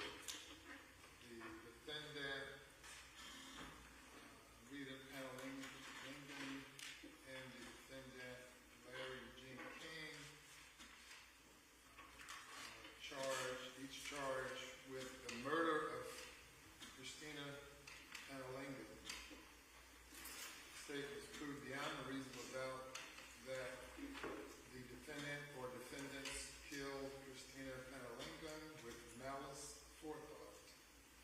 Malice is hatred, ill will, or hostility towards another person. It is the intentional doing of a wrongful act without just cause or excuse, and with an intent to inflict an injury, or under circumstances that the law will infer an evil intent. Malice of forethought does not require that malice exists for any particular time before the act is committed, but malice must exist in the mind of the defendant or defendants just before and at the time the act is committed.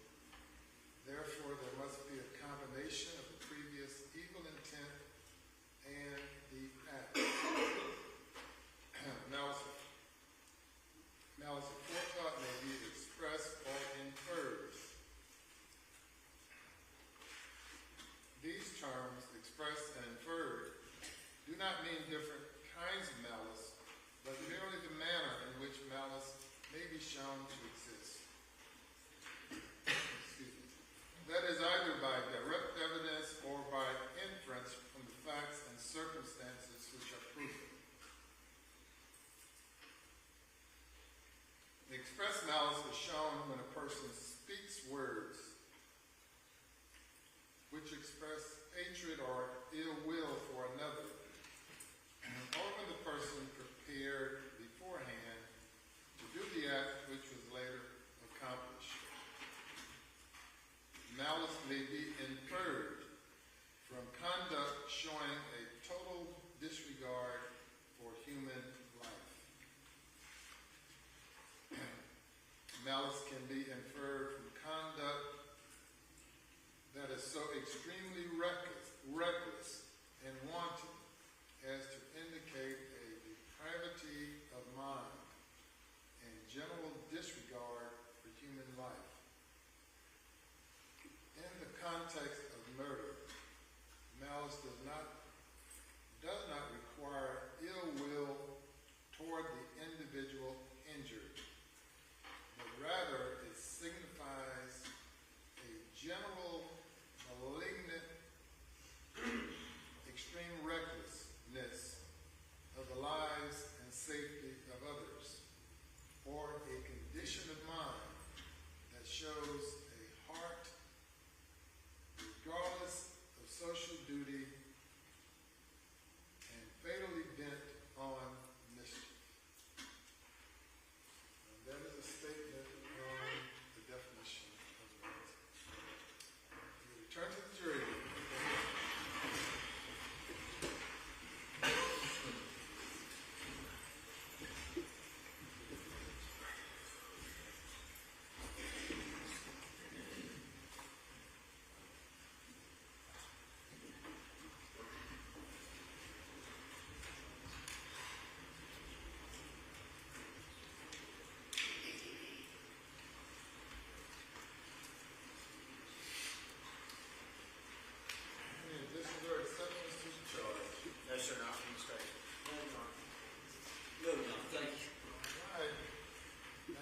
I understand there's a verdict. You may bring the jury.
Madam Forelady, if you'll stand for me. Have you reached a verdict? Yes, we have. Is it unanimous? Yes, it is. Okay, if you'll pass it to the clerk, you'll pass it to me, and you may be seated.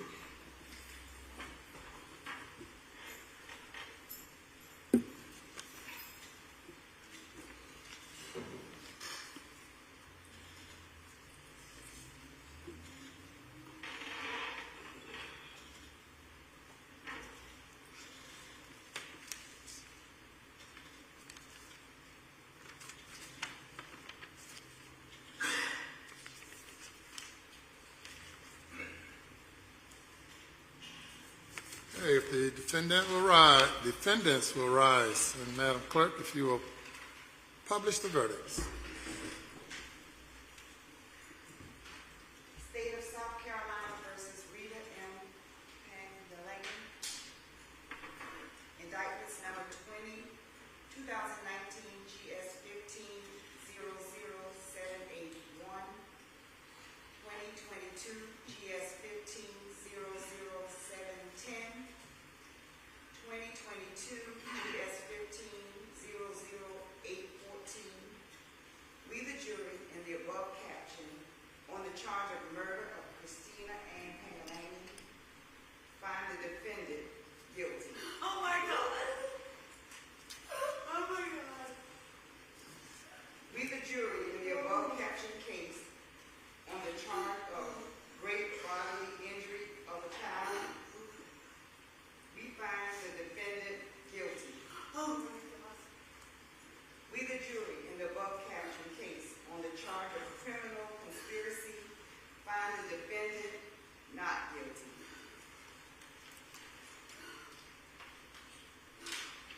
And it's signed by the foreperson. Yes. Signed by No, the foreperson. you don't need to call the name of the foreperson. Signed by the foreperson. Do Signed not. by the foreperson. Yes.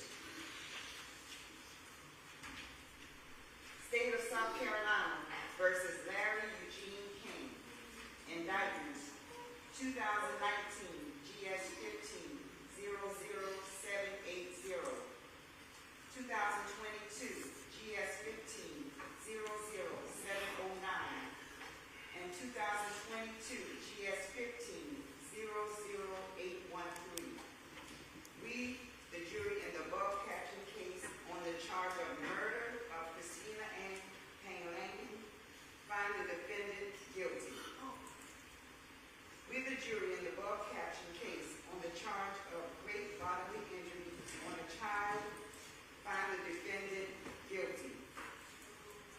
We, the jury, in the above captioned case on the charge of criminal conspiracy, find the defendant not guilty.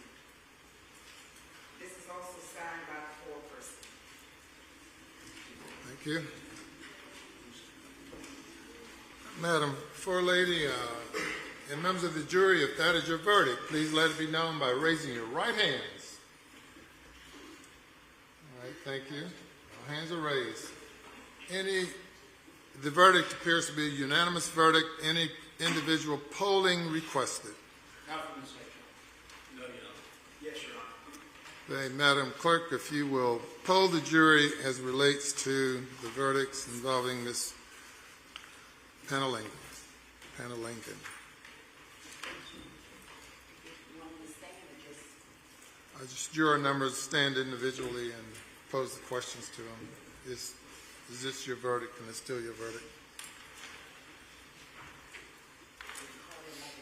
Numbers, yes. Madam Foreperson, juror number 3, is this your verdict? Yes. Is it still your verdict? Yes. Juror number 147, is this your verdict? Is it still your verdict? Juror number 56, is this your verdict? Yes. Is it still your verdict? Juror number 5, is this your verdict? Yes. Is it still your verdict? Yes. Juror number 77, is this your verdict? Yes. Is it still your verdict? Juror number 339, is this your verdict? Yes. Is it still your verdict? Yes. Juror number 58, is this your verdict? Yes. Is it still your verdict? Yes. Juror number 450, is this your verdict? Yes. Is it still your verdict? Juror number 32, is this your verdict? Yes. Is it still your verdict? Yes. Juror number 12, is this your verdict? Yes. Is it still your verdict? Yes. Juror number 422, is this your verdict? Yes. Is it still your verdict? Yes. And juror number 253, is this your verdict? Yes. Is it still your verdict? Yes. Your Honor, the jury has been polled. The jury has been polled. It's unanimous verdict of guilt. Any post-trial motions? Yes, Your Honor. We would renew all prior motions, mistrial motions, every other motion I've made, as well as the verdict, pre-trial, mistrial, and I'll go specifically through them at the appropriate time. Renew all motions. Yes, No sir. objection. All right. Yes, sir. Plus, I renew all my trial motions as well as post-trial, subsequent to state motions. All motions. All right, thank you. Any response by the state? All right, the matters were properly submitted to the jury for the jury's consideration. They studied the evidence carefully. The evidence was appropriately placed before them for their consideration. They have reached a verdict that is unanimous, and the court respectfully denies each motion made by each defendant. And would require at this time to move for a new trial as well. Yes, sir. And the court likewise denies a motion for new trial as to each defendant. Ladies and gentlemen, I want to thank you all. I know you all didn't know what you had in store coming in here Monday, and you might have come in as spectators and all of a sudden got thrown into the mix and realized that the burden was totally on your shoulders to listen to the evidence and stay focused and go back and deliberate to reach a verdict. Quite obviously, it's a heart-wrenching set of facts and circumstances, extremely terrible, almost unimaginable, but yet these are the facts of life that we have to deal with in today's environment. Some things occur that are so extreme you just wouldn't believe or couldn't hardly believe it to be true, that you've realized through listening to this case that these things happen, and it happened in this case. And I want to thank you for responding to the call of duty and serving as jurors played a very important and critical function. Certainly, if you had to find yourself being involved in a trial one way or the other, you'd love to have 12 jurors who listen, who take the job seriously, who deliberated and render a verdict. And I want to thank each and every one of you. Now, Mr. Engineer, what type of engineer are you? Mechanical. mechanical. My daughter's a civil, and I presided in Aiken County where there are a whole lot of engineers, and I usually tell the lawyers don't put any engineers on the jury because they have a hard time. They analyze so much that they it's being an engineer. So, but you know, of course, I never tell her that. But that's the way it is, depending on your training and profession and your level of expectation on things. And I appreciate that. And that's what makes for a fair and impartial jury to have people from all walks of life that can come in and deal with things. And our youngest young man, are you the youngest on the jury? I want to thank you for having confidence in yourself that you can be a juror and to do something that you probably didn't think you could do, but you did it. So I want to congratulate you and everyone else on the jury. I know that it wasn't easy for any of you, but that's our system and our system at work.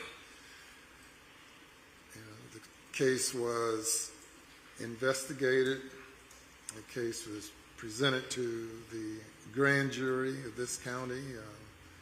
Then the case was presented to you all, and you all have made a decision. And I support your decision 100%.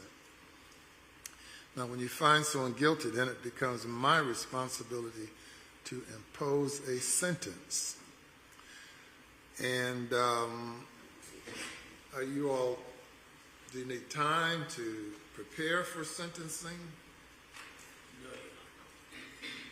I'm ready, but my client may need a minute to speak with me about it. Pardon? I'm prepared, but my client may need a minute with me right prior to moving into the sentencing phase. Okay, very good. And you all, well, Understood. I need to stay in the courtroom at this point, but you certainly can confer with those.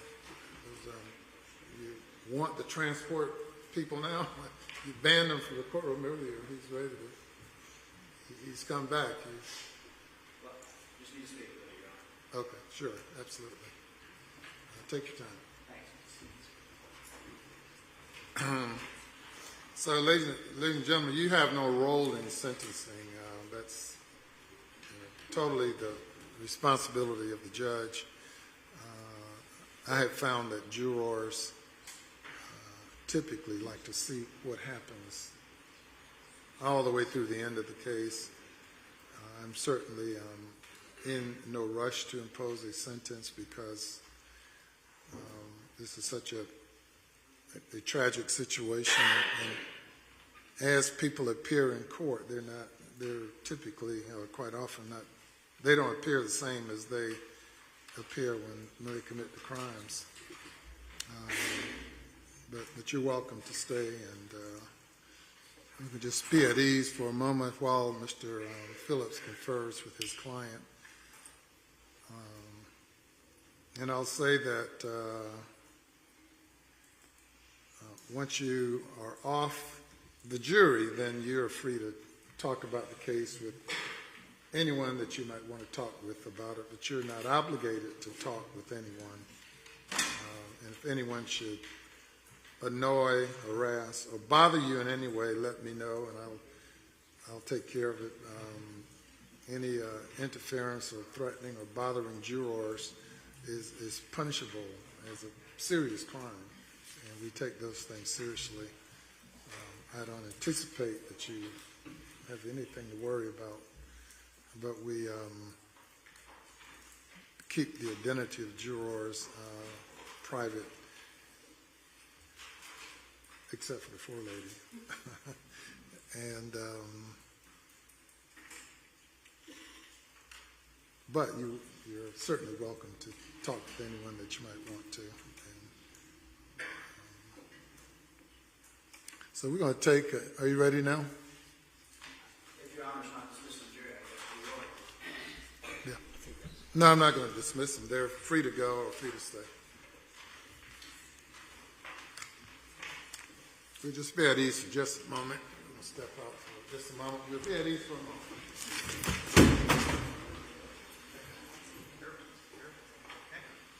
All rise.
From the state.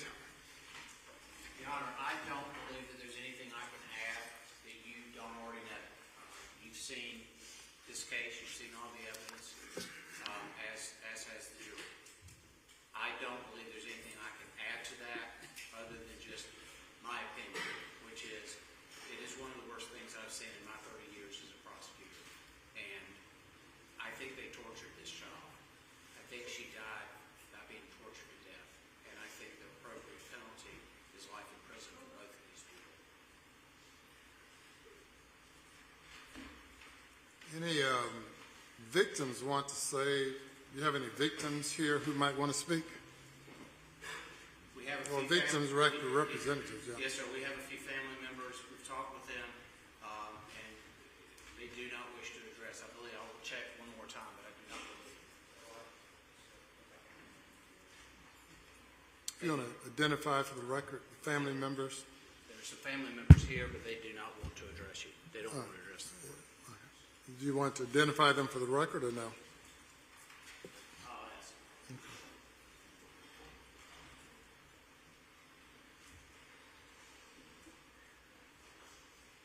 Yes, sir.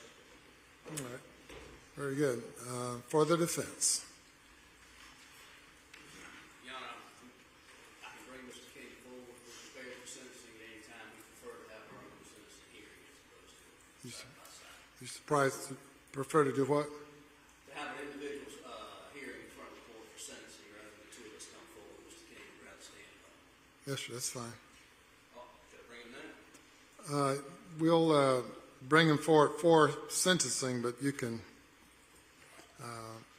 speak to me now, and I may speak to him as well.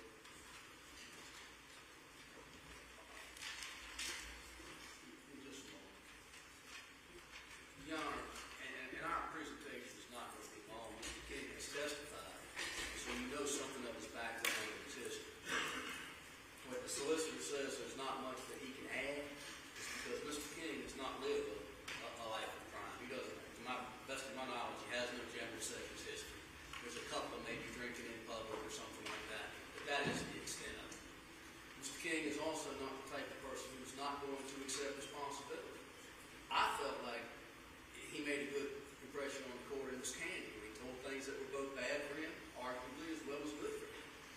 He put it all out there, and he accepts the judgment of the court, of the jurors in the court today. Unlike many folks that I have stood with in the courtrooms, when the verdict came in, and it came in poorly for him, he took it on his feet. He didn't say a word. When he sat down, he turned to me, shook my hand, and said, "Thank you. I know you tried your best for me." And then he turned to Mr. Gatch and shook his hand and said, "Thank you." He doesn't make excuses. He accepts responsibility. I want you to know he has been supported in court by his family. He's not one of those people like you see so many of in court at general sessions who has burned every bridge and just dropped no friends, no family, etc. He has maintained connection. I spoke with him on the phone yesterday talking about this proceeding. He told me don't worry about him. He was having a good day. His grandson was with him, and he got to play with him and hold him, and that was what he wanted to do on that day before he came back in here. I know how terrible this child died, and I felt like I conceded that to the jury at the outset. I also know to a large degree how Mr. King has lived his life up to that point and how he's lived it since. And although he is convicted of murder, I will submit to the court that the overall evidence, the total picture that you should have of Mr. King at this point is just not of an evil man. As you heard from the witness stand, he did go, subsequent to this instance, moved into a halfway house or a treatment facility in Spartanburg. He reconnected with his own religion. Says he's been clean for 2 years and he's clean here today. Judge, I understand and he understands what limited latitude the court really has here today as far as sentencing goes. That is from a 30-year to a life sentence on the murder charge. And obviously the other charge will just roll into that, I suspect. You've got unlimited, you've got from now to the end of time with the murder charge. I would submit to you, and I don't know if at 46 years old, which is how old Mr. King is, it'll make a ton of difference in the long run. I think he is worthy of some consideration from the court, and I believe he should come in on the low end with that, and that's a 30-year sentence. I know that Mr. King wants to address you personally. He hasn't reviewed his remarks with me, but he's asked me, can he address the Honor? Is the Honor prepared to hear from him? Yes, sir. Your Honor, I just wanted to apologize to the court, to the family, Cristina, that I'm truly sorry, and it ain't a day that goes by that I don't live with them. And, I want to say, too, drugs will poison your mind and ruin your life, and I've learned that. And I've learned, too, that you got to stand and stick by the ones that love you and want what's best for you, and run from the ones that don't. I'm just grateful for God's undeserved grace. Thank you. Your Honor, I believe that's our presentation. All right. Any reply from the state regarding Mr. King? Yes, sir. Mr. Phillips. Thank you, Your Honor. I'm going to show the state I have a list of character letters I'd like to hand up to Your Honor. A lot of family and friends. She has an incredible family support system, friend system, and many of them have provided letters in support and mitigation.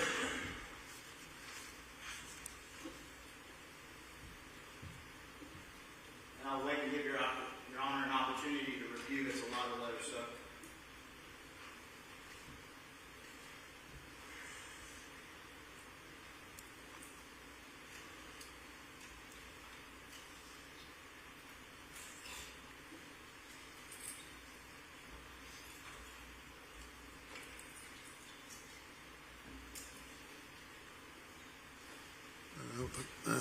First letter, I know this wouldn't have happened if she wasn't with Larry King. She's paid for her mistakes.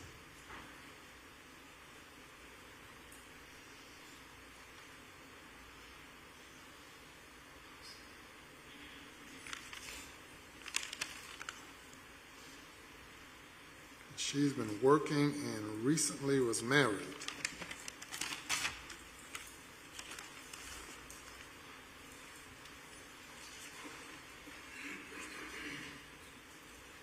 She's not a criminal.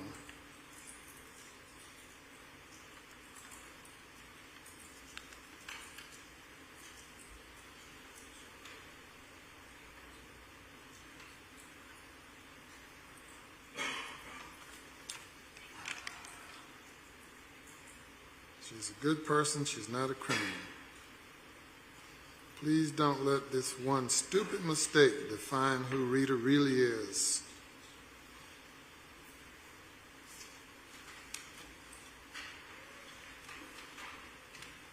Please consider leniency, Judge. So that's one of about how many, kind of number there. We also have family and friends that are here to speak on her behalf at the appropriate time. All right.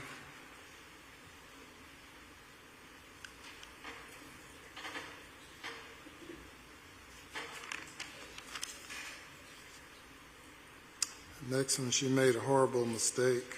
This isn't a person, there isn't a person in the world she doesn't love, that loved Cristina more than Rita.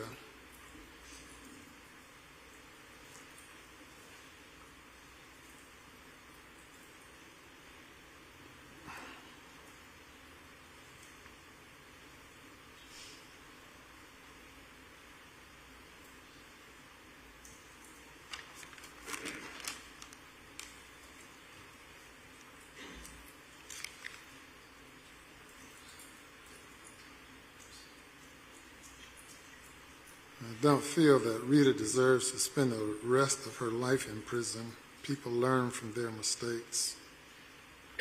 She made the ultimate mistake that day.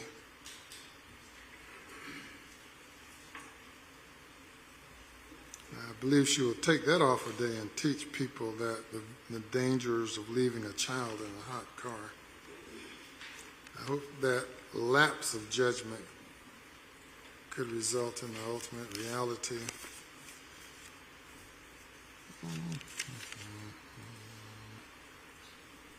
She's an awesome mom and grandmom to her family. She wouldn't hurt anyone.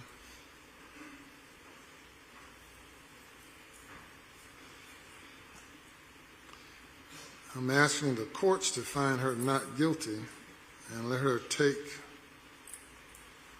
be and take care of the rest of her family.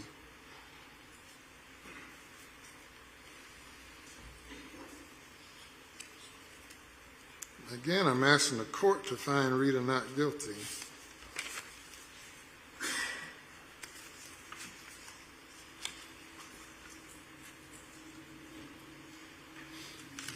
Next one.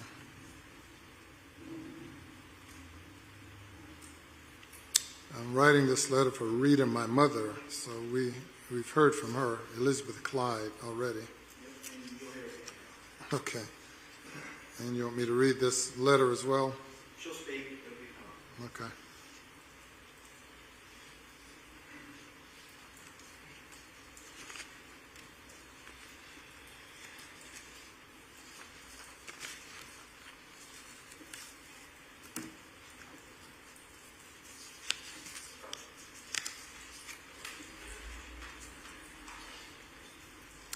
Letter from a cousin.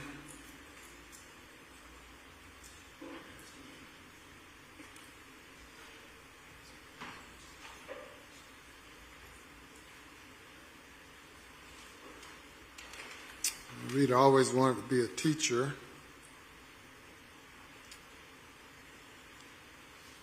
And nothing has ever come easy for Rita. And she fell in love with a boy from the Philippines named Wally. My uncle went nuts. After the first grandchild, things settled down. Rita and Wally had 3 girls, the last being Cristina.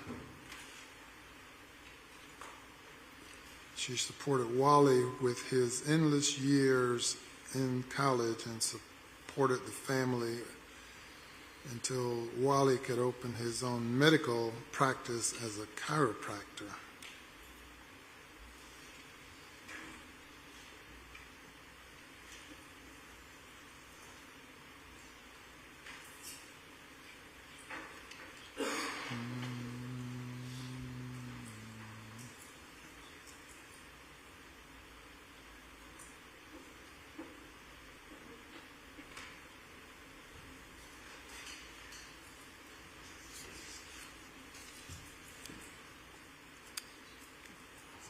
We met Rita 2 years ago.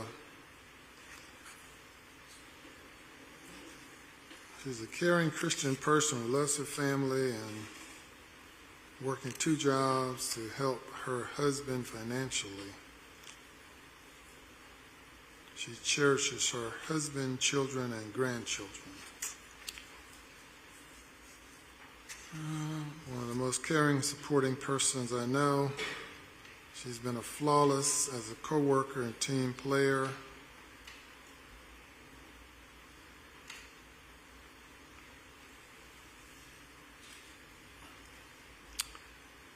There have been times to date where we would sit and discuss the powerful Word of God, FaceTime, reading the Bible together. She's an amazing woman, influential in her faith and in her life.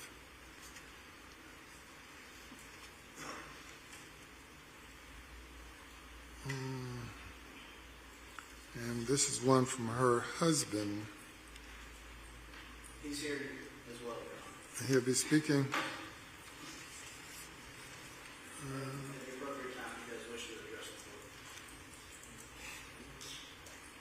the board. Rita sat him down to explain the incident early in the relationship. It did not change the way I feel for her. I fell in love with her from inside out. She's humble, inspired me to pursue my lifelong dreams, cries herself to sleep. I know she misses her daughter. Knowing that she will be reunited with her daughter one day, gives her hope and strength. Rita says Larry would never have put Cristina in that car if it wasn't running with the AC on. I believe the statement is a testament to her humility. I don't pay attention to the negative, misinformed reports on social media. I have faith in our attorney's ability to present the truth. I plead for leniency. I want my wife to come home, whether it be probation or house arrest. She has problematic kidneys and a history of cancer. And the next person met her 3 or 4 years ago. My name was Wanda Clyde, our daughter by choice, Rita's daughter. Shocked when Cristina died and shocked to learn the surrounding circumstances. I know she was under tremendous stress being a single parent, taking care of a special needs child. I know this was a horrendous accident and ask for the court's mercy.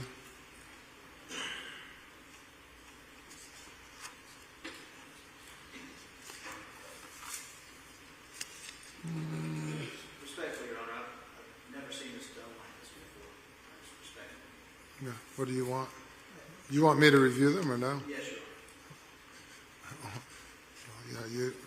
Every person has their process of doing things. You want me a special way? You want me to review what you gave me? No, Your Honor.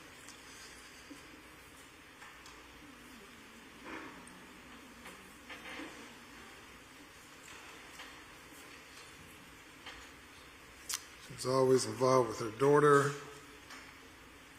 She pushed Cristina around the track. welcome me into her family. This is from a son-in-law.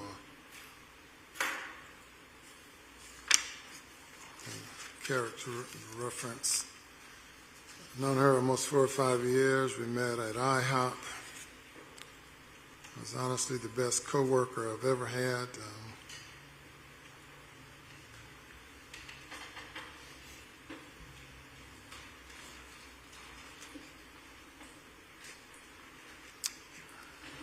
It was helpful to her when she was pregnant.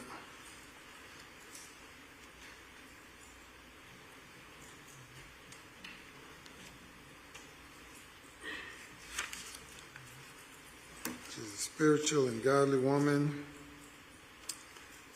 goes to church almost every Sunday, not a murderer.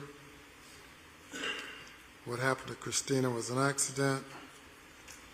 I've known Rita, and I believe that she thought the air conditioner was on and this was an accident. She does not deserve this when she's been tortured enough herself. She's a good woman. If she's punished, give her house arrest. From an elderly retired man that's also disabled, who Rita showed him nothing but kindness. He used a walker to get around. She's paid for his meals. Whatever happened to Cristina that day was not on purpose. She does not have an evil or malicious bone in her body. And a letter now from the eldest daughter. Is she here? And she intends to speak. Let me make sure. Yes, Your Honor.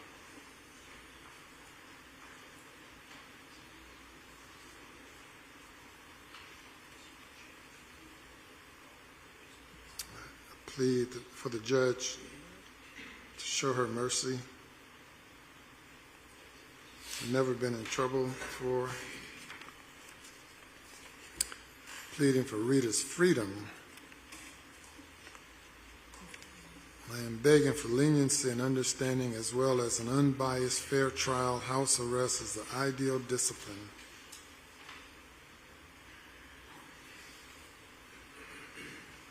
Someone may try to harm her if she is sent to prison. She's already suffered. Punishing her will not bring my sister back.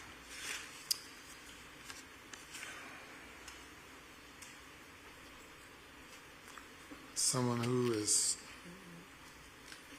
helped translating this letter because her English is not good, who apparently runs a restaurant where the daughters would come to eat and spend time with their mother.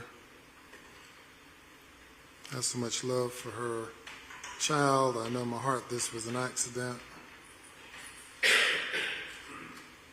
I've seen Rita cry at work sometimes over Cristina. She does not deserve any further punishment. And from a tax advisor, witness her financial struggle in the face of a difficult divorce.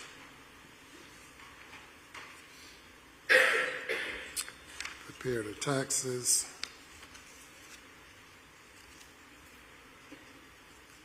She has a heart pure of gold. I'm aware of the charges, and I truly believe it was not intentional, just not thinking clearly at the time. She is hardly remorseful.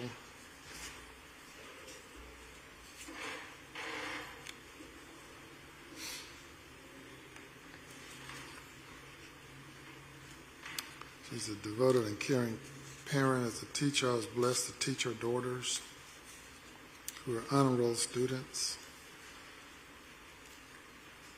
She supported her during her difficult divorce and becoming a single mother, friend for 25 years. A supervisor since 2023. She can run circles around the associates who are young enough to be her children and grandchildren.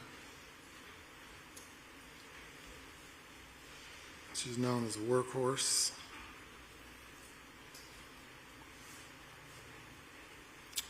Rita has called on me as her spiritual advisor, a pastor at church in Georgia, and she's given her access to her personal life. She loves children, and she has a great support group with family, friends, co-workers.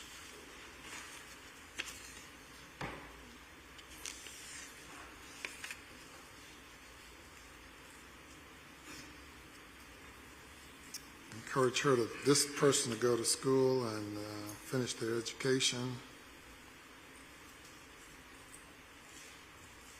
She would never commit any other crime. Feels as if she's been sentenced already.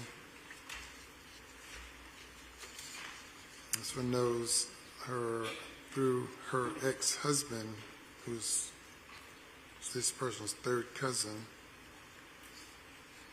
Always quick on her feet.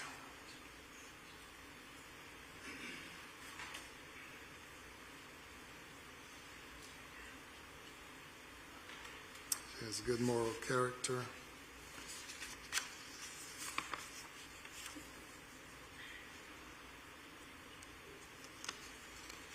She's been under pastoral counseling and care.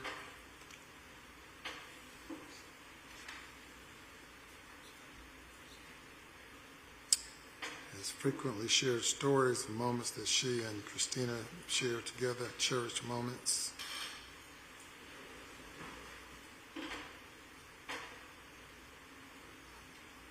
Has a deep-rooted love for her family, and wholeheartedly vouch for her character, integrity, and altruistic nature, her resilience in the face of adversity, her unwavering love for her family, and her readiness to serve those around her. She's an exceptional individual. And finally, school principal for 8 years. She was a school principal for 8 years. She was transferred in 1996.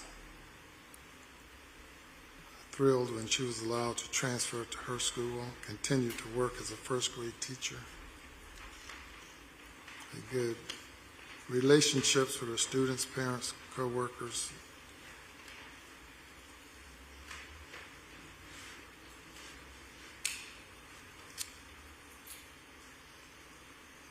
Worked on morning bus duty, would monitor the students.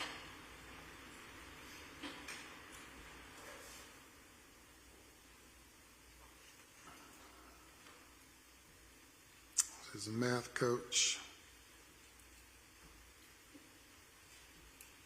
Took her job as an educator very seriously. Volunteered for many things.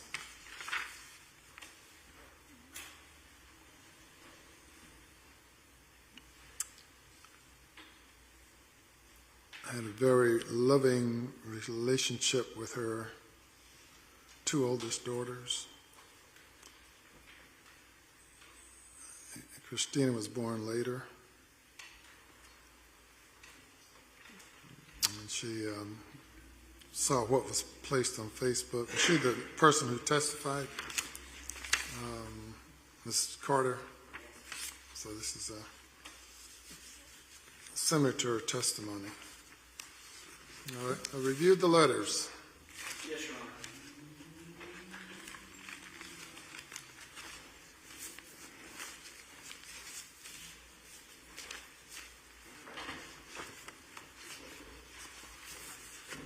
This is her eldest daughter, Your Honor. And we'll make all of these letters a part of the record. Thank you. Yes, ma'am. Tell us your full name. Ashley Elaine Pangalangan. Yes, ma'am. I was going to read my letter, but that's not the best idea here. I just want to tell you a couple of things that would never be known, that I'm not even sure if my mother knows that I know this, but a family friend of ours a couple of years ago told me that one day my mom was at Christina's graveyard, and she was sitting there. Tell me what you just said. My mother, Rita Pangalangan, was at Christina's graveyard one day visiting her.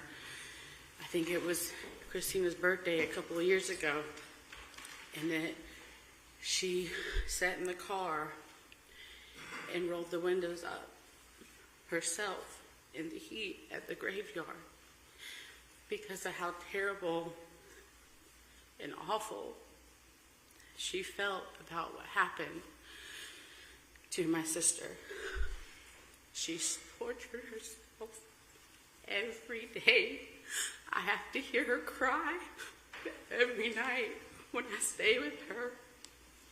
She's not been allowed to visit my babies because of this. She already has suffered so much to the point that she rolled herself up in the car just to see what my sister went through. She's not even aware that I know that. How long did she stay in the car with the windows rolled up? I never asked, just the thought of it. She's tortured herself. She's suffering. I know it looks awful, but I know in my heart that she never would have intentionally done it. I love her to death. I wouldn't be here today without her. Her love is very strong. She's a good mom.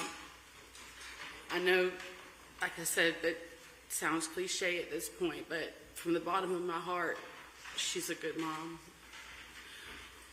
She raised me good. She made me responsible. She made me the woman I am today. I'm a homeowner because of her. I stand on 2 feet because of her. When did you leave home? What year? Well, honestly, I never felt like I left. No, I mean, I have my own house, but I stay with her every other weekend. We're very close. Were you staying with her during this period of time? Yes, sir. I've been with her every day. I mean, she's lost probably 16 pounds in the past 2 months just because we've been scared to death.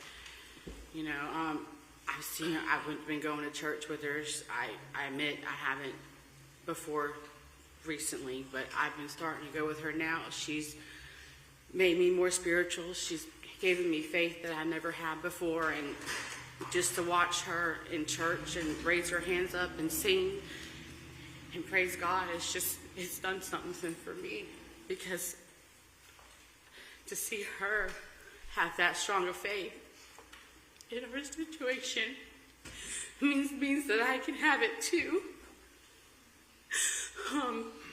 I just felt like it goes without saying, if everyone in the room could have just hugged her for a couple of seconds, they would know what the verdict should have been.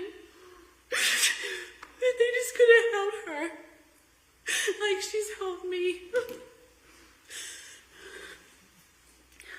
Thank you, sir. That's all. Thank you.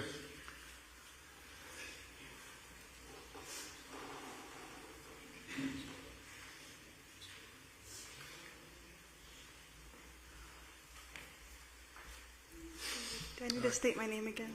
Yes, ma'am. My name is Elizabeth Pangalangan Clyde. I am the second daughter, as you already heard. If anything, I hate the word victim, because if anything, my sister and I, we were the closest, besides my mom, to Cristina. And we're here standing by her side. We refuse to believe any of the media. We refuse to believe what anyone else has to say, because we know her intention, and she loved Cristina so much. She made bad mistakes. She got up. She hung out with people she shouldn't have hung out with, but that mistake should not define the rest of her life. We've already lost our sister. Please don't take our mom away. She has worked so hard, and the 4 years she has suffered, and everyone thinks just because she got married and she earns a living and she got back on her 2 feet, that she's out living her life, but she has lived with regret every single day. She's worked so hard. The 2 jobs that she's had, she's made manager in each of the jobs without people even knowing her background. Her character has pulled her through so much. So we're just asking for mercy and understanding and compassion for my mom, please. Thank you.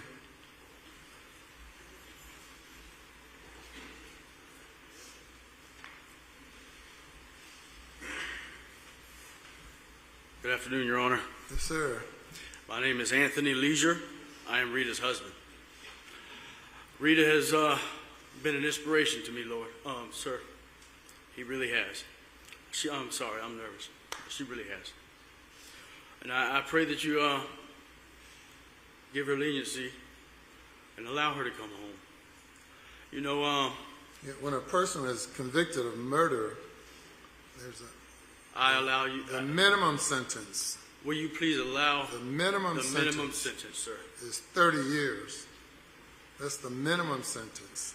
Your Honor. The maximum sentence is life imprisonment. Yes, sir. Your Honor, when I watched this video, I believed in my heart the car was running and the air conditioner was on. And we hired an attorney, and I watched the second video. And then all of a sudden, I seen a scene that wasn't in the first video. I seen her going to the car. Yeah. And I hope you're not here to try to relitigate the case. No, sir, I'm not. Because you didn't testify.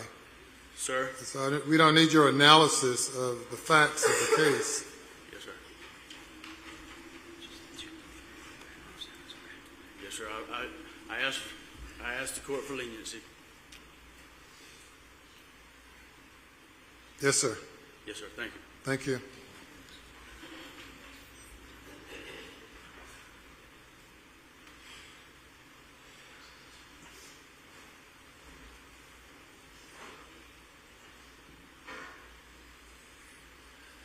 Good afternoon. Good afternoon. My name's Taylor Clyde. The woman in the black blazer is my wife. I'm the favorite son-in-law. I don't want to debate or bring any attention to any of the facts that happened on the day of question, but I do want to testify of the character that I've seen in Rita throughout my time of being in her family. It was always lavish Christmas gifts. It was always even with everybody else. Everybody had to have the same amount, the same ridiculous amount that I never got growing up. I always get solid hugs every time we would get together, whether it's at church, whether it's at holidays. There was always food that we would eat together, and I'd always have a ton to bring home. And after the events of the day in question, we got the chance to move her into a property that kind of was adjacent to my parents' home, which I thought was kind of cool. In her bedroom, right above her bed, wasn't a shrine, but it was a beautiful memorial to Cristina, with a blanket that was, I believe, Dora themed, and it had Cristina's name on it with a nice poem. There were several pictures of her hung on the wall, and I am not a parent, Your Honor. I don't have children at this time in my life, so I have no idea what it's like to lose one. But I don't know how she was able to deal with the pain of going to bed every night and waking up looking at the wall of pictures and not, completely against her will, reliving the events that happened and living without her. I don't have children yet, Your Honor, with my wife, but I would very much like to have their grandmother in their life when they come. So I'm asking for leniency as well. Thank you. Yes, sir. Thank you.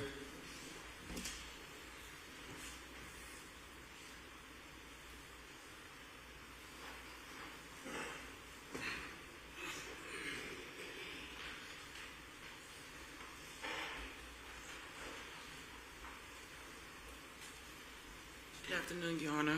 Good afternoon. My name is Tijuana Tucker. I'm a co-worker of Rita's. I've known her Where are you, a co-worker where? at Walmart Distributions. Yes, sir.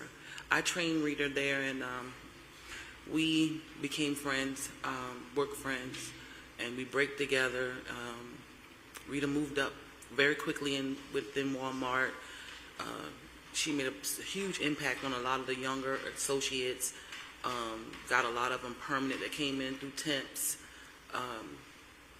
She loves her family. We talk about her family a lot.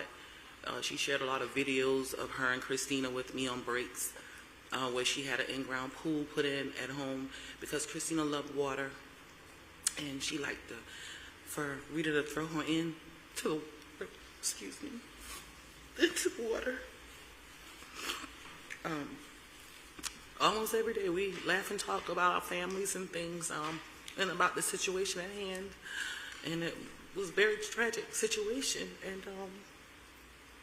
I personally don't think her nor Larry intentionally murdered that baby. They made a bad choice. Well, you haven't been here listening to the law regarding murder, have you? Sir? You haven't been here listening to the testimony in the law regarding what constitutes murder. I don't know her. Have you been here? No, this is my first time here. Your first time coming Yes, here? sir. Yes, sir. But Rita's a good person, hardworking. I be with her anywhere between 10 and 12 hours, 6 days out the week at work. She's a joy. She's a joy. She's a sweet person. She definitely made a lot of impact on a lot of the young ladies at the job. A couple ladies was going through some domestic violence, and she helped do that. We all got together and went to HR and got people involved to help a young lady move with her 2 children, and Rita helped with appliances and stuff, and we got groceries for her and stuff like that. So she's been advocating and talking to the younger ones and stuff like that. Again, I just ask for leniency on her. Yeah, thank you. Yes, ma'am.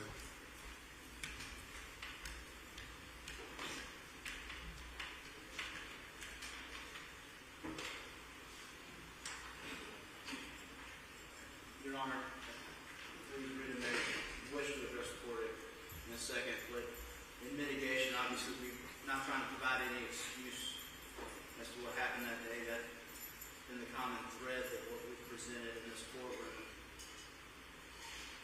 is an absolute tragic situation, one that unfortunately has us here today, that compounds one tragedy to another. Minimum sentence. She and I have discussed that at length as to what the sentencing ranges are. It's my position that the minimum day-for-day sentence is essentially a de facto life sentence based on the life tables. And given what my position is that we have compelling mitigation for being a loving mother, being a supportive mother, having no prior criminal history. The testament to character, there's a lot of things outside of this one day. We are not defined by the worst thing we've ever done. And in respectfully requesting leniency and mercy, I do believe that this would be appropriate in this case to receive the minimum sentence in this case. And I understand that that's still essentially a life sentence. How old is she now? 53. 53? Yes, Your Honor. And the minimum sentence for murder is 30 years. That's correct. So 53 plus 30. Yes, Your Honor. If she gets the minimum sentence. Well, as Your Honor heard, she served this community for 25 years as a teacher, 2-time Teacher of the Year. Again, it's just a very, very tragic situation. When I was brought onto this case, she was working as a manager at IHOP, and then because of insurance, took the job at Walmart, and that 8 months received a promotion and became a manager. And we had supervisors here, potentially as a character witness that was absolutely wanting, and Your Honor read a letter from him about just how critical she is and how great, not only as a person and an employee and everything in between. Her family, to say she has incredible, overwhelming family support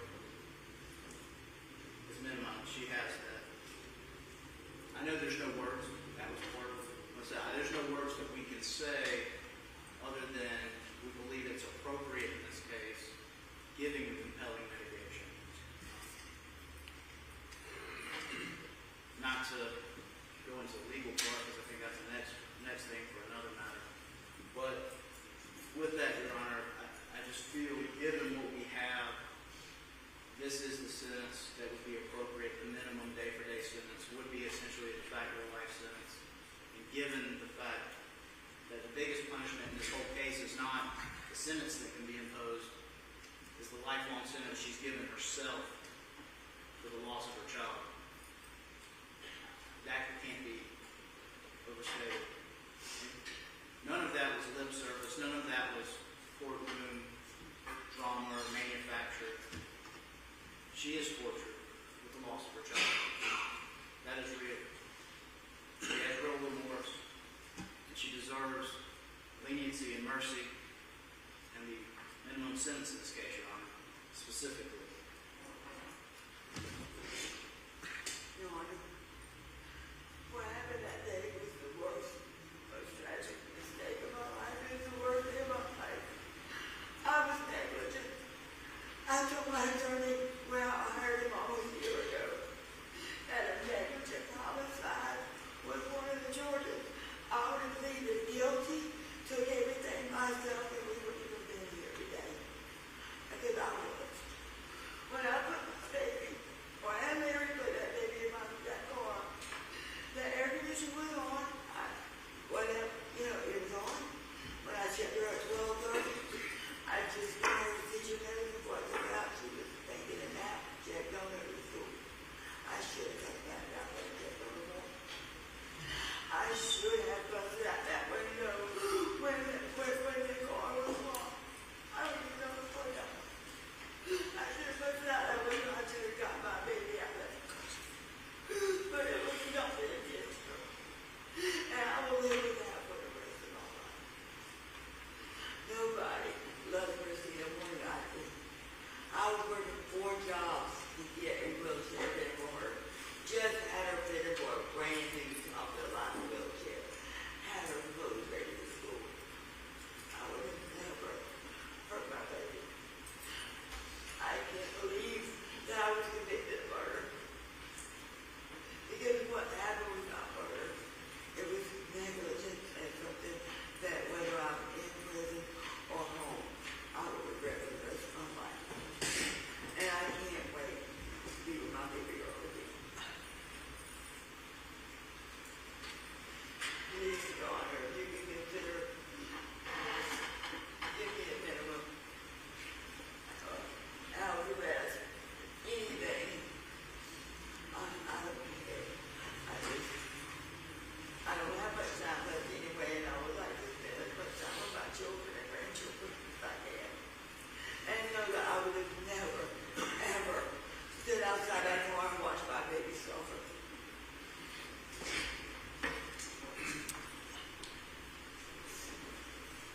I loved her. I loved her more than anything in this world. And I'll tell you what, Larry loved her too. Larry would never have hurt her.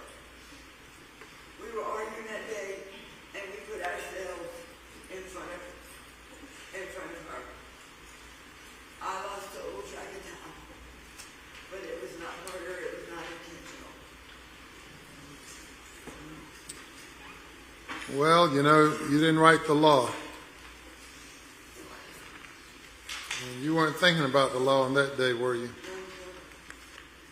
And like I said, I was negligent, and I own that, and I have for 4 years. Everyone who I talked to, I told them I should have made better choices.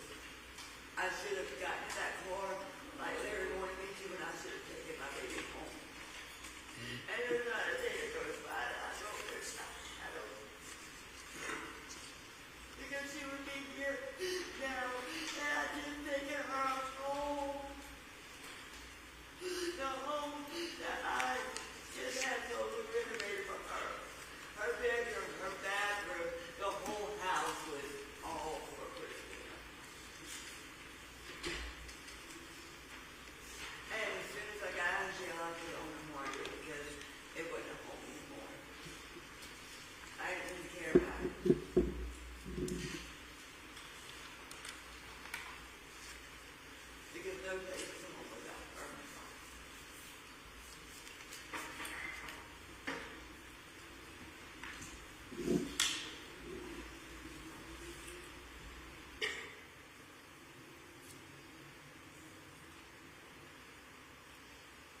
Anything else you want to tell me?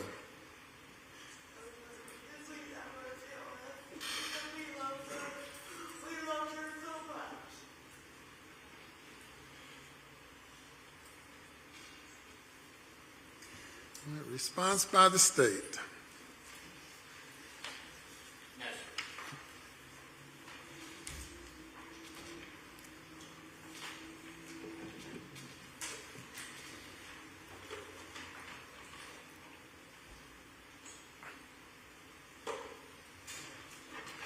Yeah.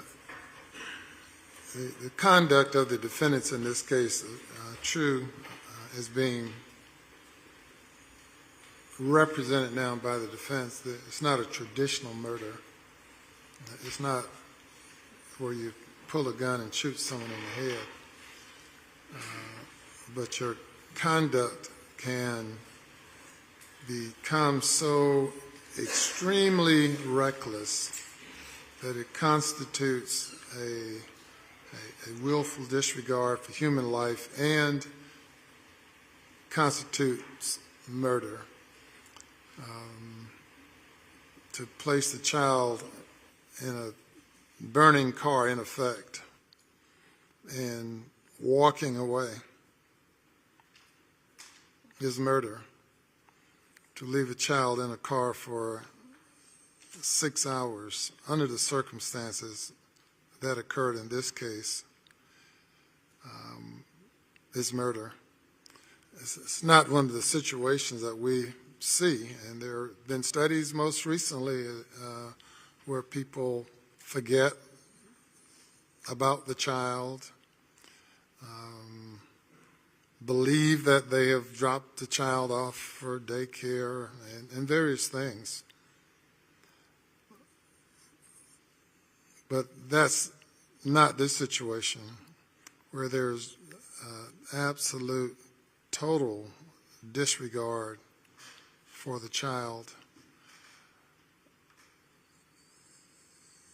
Considering that the two of you were there around the car any number of times without doing anything to save this child's life and contributing to the child's death.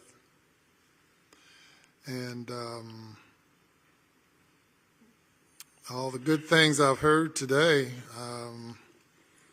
being a teacher, being a concerned person, being a wonderful friend, a person of faith, that wasn't a person there on that day when you all were on this drug binge, at least as described by Mr. King. And I've said it before, the people we see in court are typically not the people that were out on the streets doing the things that landed them in court. And it doesn't get any worse than this as it relates to a mother and a child and a person with the mother dealing with the child. So the offense that you committed was murder, and that's all there is to it. Of course, you would love the opportunity to turn back the hands of time, but you can't do it. Of course, you will continue to suffer for what happened to your child, but for being strung out on meth. And I've seen it time and time again. Was it methamphetamine we're dealing with? Yeah. But for methamphetamine and dealing with it, neither of the two of you would be here. But those were decisions that you all made. And to the extent your minds were just totally contorted, and, I don't know the minds of a person on meth, but I, paid close attention to the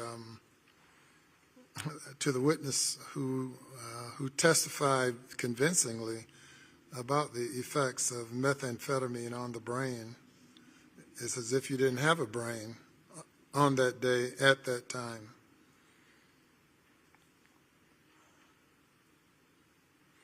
And, you know, we're hearing about this mistake and bad judgment and all the, you know, I see it all the time with children, people who we deal with all the time.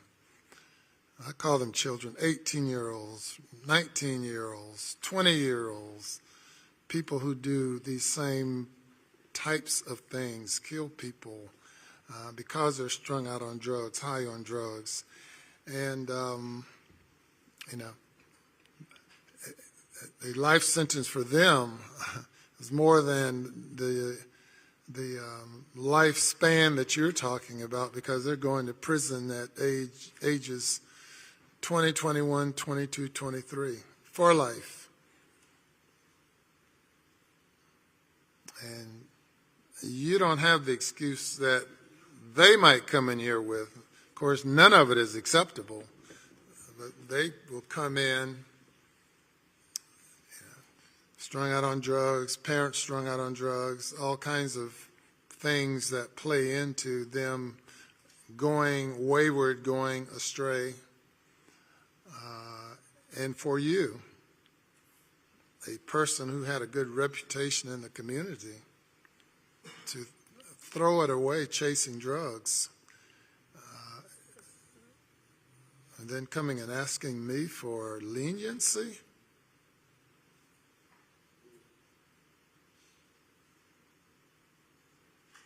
And I'm trying to balance who's more at fault here, really, Mr. King or Ms. Pangalangan. I mean, it's almost a toss-up. Mr. King put the child in the car and, per the video, just didn't care anything about the child.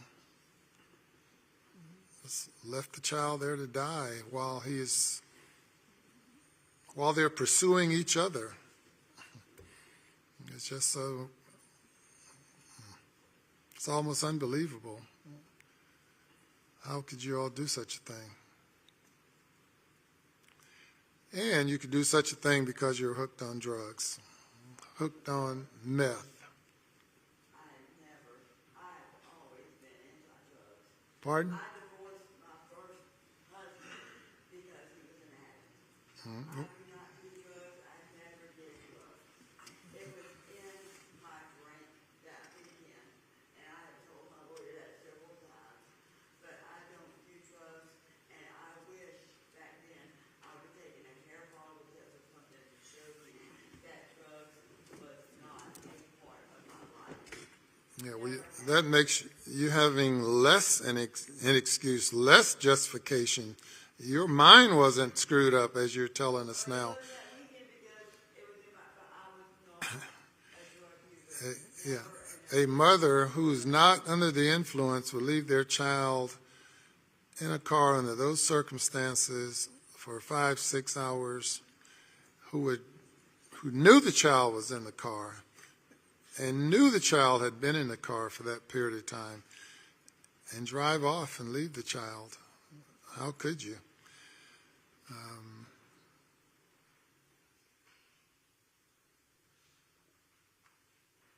Anything further? No, thank you. Not as an excuse, but to better clarify her position. Her position is that was the first time she had ever tried it, Your Honor, is what she said. That she didn't have a pattern of conduct of abusing the drugs, but that was the first weekend, and it ultimately led to the worst mistake of her life. Yeah. It's his first time as well.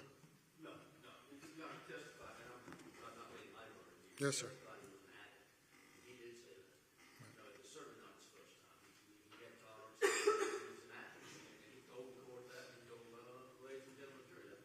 No, if it's any benefit to Mr. King has accepted responsibility from the outset. When I talked to him about the possibilities, he accepted responsibility, and they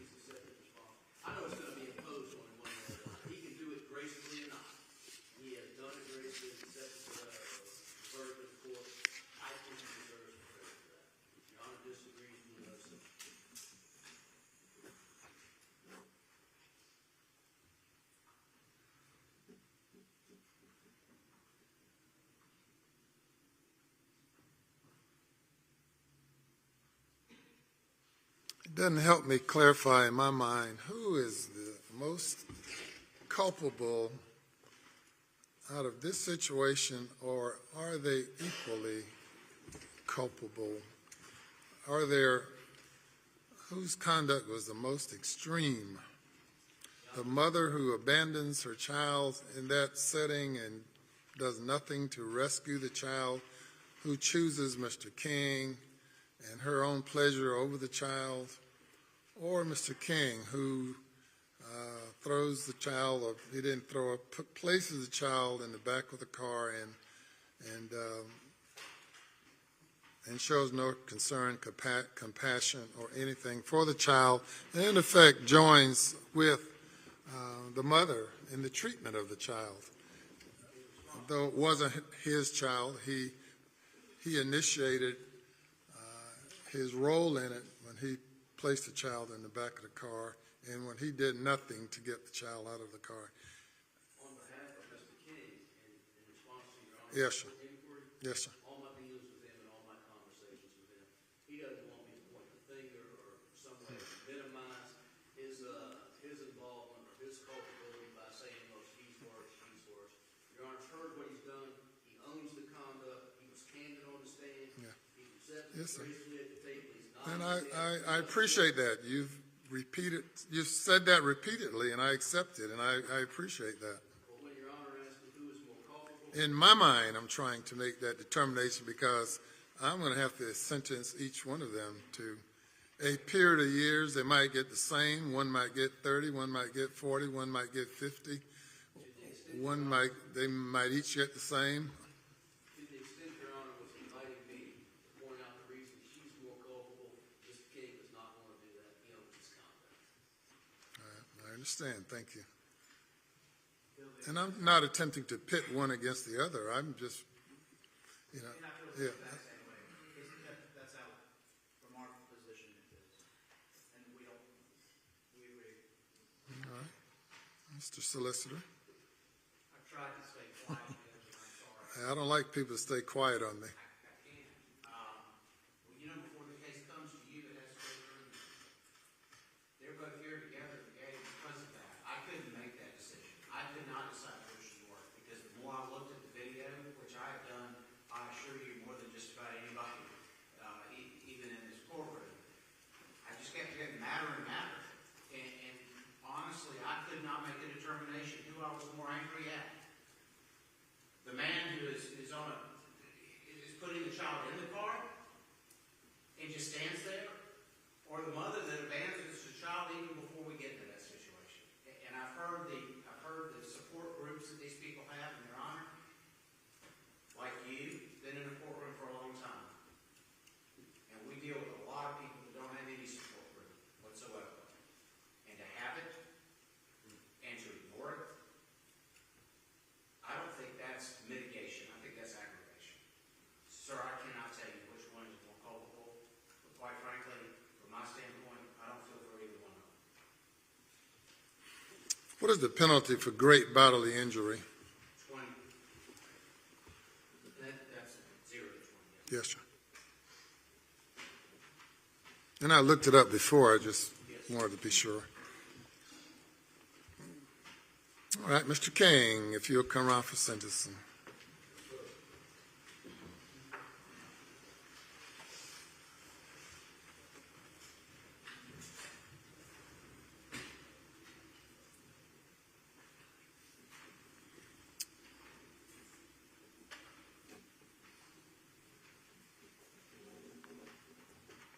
Mr. King is sentenced to the court on the offense of murder that you be committed to the State Department of Corrections for a period of 32 years. Great bodily injury, the sentence is 20 years. Sentences will run concurrent with credit for any time that you've already served. thank you, Your Honor. Thank you all.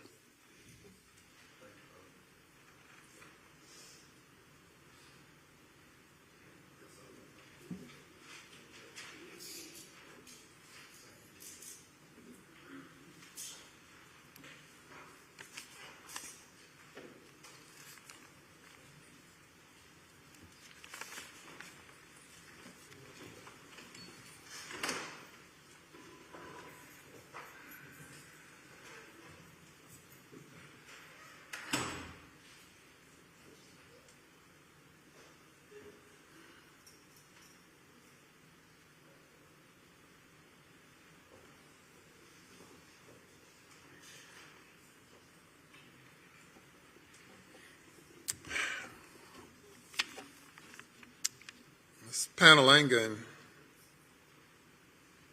a lot of folks have said a lot of good things about you and a lot of positive impacts that you've made on their lives. You're not being sentenced to death. You won't be facing a firing squad or a gas chamber or electric chair. Your life goes on, but it'll go on behind bars, and you'll still have that same opportunity to make a positive impact on the lives of other people who you encounter, and I hope you do that.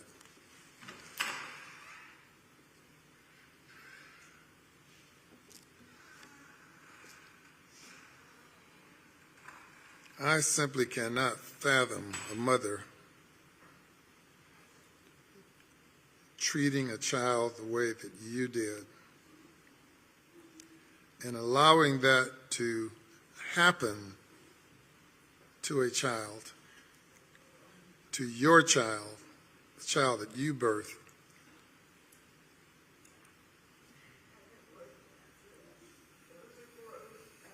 Yeah.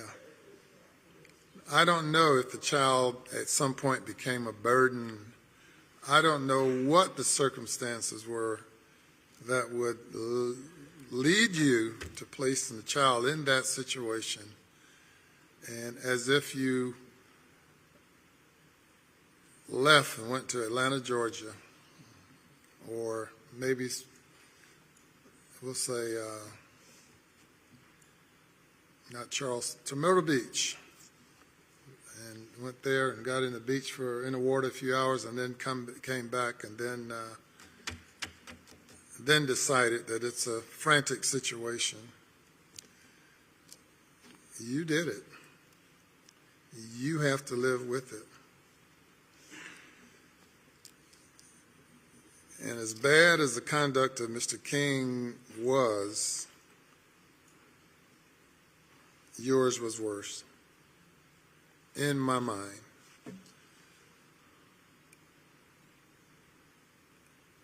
And, you can talk about intent where you have rational thinking minds, but extreme recklessness brought upon by drugs and alcohol.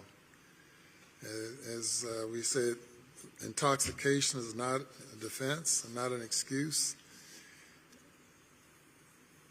That's what, in effect, you're asking, and it's not.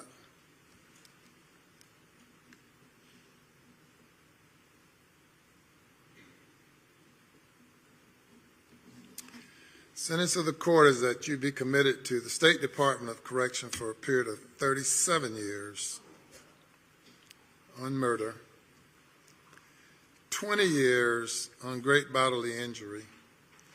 Sentences will run concurrent, and you will receive credit for time served. Do we have the number of days of credit that they're entitled to? 39. You receive credit for 39 days.